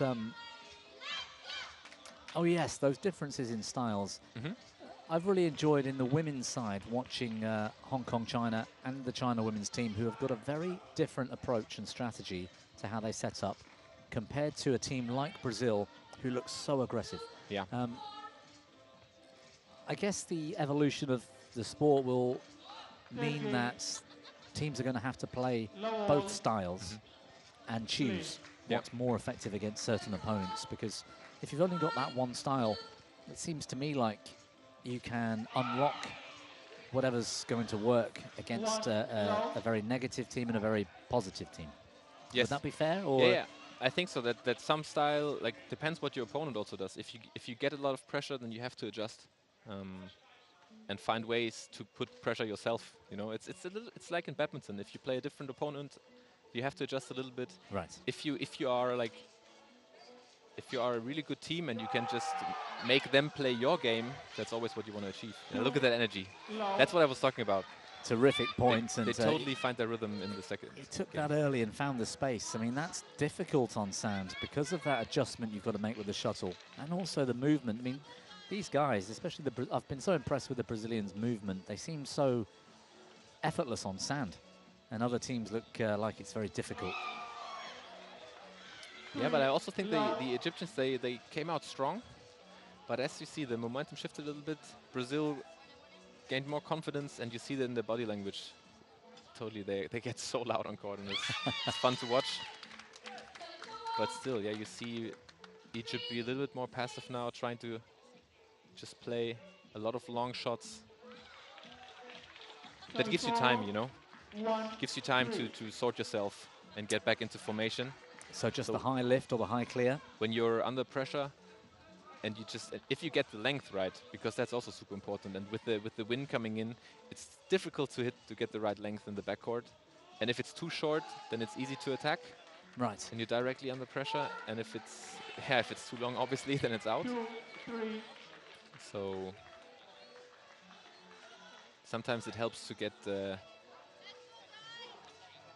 into the rallies if you lift a lot, because as we also said, it's hard if you're in the back of the court, it's hard to hit really hard smash attacks as we know them from the indoors. Right. Okay. And those drop shots also, that's also how the Chinese killed us actually, because we were expecting the hard shots and they were really good, like deceptive drop shots that we haven't seen before in air badminton. Right, so okay, yeah. They brought that from indoors and then really made it work on us. I've noticed that with the Hong Kong team as well. They take it early and then just play soft, and it must be so hard to push off on sand just like that and be able to get to that shuttle. There was a player that's not here this week for Germany who I was really impressed with in Baku. I can't remember his name. He had fair hair, blonde hair. Yeah, we had actually 50% of our team for women's and men different replaced. Okay. Not because we didn't want them to be here, but because they just couldn't make it. Sure. Sure. I think you mean Brian Holschke. Yes. He was like a little smaller guy, but he was super quick. He was very fast. His defense was great, diving all over the place. Yeah, he was in the sand a lot. I think he might have helped your team. No disrespect to Hippold and your other players this week at all, but I think against some of these opposition, in that respect, trying to pick up those softer shots, it would have been a really good substitute. Definitely. I mean, we had Brian and Felix, and we also played them all the time in the team event in the doubles. So that was our go-to formation. Right. So we lost our top 2 guys, so to say, but we brought in David and Leonard, and they also do a great job. Obviously, it's new, so we haven't played a tournament together. That obviously needs adjustment. And as you can see here, the teams who look like they played a lot, they also move better together. And yeah, it's a little sad that we couldn't really transform that. I hope we will do better in the team event.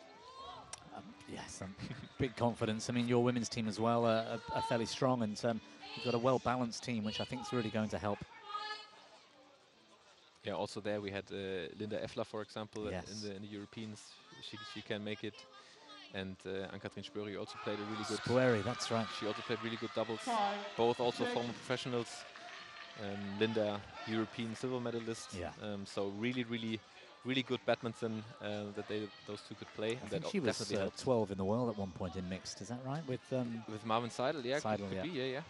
So yeah, definitely we lost some quality in Linda, but we also gained some new with Fabienne Depré, who also played the World Tour in singles. So yeah, I think we're quite solid and really looking forward to the team event starting tomorrow. But I'm also really excited to see who is taking this match here, and then the triple titles later on. It's really good. Well, it's 6-5 here in the third, and you get the feeling this might be a crucial game in this match. Everything sounds so fun, and it is, isn't it? I mean, the setup here, the location, the distance from the hotel, the beach, that must be quite an honor, really. It is for me. As I said, we are so happy that we can be part of this. It feels like holiday. Right. But right. it's one of the best holidays because you still play competitive sports in such a cool environment. Yeah, amazing. It can't get any better. I mean, we could play better because after playing bad and losing a match, the emotions are a little bit mixed feelings, you know. But yeah, we're still enjoying it. I think everybody who's here is having a really good time. Well, the noise behind us in the crowd as they cheer on Court 2, the other men's semi-finals going on. Hong Kong, China against the UAE. Fairly early stages. Hong Kong with a 1-0 advantage in that one. 8-8, yeah, crucial. And they're one of the top picks in the men's, I think, for the final here. Hong Kong this week. Good shot from Wong there, just to take them, I think, close to the end of a second game. We're at 9-6 there. Big cheer from the Brazza men's team as they take the third game. It's a 2-1 lead for Brazil. Yeah, and, they're looking really good now. Good comeback after that difficult opening game. Good serve also. Very aggressive. Yeah, with a big smash. If you lose the length, and if you play high, it's also, I mean, people know that from badminton. You know, see here you play high, but only in the half court, then it's almost no chance to return it after. We've seen some great dives and some great saves, but in general, I would say if you don't have time to hit it long, you have to try to block it somehow. Right. Keep it flat. Yeah, some of the nations with the good racket skills, if you end up getting drawn into that driving game, and I think that's where China, for example, are very good, you become under so much pressure very quickly. Yeah. Fourth game, Lawal. Yeah, fourth game. Would be surprising if Egyptian team makes that comeback. Yes, it feels like the Brazilians have settled. I don't think they've played on this court so far this week. And that must have a difference. Did you feel a difference in the two courts at all in terms of the conditions and the wind? I think we also only played on court 1. Right. But we trained on court 2. But yeah, I can't really tell because every day it's a little different, you know. Right. And that's the thing too, isn't it? Every match is going to be different.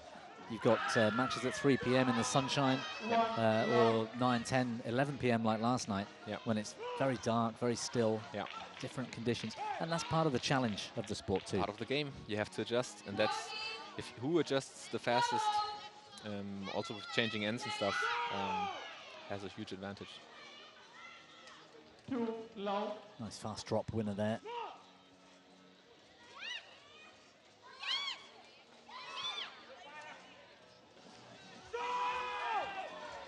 Three low.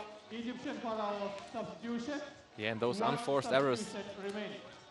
That's why I think that's why some people say it looks like it's not really good level, but it's just so tough. You see the shuttle in the last second, it drifts a little bit to the left, and then it's a little off of your racket, and you know that some millimeters can make a huge difference in how the shuttle touches the racket, and then obviously the shot is different.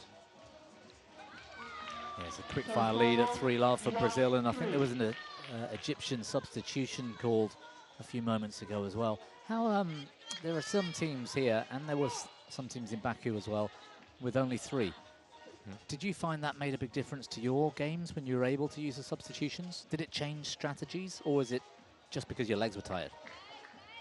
I think that nobody was tired because it's still quick games, and you have the rest in between the rallies. So I think that wasn't the problem, at least for us. But the other teams also don't look like that was the issue. But it was more a tactical thing. If you feel okay, we're not really in the game. It's tough because we're also not always sure. Should we change? And then because that changes the dynamic and the movements, or should we just stick to it and trust the team to get back the momentum? You know, because obviously if you have a new player, different rotation, they probably might move a little different, play different shots. 5-1. Yeah, can disrupt the game. Yes.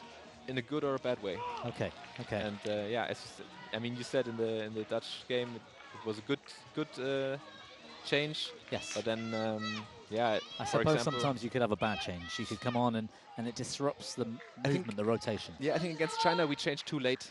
For example, we tried to stick to the first formation, but then we changed too late, and then it was already 2-0 in the third, and we were down. And then it's also super hard to come in and have an impact when you're already like the whole team is down, and then you have to come in and bring the energy. It's also tough. So yeah, also different strategies here, how you substitute. And we're still trying to figure it out. I think a lot of teams are trying to figure a lot out about this sport and how to be most effective. We should perhaps zoom in to the match now for a few moments, because the Brazza men's team are 3 points away from making it to the final here. And, you know, what better expert to sort of break down the strategy of what's working for them than you, Tommy. So that should be quite useful. Yeah, I think as you see, they try to be really aggressive and play everything. They don't lift a lot. They play everything down. And they are quite aggressive in the front, I think.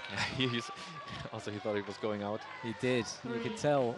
And for them, it seems to work that they don't substitute, because they are just like, you play together all the time. You know each other even better. So that's also a strategy, and for Brazil it definitely works out really well so far. And you see also how you receive is also so interesting, because some have 2 players in the front, some have only one. We've been looking at that. Yeah. What's your preferred tactic in that respect? Do you have 2 at the front, or 1 and 2 at the back? We started with 1, and then because China served so well, then we changed to 2 in the front. Oh, to cover the short serve. And then we stick to that. Yeah, I think most teams are more like covering the front court a little bit better, because if there's a long serve, you have one backcourt player, and he has time to go left or right. I see. Indecision there, and I think the rotation killed them, because this player had played the previous shot. He had no chance to go and try and pick that up. 2 points now for Brazil for a place in the final. And on the other court, it's Hong Kong with a 2-game advantage as well, and a 6-1 lead in the third. Look at that. Especially the guy, the Vogt. He's so intense, and I love it. I love it.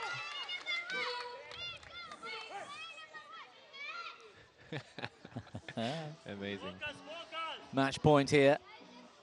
And we'll guarantee either a silver or a gold medal. That's it with the lift. It's landed in. Heartbreak for the Egyptians, but the Brazza men's team have cruised through after that opening game defeat. They've taken the next 3, 9-3 in the fourth, a 3-1 win over the Egyptian Pharaohs. Tommy, it's been brilliant to have you with us. I mean, your takeaways from this, I probably didn't give you enough time to really analyse what was going on, because we were chatting so much. But the different tactics and strategies from the different teams around the world must provide you guys with some learnings to take into the next tournament, I guess. Obviously. I think for us, we are looking forward to, I mean, we have a team tournament to play, first of all. Of course. So it's not over yet. But I mean, from when we go back, we will definitely learn from this a lot. And the problem is for us that the conditions right now in Germany are not the best to play outdoor sports. So I think some other teams had advantage, more access to beaches and sand areas, and also better weather. Brazil, for example, Brazil. Yeah. And also, for example, we will see them in the next match. I think the Bulgarian women's team. Fantastic that they got to that final. Yes, they improved a lot. In the Europeans, they lost in group stage. Yep. And but the guys told me that they trained a lot of air badminton all summer and also all autumn. And that shows. And they're in the final. Yeah, impressive. They did some training camp in Greece when the weather was not as perfect. So yeah, that is really good for them. We'll see them coming up in a few moments' time. We're just going to turn to one of the Brazilian players, I think, for a post-match interview. So let's go to Lloyd, courtside.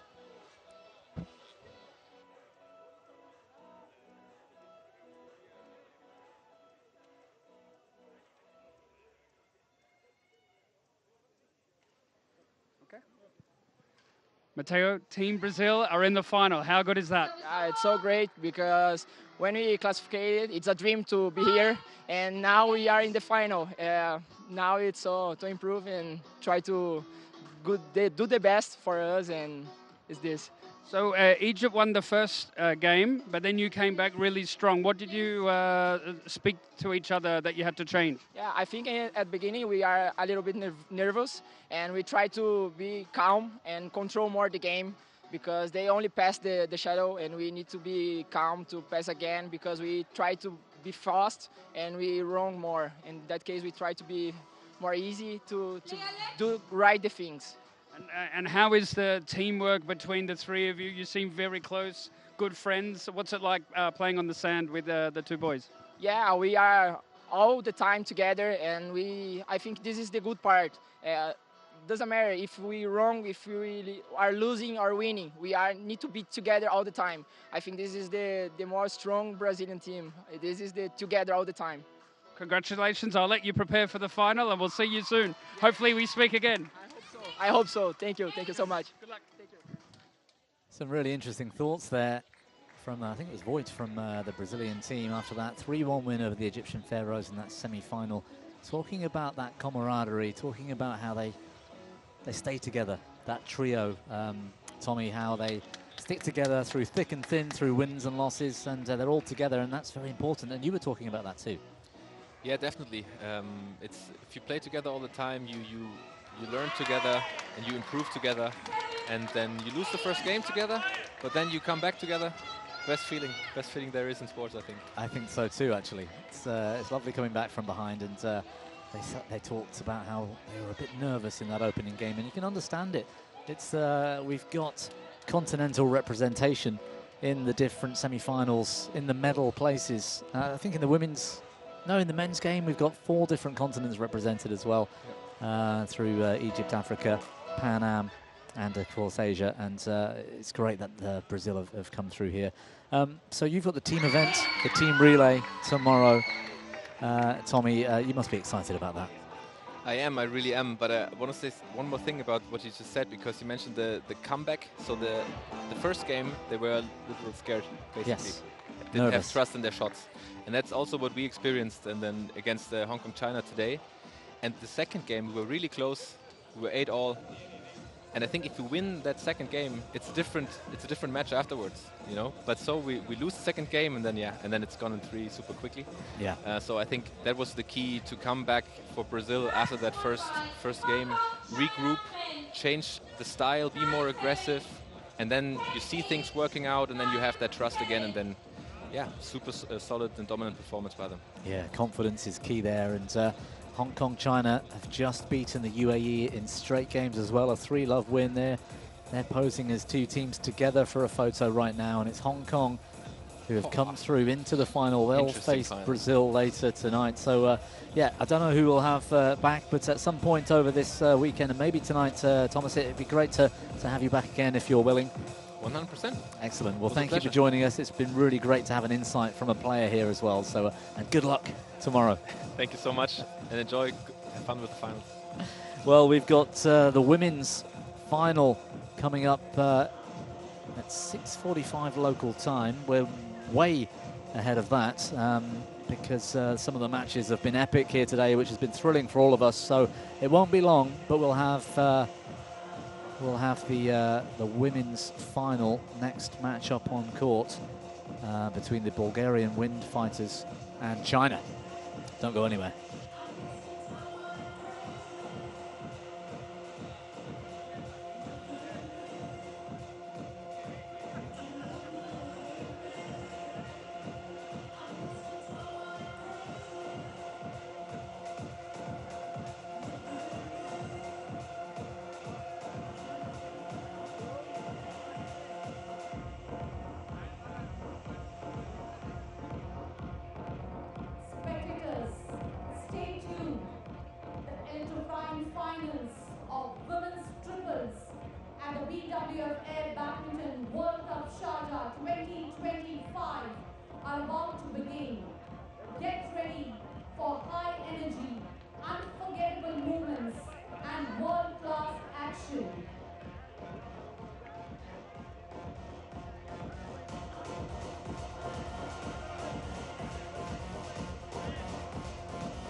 away from the another thrilling air badminton showdown. Energy up, cheers ready, and eyes on the court. Our athletes are geared, focused, and prepared to bring you fast rallies, big smashes, and non-stop action. So let's lift the atmosphere. Make some noise, Kofokan!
calling our technical officials to the court.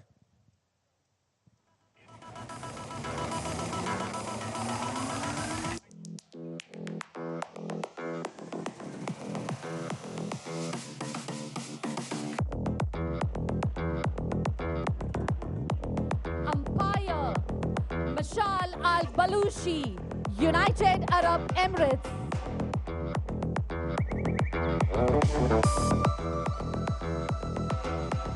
Assistant umpire Abdul Ghafoor, United Arab Emirates.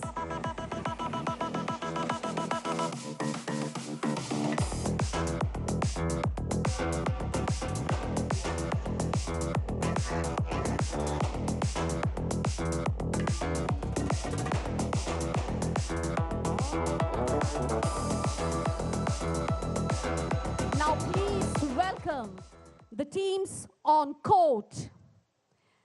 Please welcome Chinese women's team.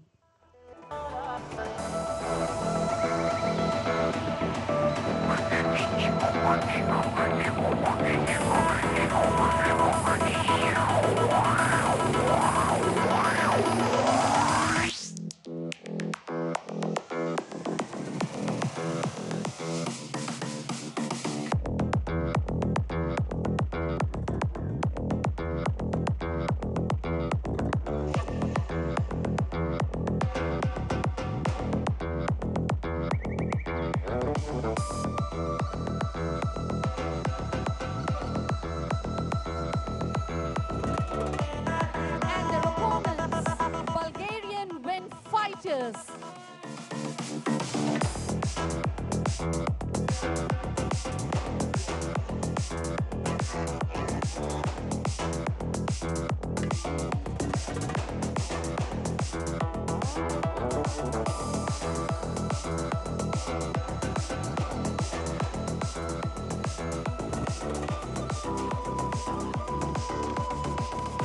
A warm welcome back to our viewers all over the world tuning in for this, the inaugural Air Badminton World Cup here in Quarterfinals on the beach in Sharjah, the UAE, for this 2025 edition.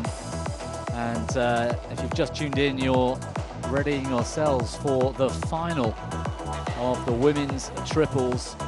Terrific performance all the way through the week so far for the Bulgarian wind fighters, who've surprised us all by making it through to this final, but they've really got it up against them today, as they've got a very strong Chinese women's team to compete against. I don't think there's an awful lot of wind to fight, Ian, here in this final, but I think the biggest challenge for the Chinese might be fighting fatigue after that epic semi-final they just played an hour or so ago. Very much so. I mean, that was an epic semi-final they played, and they didn't finish so long ago.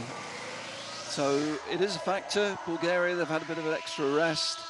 A little bit the same as the Hong Kong team, maybe not quite as organised, but the Bulgarian team is made up of very experienced ex-international players, whereas the China team is a very young team.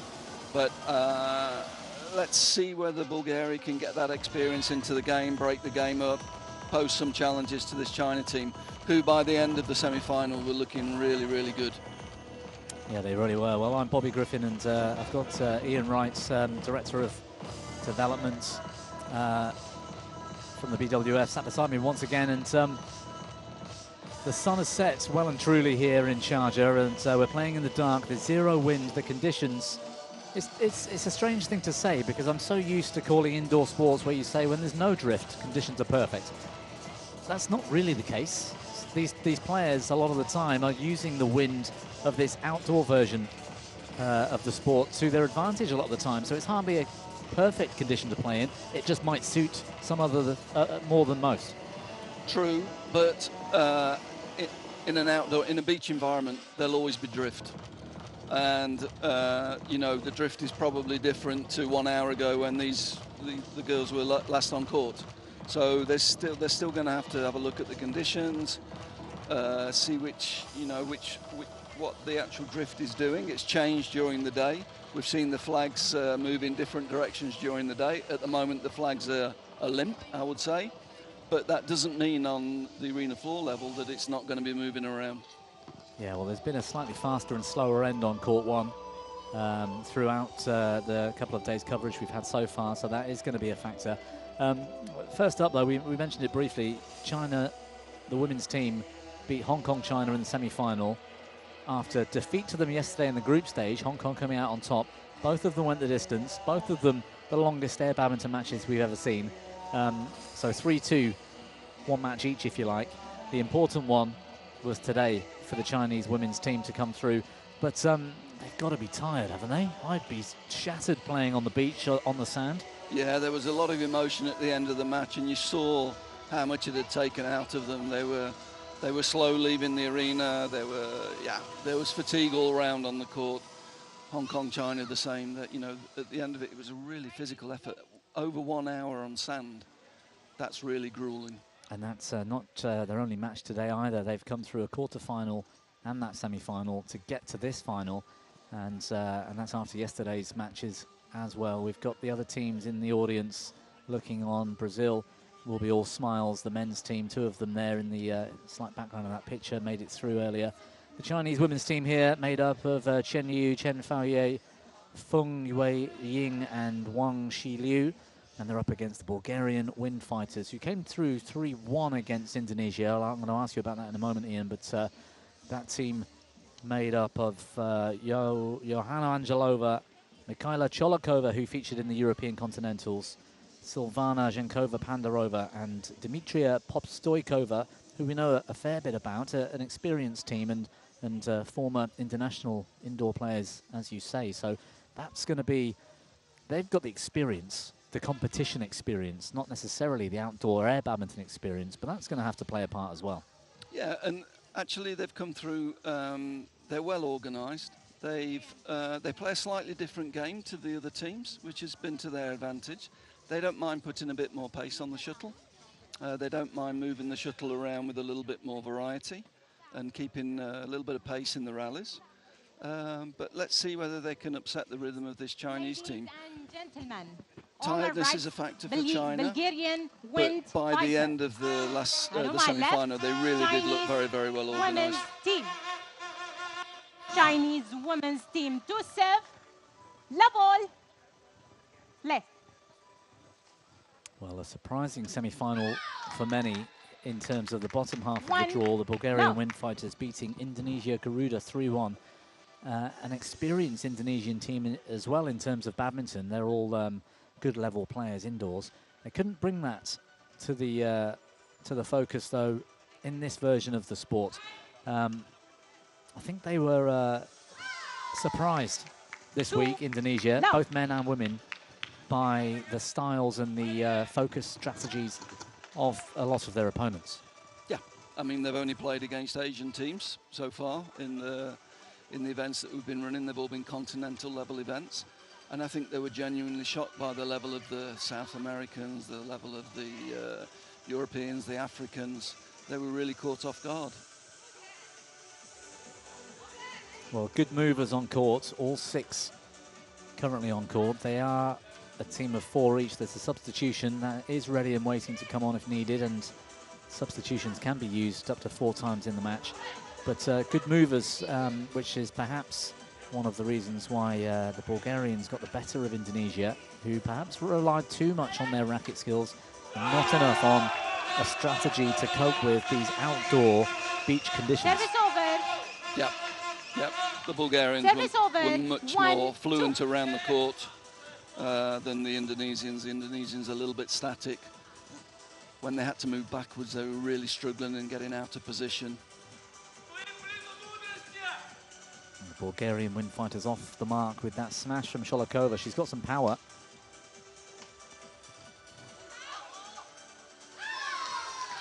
Shalikova's interesting. I mean, in Service badminton over. terms, we'd 3, say 1. she's not got a great technique because she's a little bit panhandle. But in air badminton, it's actually an advantage because you need to play with the full face of the racket because it gives you more chance to adapt to the flight of the shuttle when it moves. We had Tommy Fuchs in the commentary booth. In fact, he's on camera, far right of the screen there, Team Germany looking on for the last match, and he was talking about the same thing. You don't really have the opportunity in air badminton to get behind the shuttle early and prep yourself and go for the big full swing, because the shuttle's always going to move. Even when there's not a lot of wind like now, it still is going to move. The nature of the shuttle, the nature of the outdoor environment. And so you need to play with a later style. You can't preempt too early.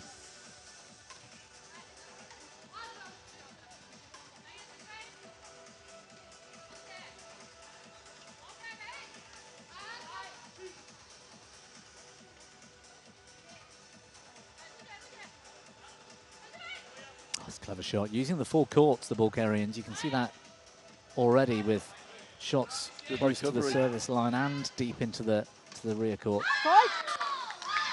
Good rally. 6-1. Ominous start for the Chinese, though. They look very solid, don't they? Yeah, 6-1 lead, and they are very practiced now, having played quite a few matches on this court, including over an hour and a half today, I think.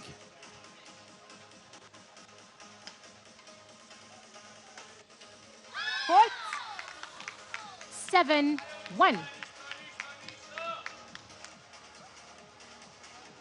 2 points away already. A very quick opening game.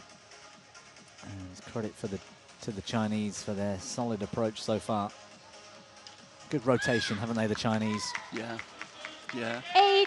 Yesterday we saw a few teething problems, a little bit of a lack of coordination, lack of teamwork, but the 2 hard matches against Hong Kong have sort of ironed out all of those issues. Yeah, they really were hard-fought matches, and service over. Had it not been for them both in the same half of the draw, Service it might have over. been 2-8. Hong Kong in this final. Certainly have the quality, just didn't quite manage to get through that decider.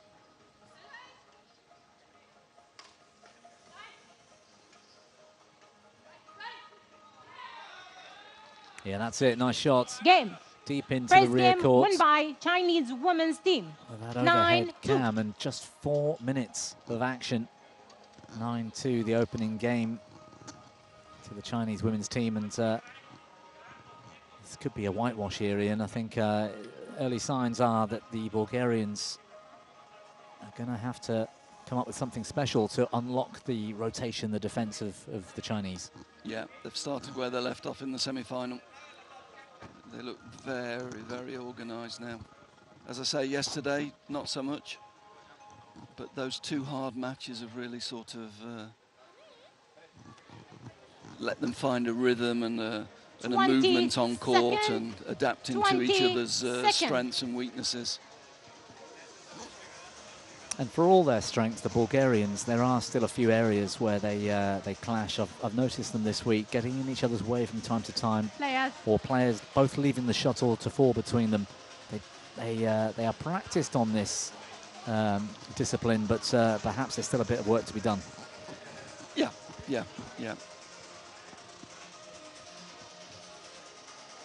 If they don't get a good start here, I wouldn't be surprised to see them make a substitution, actually. The fourth player, actually, she's a little bit more mobile.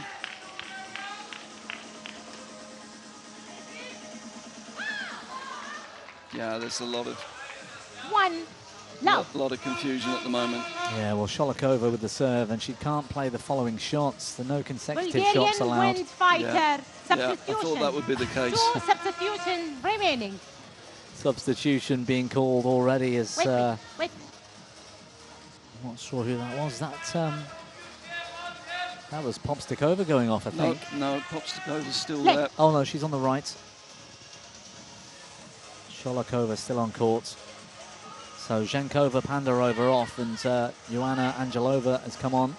And Joanna's a little bit more mobile, a little bit quicker around the court. Maybe not technically as good, but the movement's good, as we're already seeing. She's actually changed the rhythm, if you see. Yeah, a lot more rotation, a lot quicker in that rotation reaction. Fault was called. Players, hold. I think the point's going to the Bulgarians. Service all.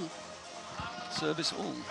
I think we lost the mic for a second. Yeah, I think that, yeah. Service over, and that 1-1, I believe. She called the fault on a Chinese shot. I think, there was a foot went into the dead zone. Right. Played from the dead zone. I'm not sure. I think it was earlier in the rally than this, actually. Oh. Well, maybe that was a double hit or something, perhaps. Maybe. Yeah. You stepped into the dead zone, she's saying, yeah. But it was very early in the rally, actually. When we started the replay there, it had already happened. I see.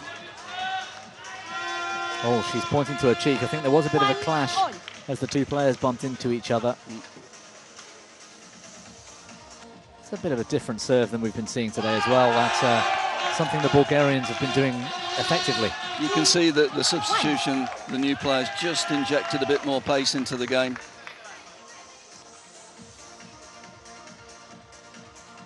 It's a good shot. Yeah, nice drive.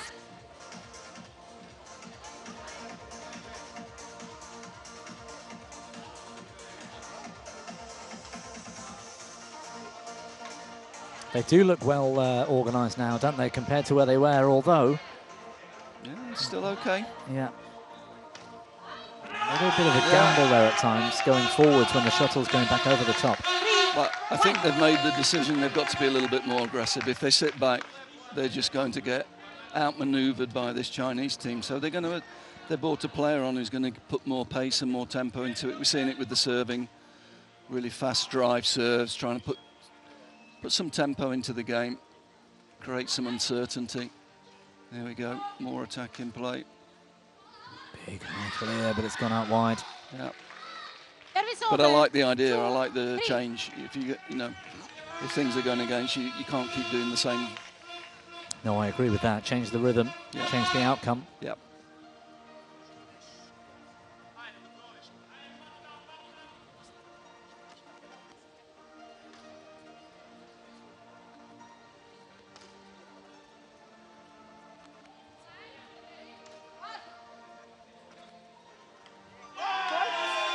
Really good, really good. And because they've attacked the last couple of rallies, that's opened the space in the front court for that shot. 4-2.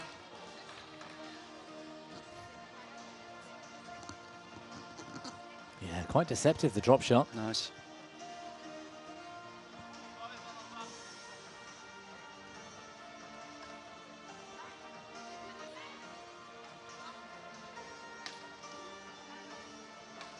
I think communication is really important for the Bulgarians. They seem a little bit quiet.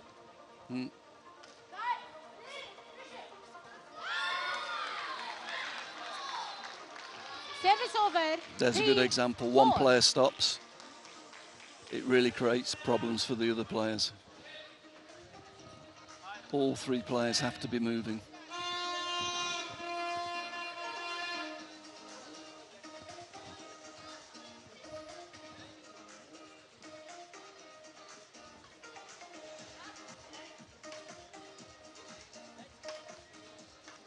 Yeah, they're definitely trying to attack more. There's a lot of pace on the shuttle from the Bulgarians. Yeah. And this is how they've played. This has been their successful formula this week. That's wide. The problem is there's more shuttles coming back against the Chinese. Yeah, that is that is always going to be a problem if it keeps coming back. It's a bit of a problem, but I think they've got to be aggressive. I think they've got to try and take the initiative. Play.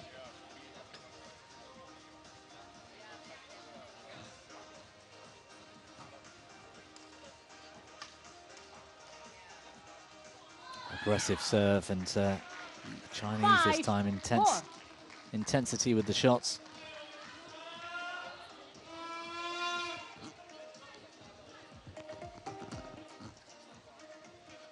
It's Chen Lu with serve. She's been the playmaker for the Chinese team this week. She looked very emotional at the end of the semi-final, didn't she? Yeah. She's been a little bit what I'd call the motor of the team.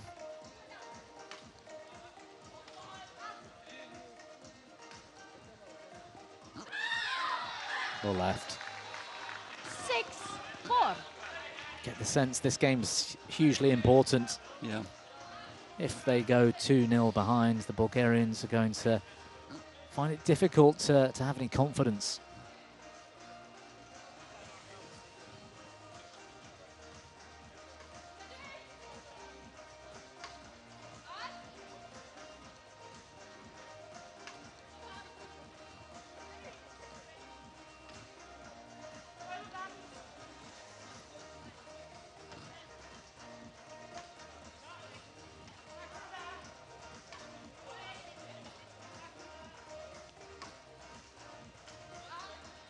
Good aggressive clear. And again.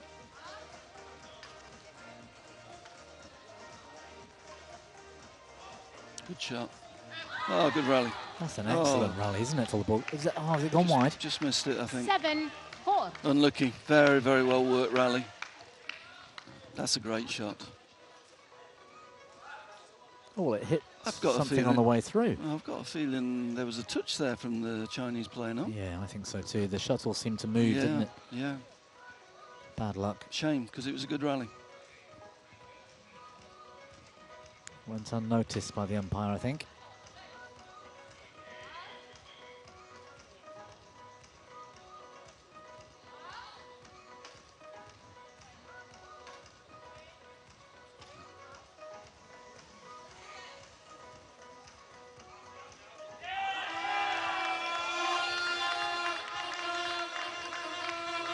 Good, just about hanging in this second game. 5-7.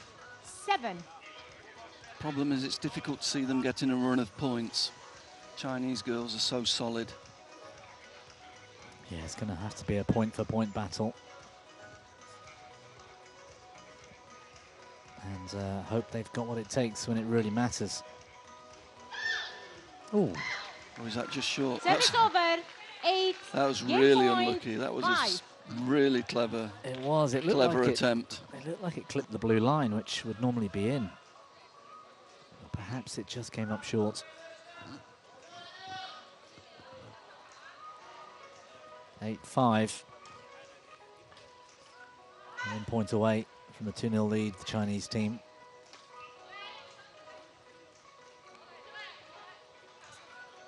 Oh, clever shot. Yeah. Really clever shot. Too good. Second game won by Chinese women's team. 9-5. 9-5 win. Puts a 2-0 lead on the scoreboard for the Chinese women's team. And a wonderful final shot. This overhead shot's really interesting. Watching the movement and the rotation and the teamwork.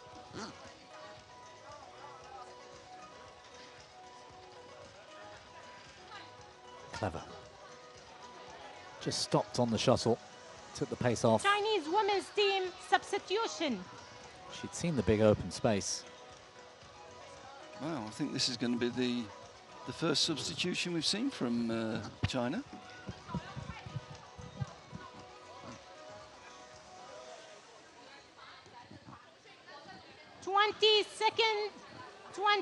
Second. Well, they've got a two-game lead, so a cushion to enjoy.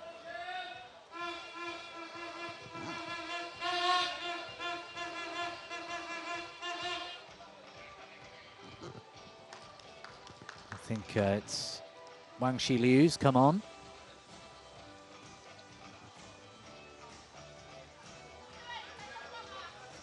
Third game. I think it must be Chen Lu that's taking a rest. It is, yeah, it is Chen Lu that's gone off. Play. Which is not a surprise because she did look as though she got a slight knee problem and she's got heavy strapping on that right knee. Service over. Just trying to save her a little bit for the team event because she's been key to their success. Good shot there from Sholakova.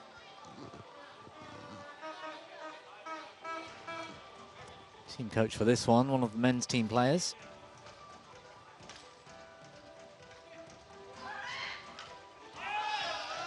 Oh, it's an awkward fall. Might have actually been going out of the court, that shuttle.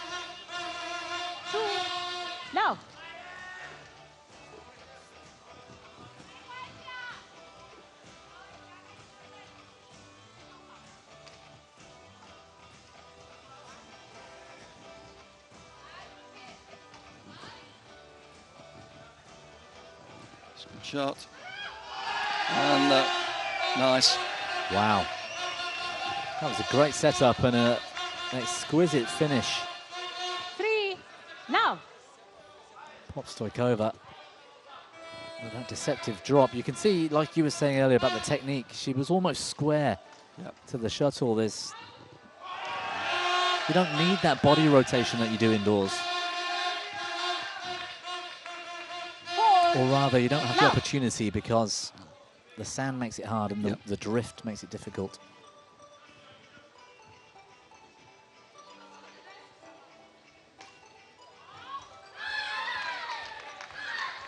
Service over, 1-4. Well, a great start to the third game for Bulgaria.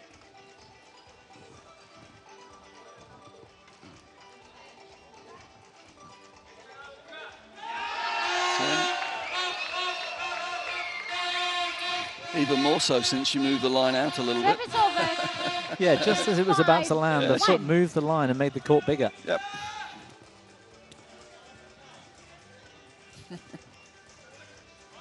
Good timing.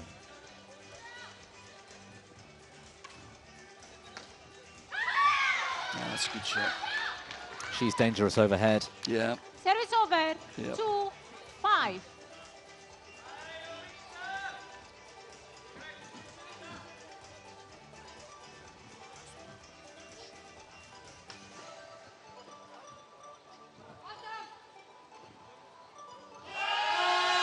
That's another super shot.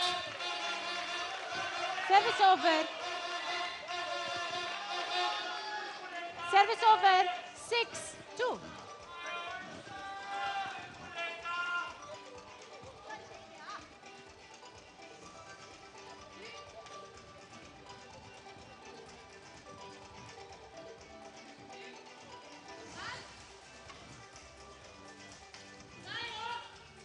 It's fascinating watching the movement from overhead now.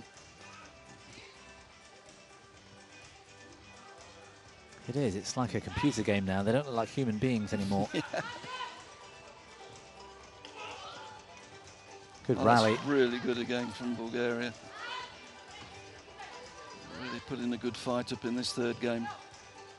They're getting louder as well, the communication. You can hear them courtside. Well, 2 courts away, you can hear them shouting to each other. Great rally, super rally.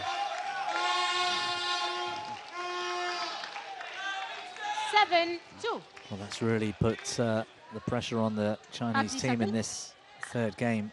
Tough to come back from 7-2 down.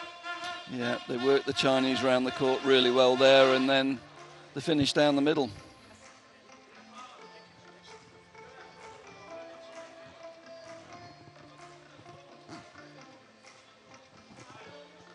Interesting, Ian, as well, as you said earlier, the Chen Liu, the player for the Chinese team, has been the engine room, I think you said, for China this week. And as soon as she goes off court, they're really struggling.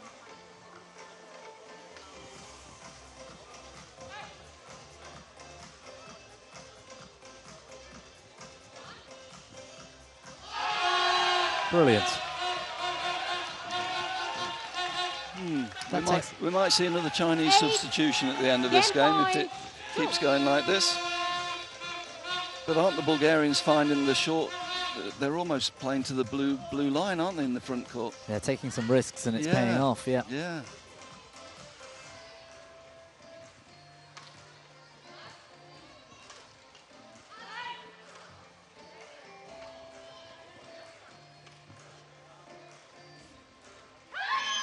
Good shot. Yeah, that's a good shot. Service over, 3-8. It's the first big impact Wang has made, I think, since she's come on.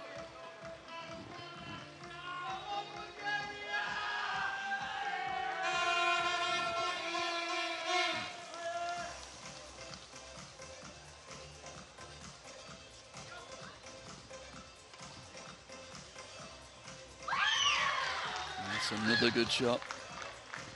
4-8.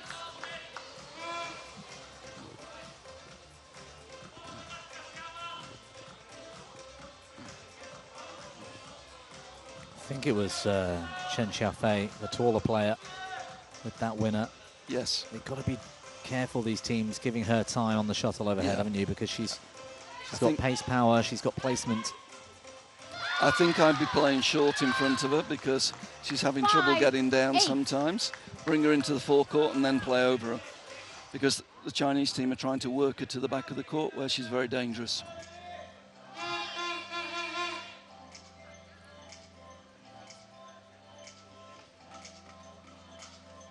Can the Bulgarians see it through? They can. Drop to middle, big open space, and a bit of confusion with the Chinese. Game won by Bulgaria wins fighters. Not a great serve, really. 9-5.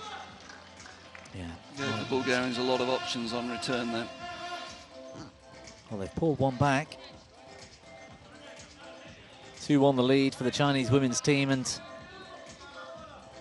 Chinese still women's feel team substitution. One Chinese team, when substitution they're remaining. rotating well and covering the court nicely, they're difficult to break down. But in that third game, Ian, they've definitely given the Bulgarians some hope. Yep.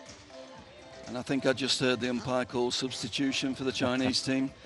Quite predictable that Chen Lu's coming back onto court, I think. She's been the real leader. Yeah, there she is back on. And she's just had a little bit of rest as well, so yeah. 20 seconds. 20 seconds. This might bode well for the Chinese. One game away from a gold medal.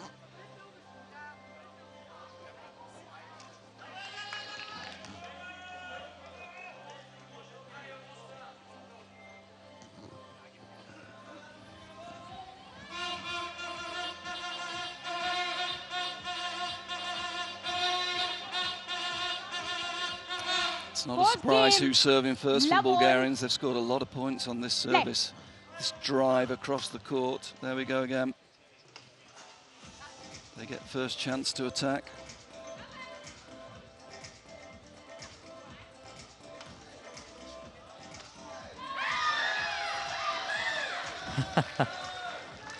Service over. Well, it was Chen with the shots, but No. her teammate Chen Lu with the celebration.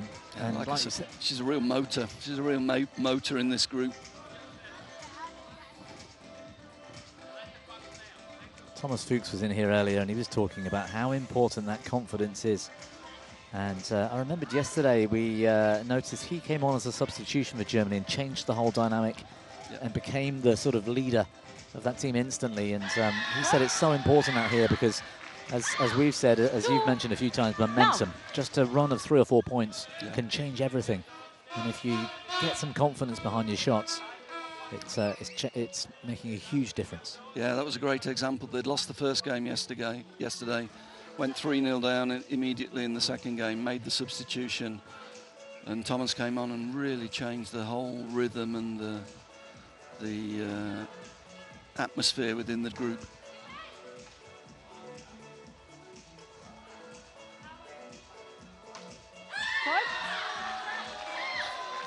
It's a shame, the unforced error. No. Off to a running start, 3-love now. In what might be the final game we see in the women's triples event.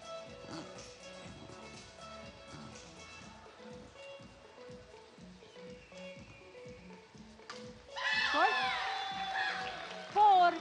No. Nerves coming in, I think, from the Bulgarians now. Yeah, a little bit.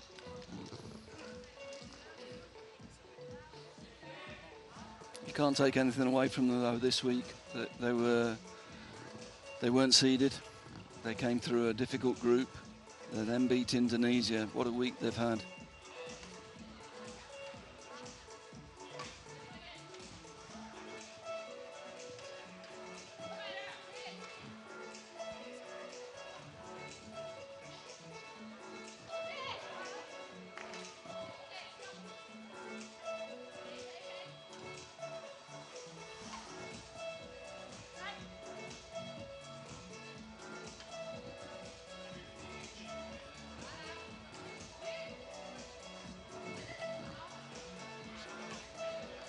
It's a hard-working rally all round.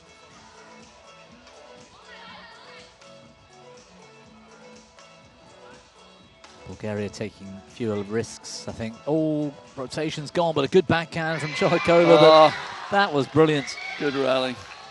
Good rally. Cholikova all at sea, forced onto that backhand, and then the following shot was directly back to her again. That is clever. Substitution. 1 substitution remaining.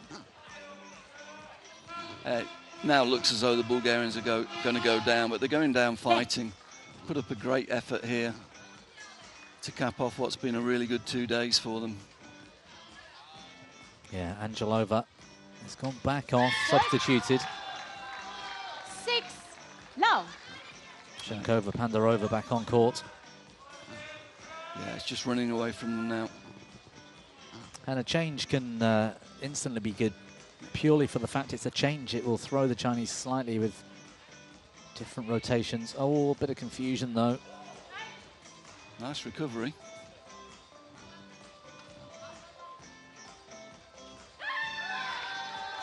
Bit laboured that shot from Cholikova.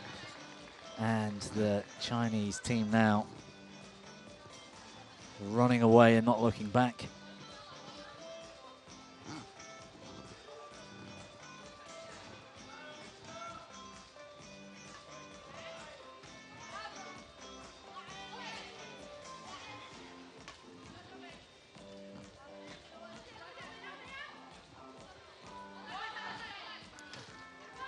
Yeah, a bit slow to react, Pandarova. And again. 8 match point love.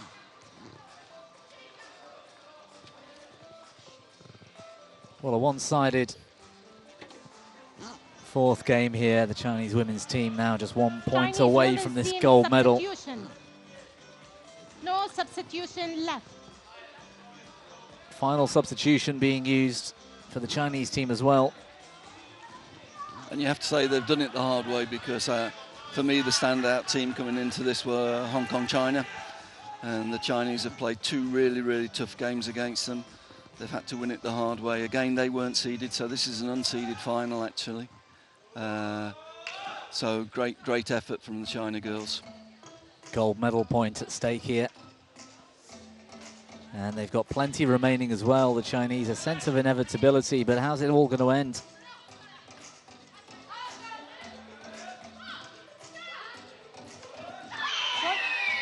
Into the net from the Bulgarians. Cries of delight from this Chinese women's team, who high-five each other before thanking their teammates for the match. Well, they grew into the match, Ian, and they were looking so consistent and hard to break down. I don't think you could deny them this title. No. They've, as I say, they've done it the hard way. They've had to beat seeds coming through. Match win by and Chinese women's they actually team. lost a match in the group to China, Hong Kong, 9-5, China. 5-9, So, yeah, great win. 9. But Now. take nothing away from Bulgaria. I mean, coming into this week, nobody would have tipped Bulgaria to get to the final. What a super effort from the Bulgarian girls. Yeah, they really did change everything in Baku in the European Continental Championships to get through that team relay and qualify to be here. And credit to the women's team in particular that week for doing that. And they've showed it again here this week that they are a force to be reckoned with. I think there's a few bits to develop and they could be right up there. Credit to them. But the semi-final for the Chinese women's team was perhaps where it was really won today. Credit for them to getting through against Hong Kong, China, and then closing out this final as well. Gold medal to the Chinese women's team. And well deserved.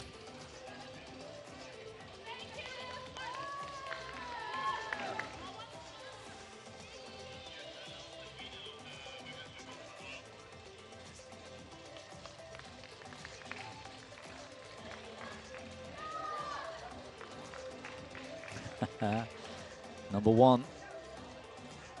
Yes, indeed. The champions of BWF AirBadminton World Cup, Sharjah 2025 Women's Triples, Chinese women's team. Please give a big round of applause. Well, a big round of applause to the Chinese women's team, and if we're lucky, our resident interviewer might be able to drag those players over for a post-match chat. And we can see how they're feeling about this title. What a view that is. Looks just as good in the dark. Yep. Around here in the region of Sharjah on the beach at Quarterfinals.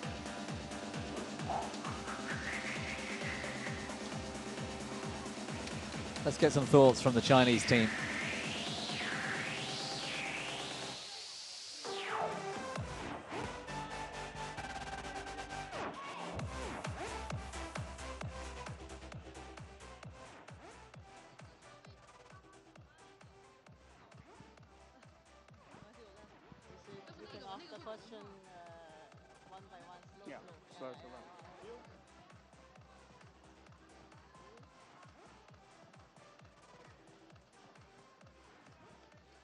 We are with the victorious Team China, who have just won the women's triples. Tell me, how do you feel? 非常激动，太厉害了。 I said, yeah. Tell us, what did you do very well in the final to get the victory? 他说你们会怎么做到了最后决赛全部都胜了？我们整个团队的配合，还有整个团队给我们的力量嘛，然后我们自己就有他们的力量支持着我们，所以我们就一直坚持着每一分。They said we our team work together, we're hardworking, and the people also courage together. Thank you very much. Yeah.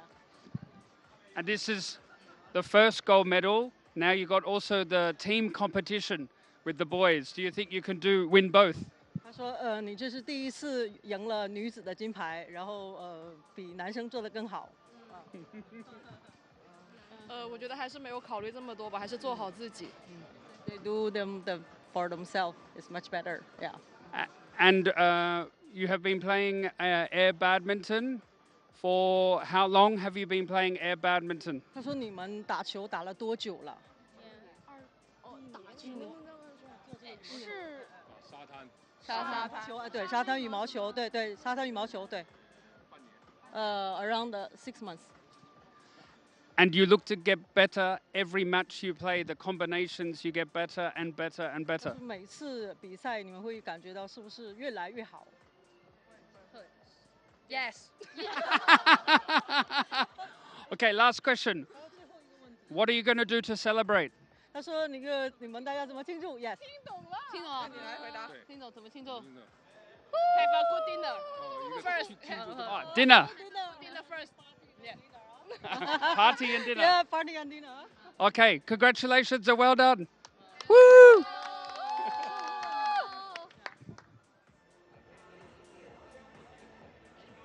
Do you think you can get better and you're learning from every match and all of them in unison with a yes in English? That was fantastic. They're going to celebrate with dinner tonight, and they're going to be back tomorrow, of course, for the start of the team relay event, men's and women's combined team relay. But for today, the Chinese women's team with a 3-1 win in the final against the surprising finalists, the Bulgarian wind fighters, gold medalists here, Team China.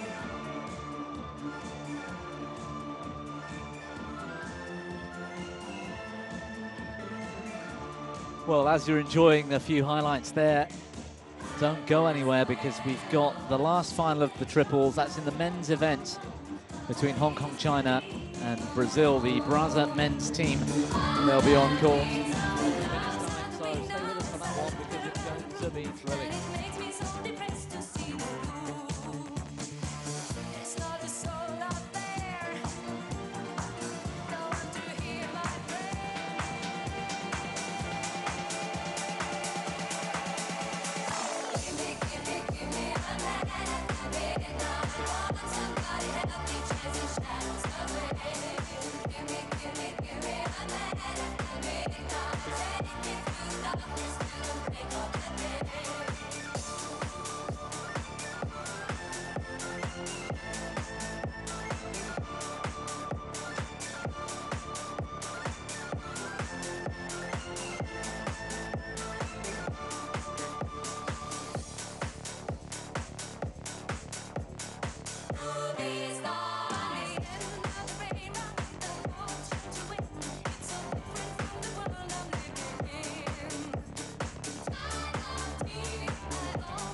there's nothing beneath it. Forgive me for staring, forgive me for breathing. We might not know why, we might not know how, but baby tonight, we're beautiful now, we're beautiful now.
Ladies and gentlemen, as we kick off the finals of the men's triples, please join us in welcoming our technical officials to the court.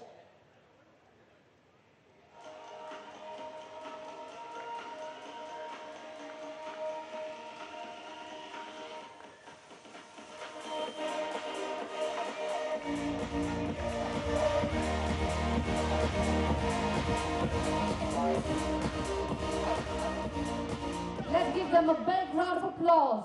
Umpire Anwar Sadiq, United Arab Emirates. Assistant umpire Abdul Ghafoor, United Arab Emirates.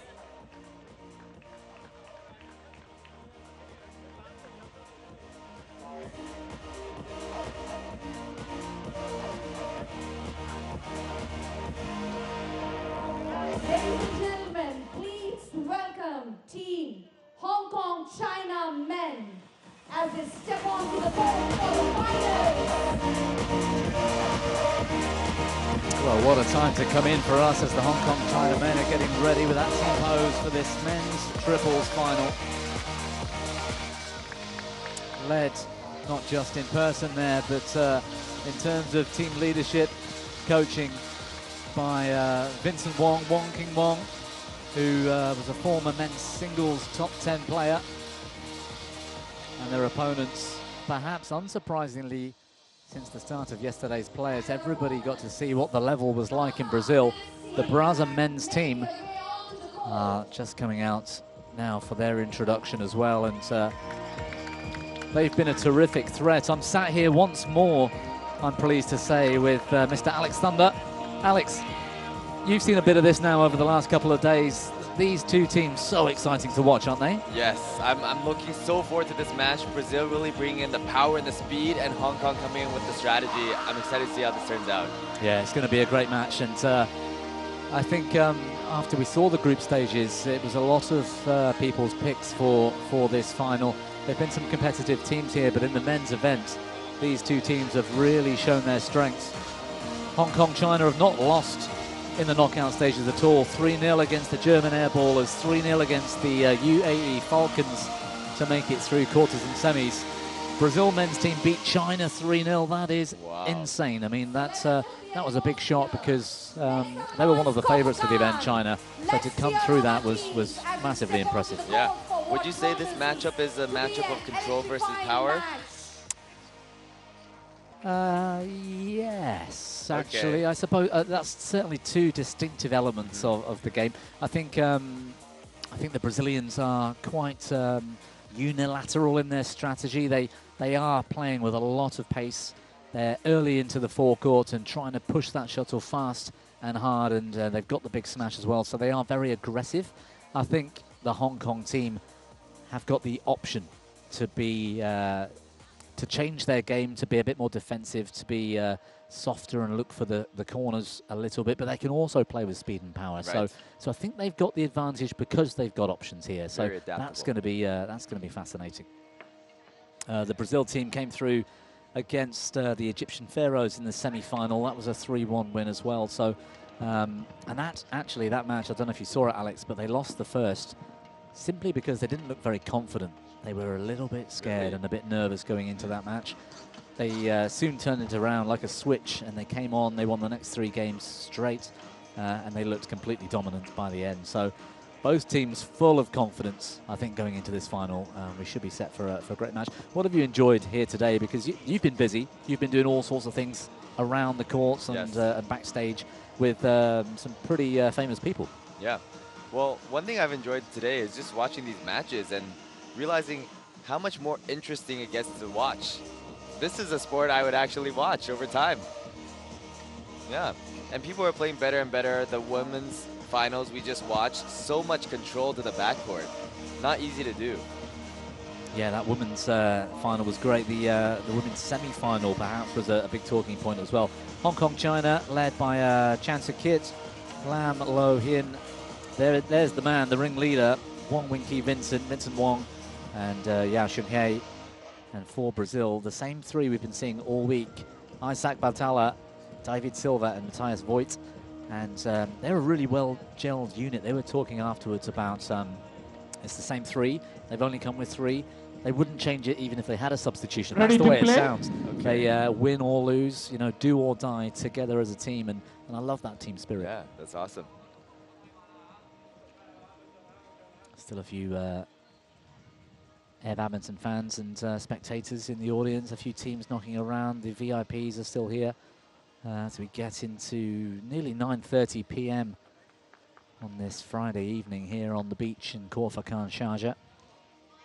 But what's so great about this is not only are we watching a sport, it feels like we are on a night out on the weekend. We have club music, we have lights. It's just a great time. It's funny because we had Thomas Fuchs, the German player, in here earlier.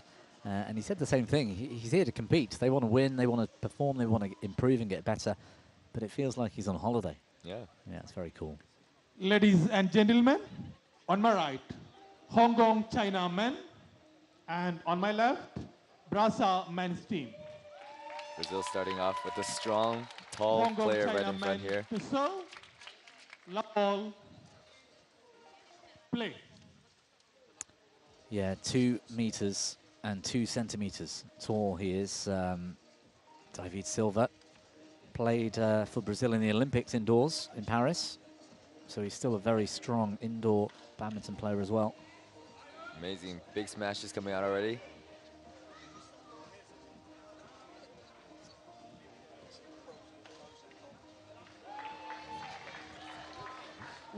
Great starting point there.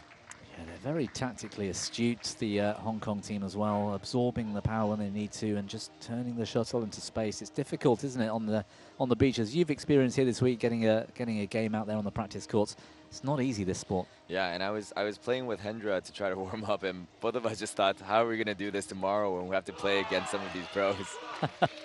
Well, you'll have Hendra Setiawan on your team, so that's a distinct advantage. And maybe he sat there saying, hey, I've got Alexander on my team, you know, so we're all good.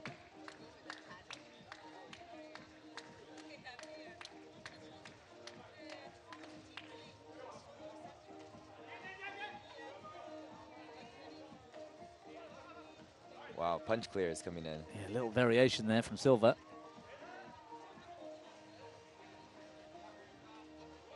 Nice shot. Trying to find that rear corner, the big space. Oh my God.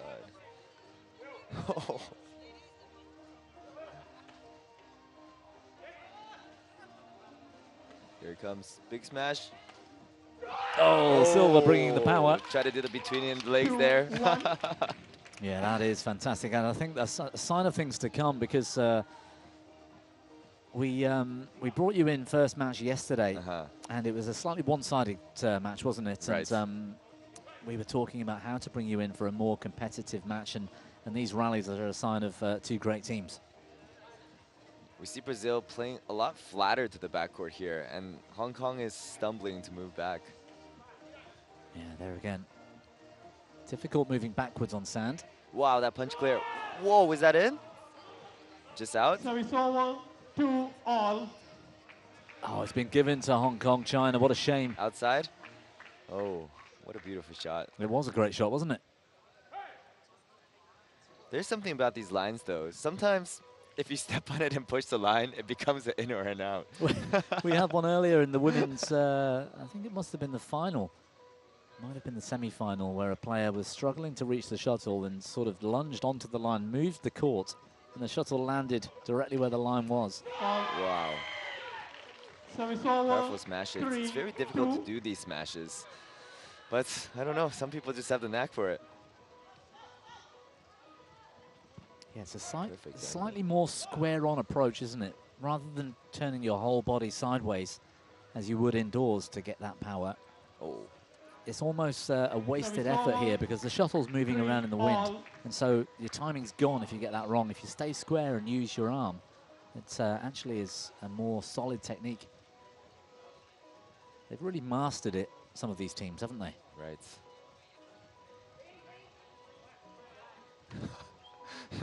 Vincent just losing his balance there. Yeah, he spends more time on the floor than most. What a comment to make. In air badminton, I'm talking about. Yeah.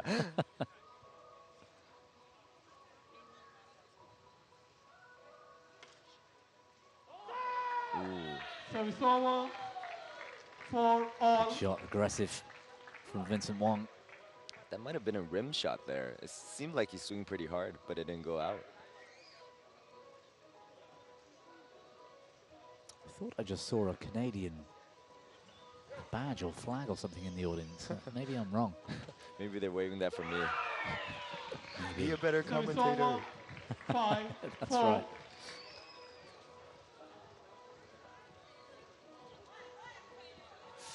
Oh, look at that. Those net rolls. That's what I live for in badminton. I'm glad that still carries over to air badminton here. Yeah, that couldn't have been placed better, could it? Bouncing off the net. And it's 2 meters between the net and that dead zone. Almost the forecourt blue line. That's quite a distance to travel if it's bouncing off the net.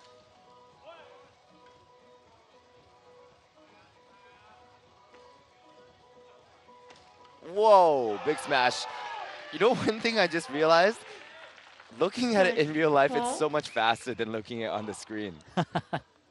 Yeah, it is. We've got a good view side on of the court from where we are. And you're right, you can really get a sense of the speed of movement, the athleticism of these players when they're in real life. And the same can be said indoors, actually. I get a lot of that comments about the perfect camera angle for badminton, indoors or outdoors, because it doesn't necessarily always highlight the real attributes. Look at that angle, for example. We had a sideways view of that.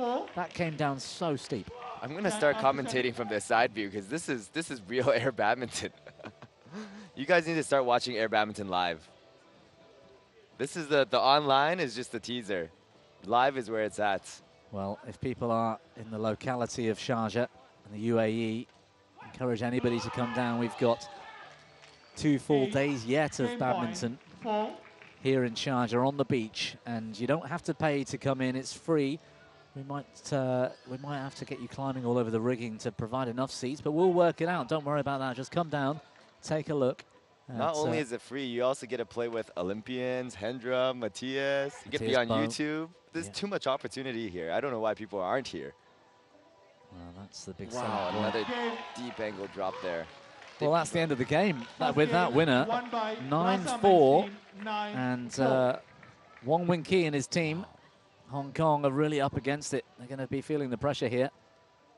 What a touch there. Brazil is just coming in with these perfect drops, and they're adding a little bit of slice into their shots. I'm not too sure how they're managing to control that perfectly over.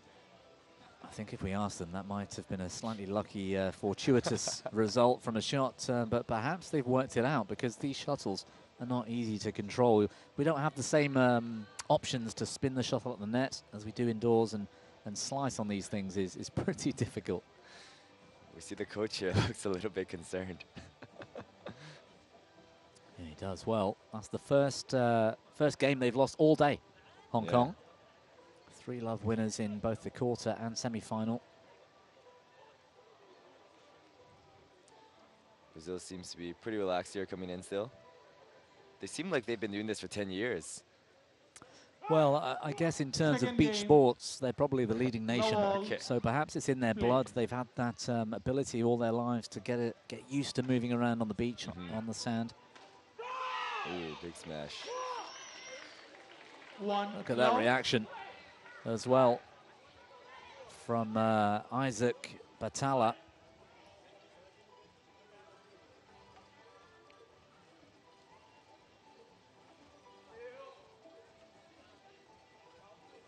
Great blocks. Wow, moving forward so quick here. Good combination. Oh, it's gone long. Hard to see from that angle, but it's gone long. The point goes to the Brazil team. I thought Hong Kong had built a really good rally there. Brazil starting with these very aggressive serves. Very effective here. Oh. Brazil really putting the pace on these shots. Hong Kong seems to be struggling matching the pace of shots returning and just getting pushed further and further back. David, wait. Play. Great smashes. You're right about the side angle, you know. Now I'm looking at it live from the side. This is amazing. I would prefer watching this over badminton. This is so much faster. Here it is. Okay, control smash. Outside. Oh, challenge. Oh. Service over, 1-3. Well, it was a slightly delayed call, wasn't it? The line judge took their time. Just long. That we're talking centimeters. Yeah, my call. No current eagle eye yet here.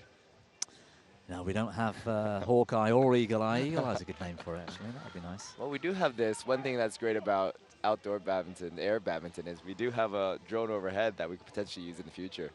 Yeah, slow-mo drone shots to provide us with a line call. Oh, good smash.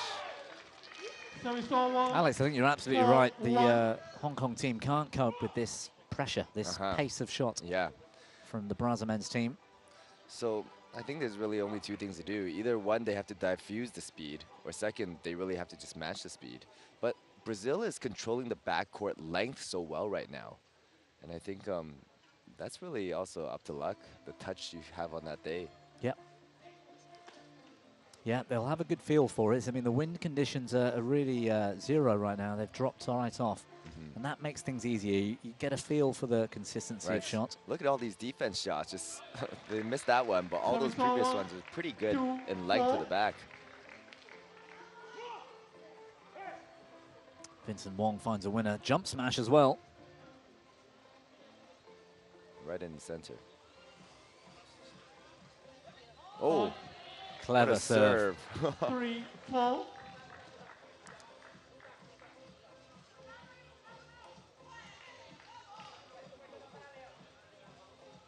No reactions at all. No, all three of them just stood and watched. Half court. Half court. Oh, good smash. 4-all. Good view of this again, and another jump smash. That came down steep. That was never coming back. Good comeback from Hong Kong in the second. I think they were 4-0 down a moment ago.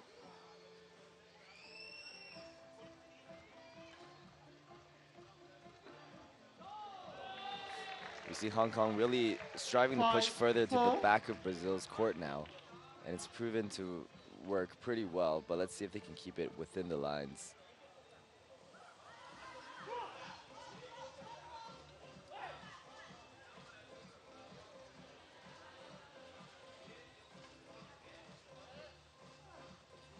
Drops.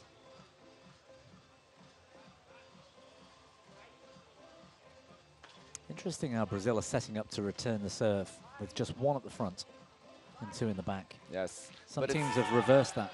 Right, but it seems like the one at the front never really hits the shot at all. No, unless they play a soft shot to the service line. Because most of the serves have been driven through, haven't they, to the mid-court or back even further.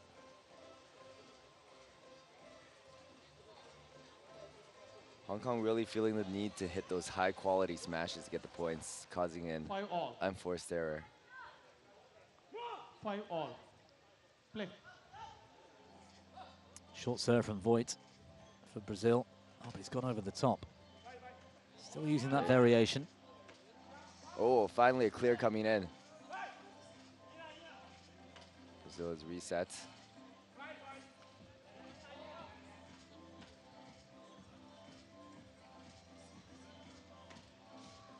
Ooh, big smash. So it's over. 6-5. Yeah, saw Vincent Wong there.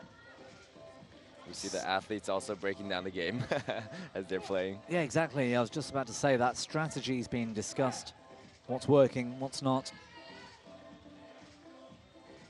And that's what's really great about this game. There's so many things that could be adjusted moving forward. When we watch normal badminton, you don't really see players and like, oh, they should have tried that.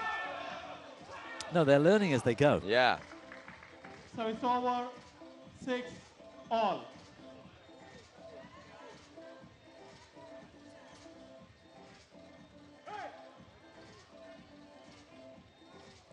Wow, amazing serve. Wow, that speed coming up. The power of that height, just one lunge and you're at the front. 7-6.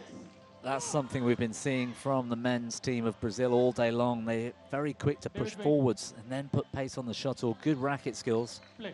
He changed that angle there. I don't know if you saw, he sort of almost brushed across the shuttle to send it straight up the line. Yeah, Game another point. great serve.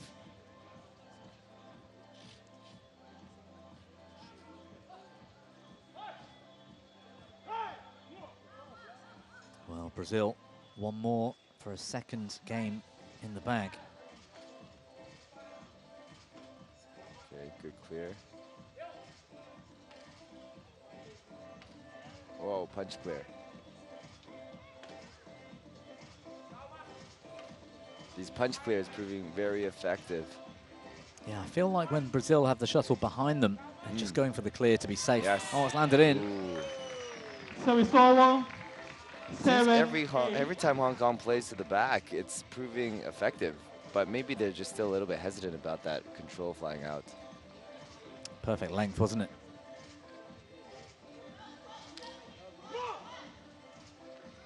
So how do you know when you're supposed to switch the air shuttle? It's usually when they break. Yeah, they're actually, they start to sort of split around the top, but it takes a while because these shuttles are so durable. Earlier on, we had 3 or even into the 4th match before the first shuttle was changed. Right. That's 4 entire matches, or 3 entire matches plus whatever we were played in the 4th. I mean, that's incredible compared to the feathered shuttlecocks we use indoors. Oh, beautiful dive there. Oh, desperate defense.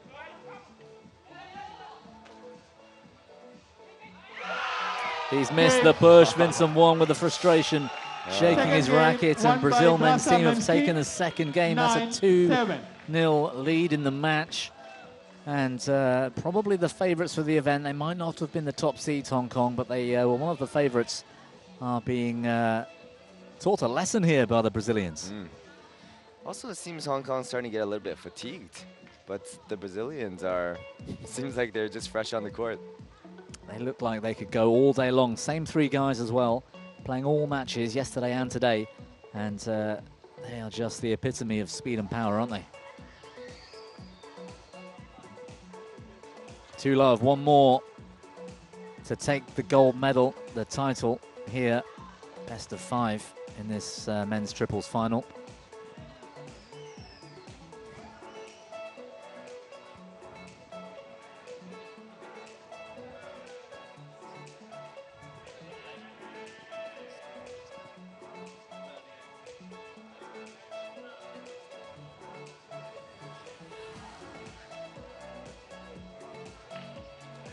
All right. Silver on serve. I don't think he'll be happy today with silver, will he? What do you think? Play. Who won't be happy? Silver. Silver His won't be name's happy? Silver. No, he's looking for gold, right? Oh. You didn't get it? Oh my goodness, I didn't expect that here, of all places. Okay. Silva is like the the ace server of Air Badminton. He's got a lot of touch, a lot of control, hasn't he? And he's very strong in the wrist. So I was watching them play earlier, and he tends to just serve short to the fronts, but occasionally he can just put it anywhere else, and it's very last-second reaction.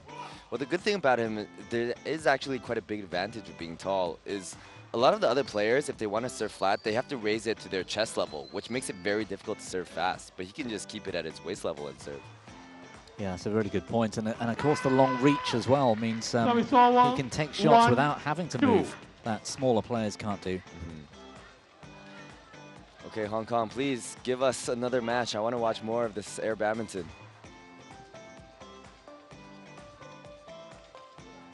Okay, great serve. Oh, they got in each other's way. Service over, 3-1. It's gone long. I think it's gone long. It's gone long. Well, left in the end. Hong Kong really going for full power smashes, maybe in a little bit of desperation. Great control. Wow, what a great counter block.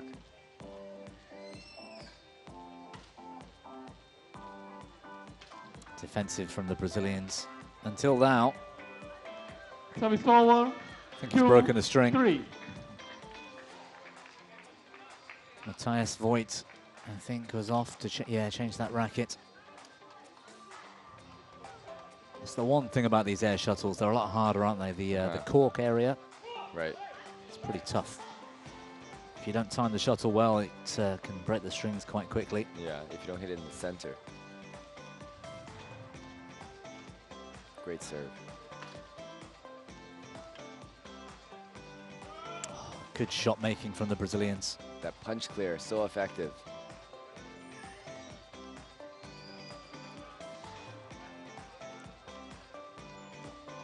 Wow. Brazilians counter-attack. Good rally. Good rally, and that fist is really pumping. The Brazilians have got the train of momentum after taking those first 2 games. Brazil, we can really see the clear separation of their attack, defense, counter-attack, whereas Hong Kong seems to just be following their pace at the moment.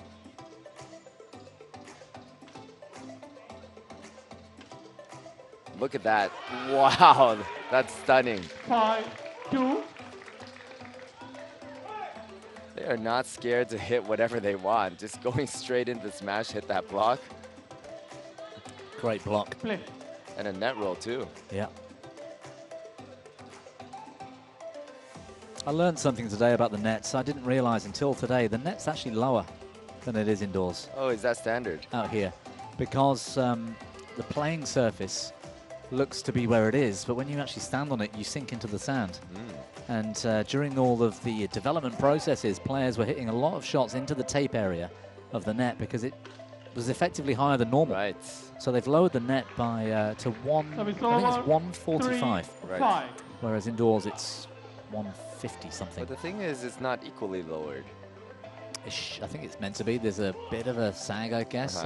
Perhaps that's part of the game as well, but I would be surprised if that wasn't on purpose. I think indoors it's exactly level from post to post, isn't it? I think so, yeah. yes. But I do think it's also because the sand is probably shifting, which might slide the posts slightly as you play over time. Maybe.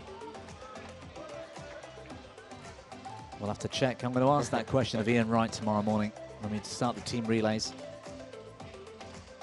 Great smashes, great defense. They are not scared to defend at all. Wow, counter attack, great position. Terrific shot. Service over, 6-4. That's Batala again, I think, with that cross block. Where is it? Just changed the angle, and he can't hit the shuttle, the Hong Kong player, because he'd hit the previous shot. Into his body. Very clever.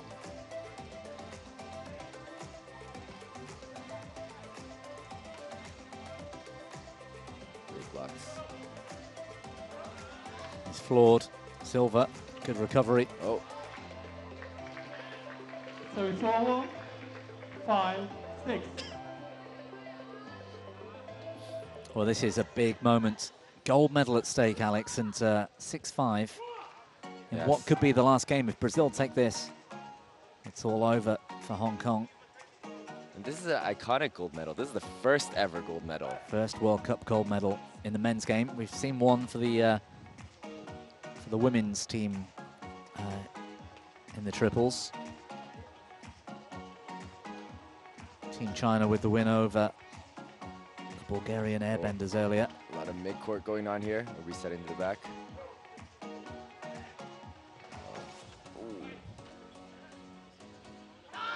Oh, he had the chance to add power. Tried to be clever. We see some fatigue finally coming in for Brazil here. But that was probably the right shot. Yeah, you might be right there. There was space, wasn't there? Yeah. To go into. And overall, it's just much easier to defend flat, fast shots compared to these placement where you have to bend down. And actually push off to get there on the Yes. sand.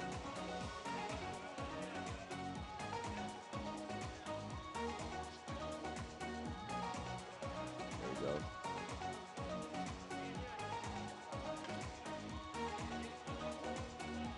Good rotation in the end. Yes, A little bit of a delayed reaction. So aggressive getting the net now. Mid-court battle. See who can get the flat attack. It's half court. Oh, great defense. And again.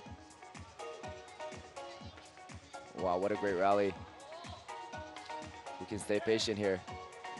Oh! Oh my God. what a That good nearly shot. landed in. It looked like it was going to Wow. sail miles out wide. Oh, Aggressive play held my from Brazil breath, that again. one.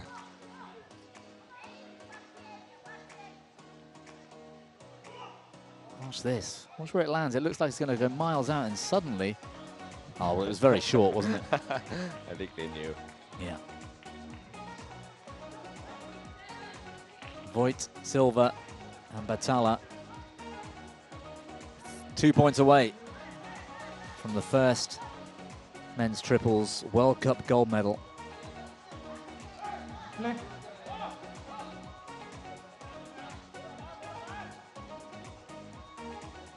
What about the fact, Alex, we've had a team from all 4 of the continents in the semi-finals today? How cool is that for the Is sport? that special? That's really special Oh, compared to okay. badminton. Does it happen as often? In team events, especially in badminton, it's been dominated by the likes of China and Indonesia for so many years, with a few other medals elsewhere. But here we've had Africa, Europe, China, Asia. And I love how inclusive the sport is. And I think this sport will continue to always be inclusive. Just you can play this sport so many ways. match point for Team Brazil. Service over, 7-8. Okay, let's see if they can hold on here. Changing shuttle. 7-8.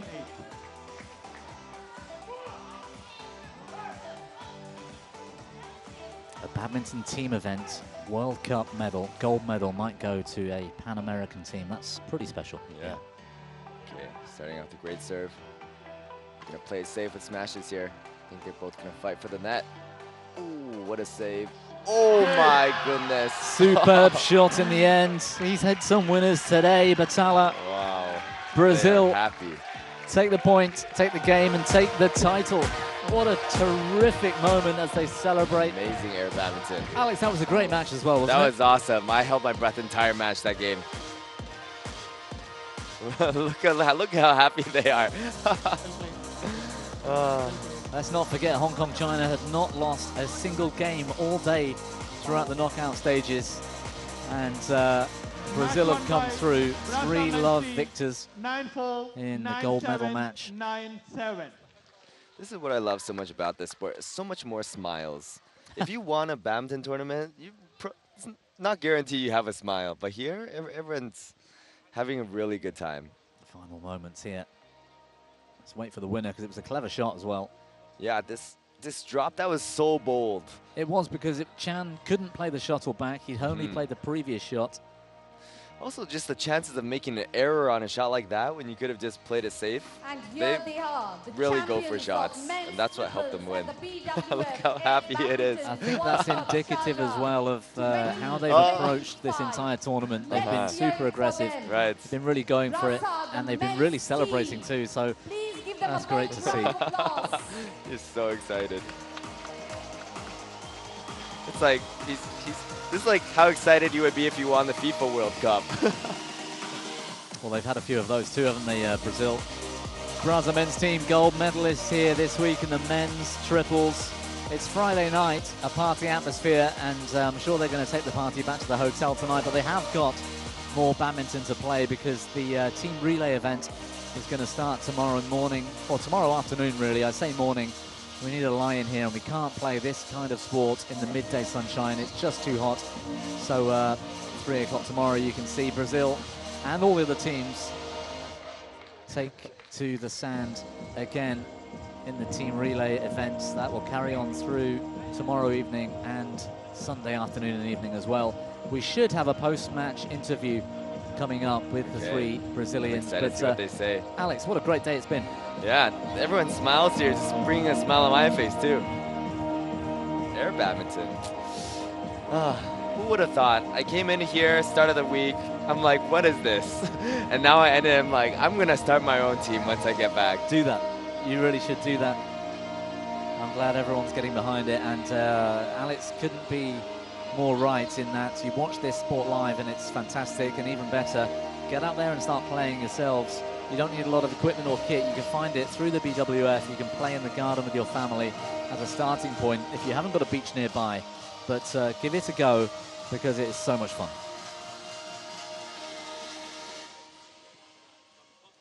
Looks really cool at night time, doesn't it? I think one thing they should do. Well, we'll get back to that in a moment, Alex, because we've got a post-match interview with our... Boys, you've done it. Congratulations. You're the inaugural gold medalist of the men's triples at the BWF AirBadminton World Cup. How does it feel?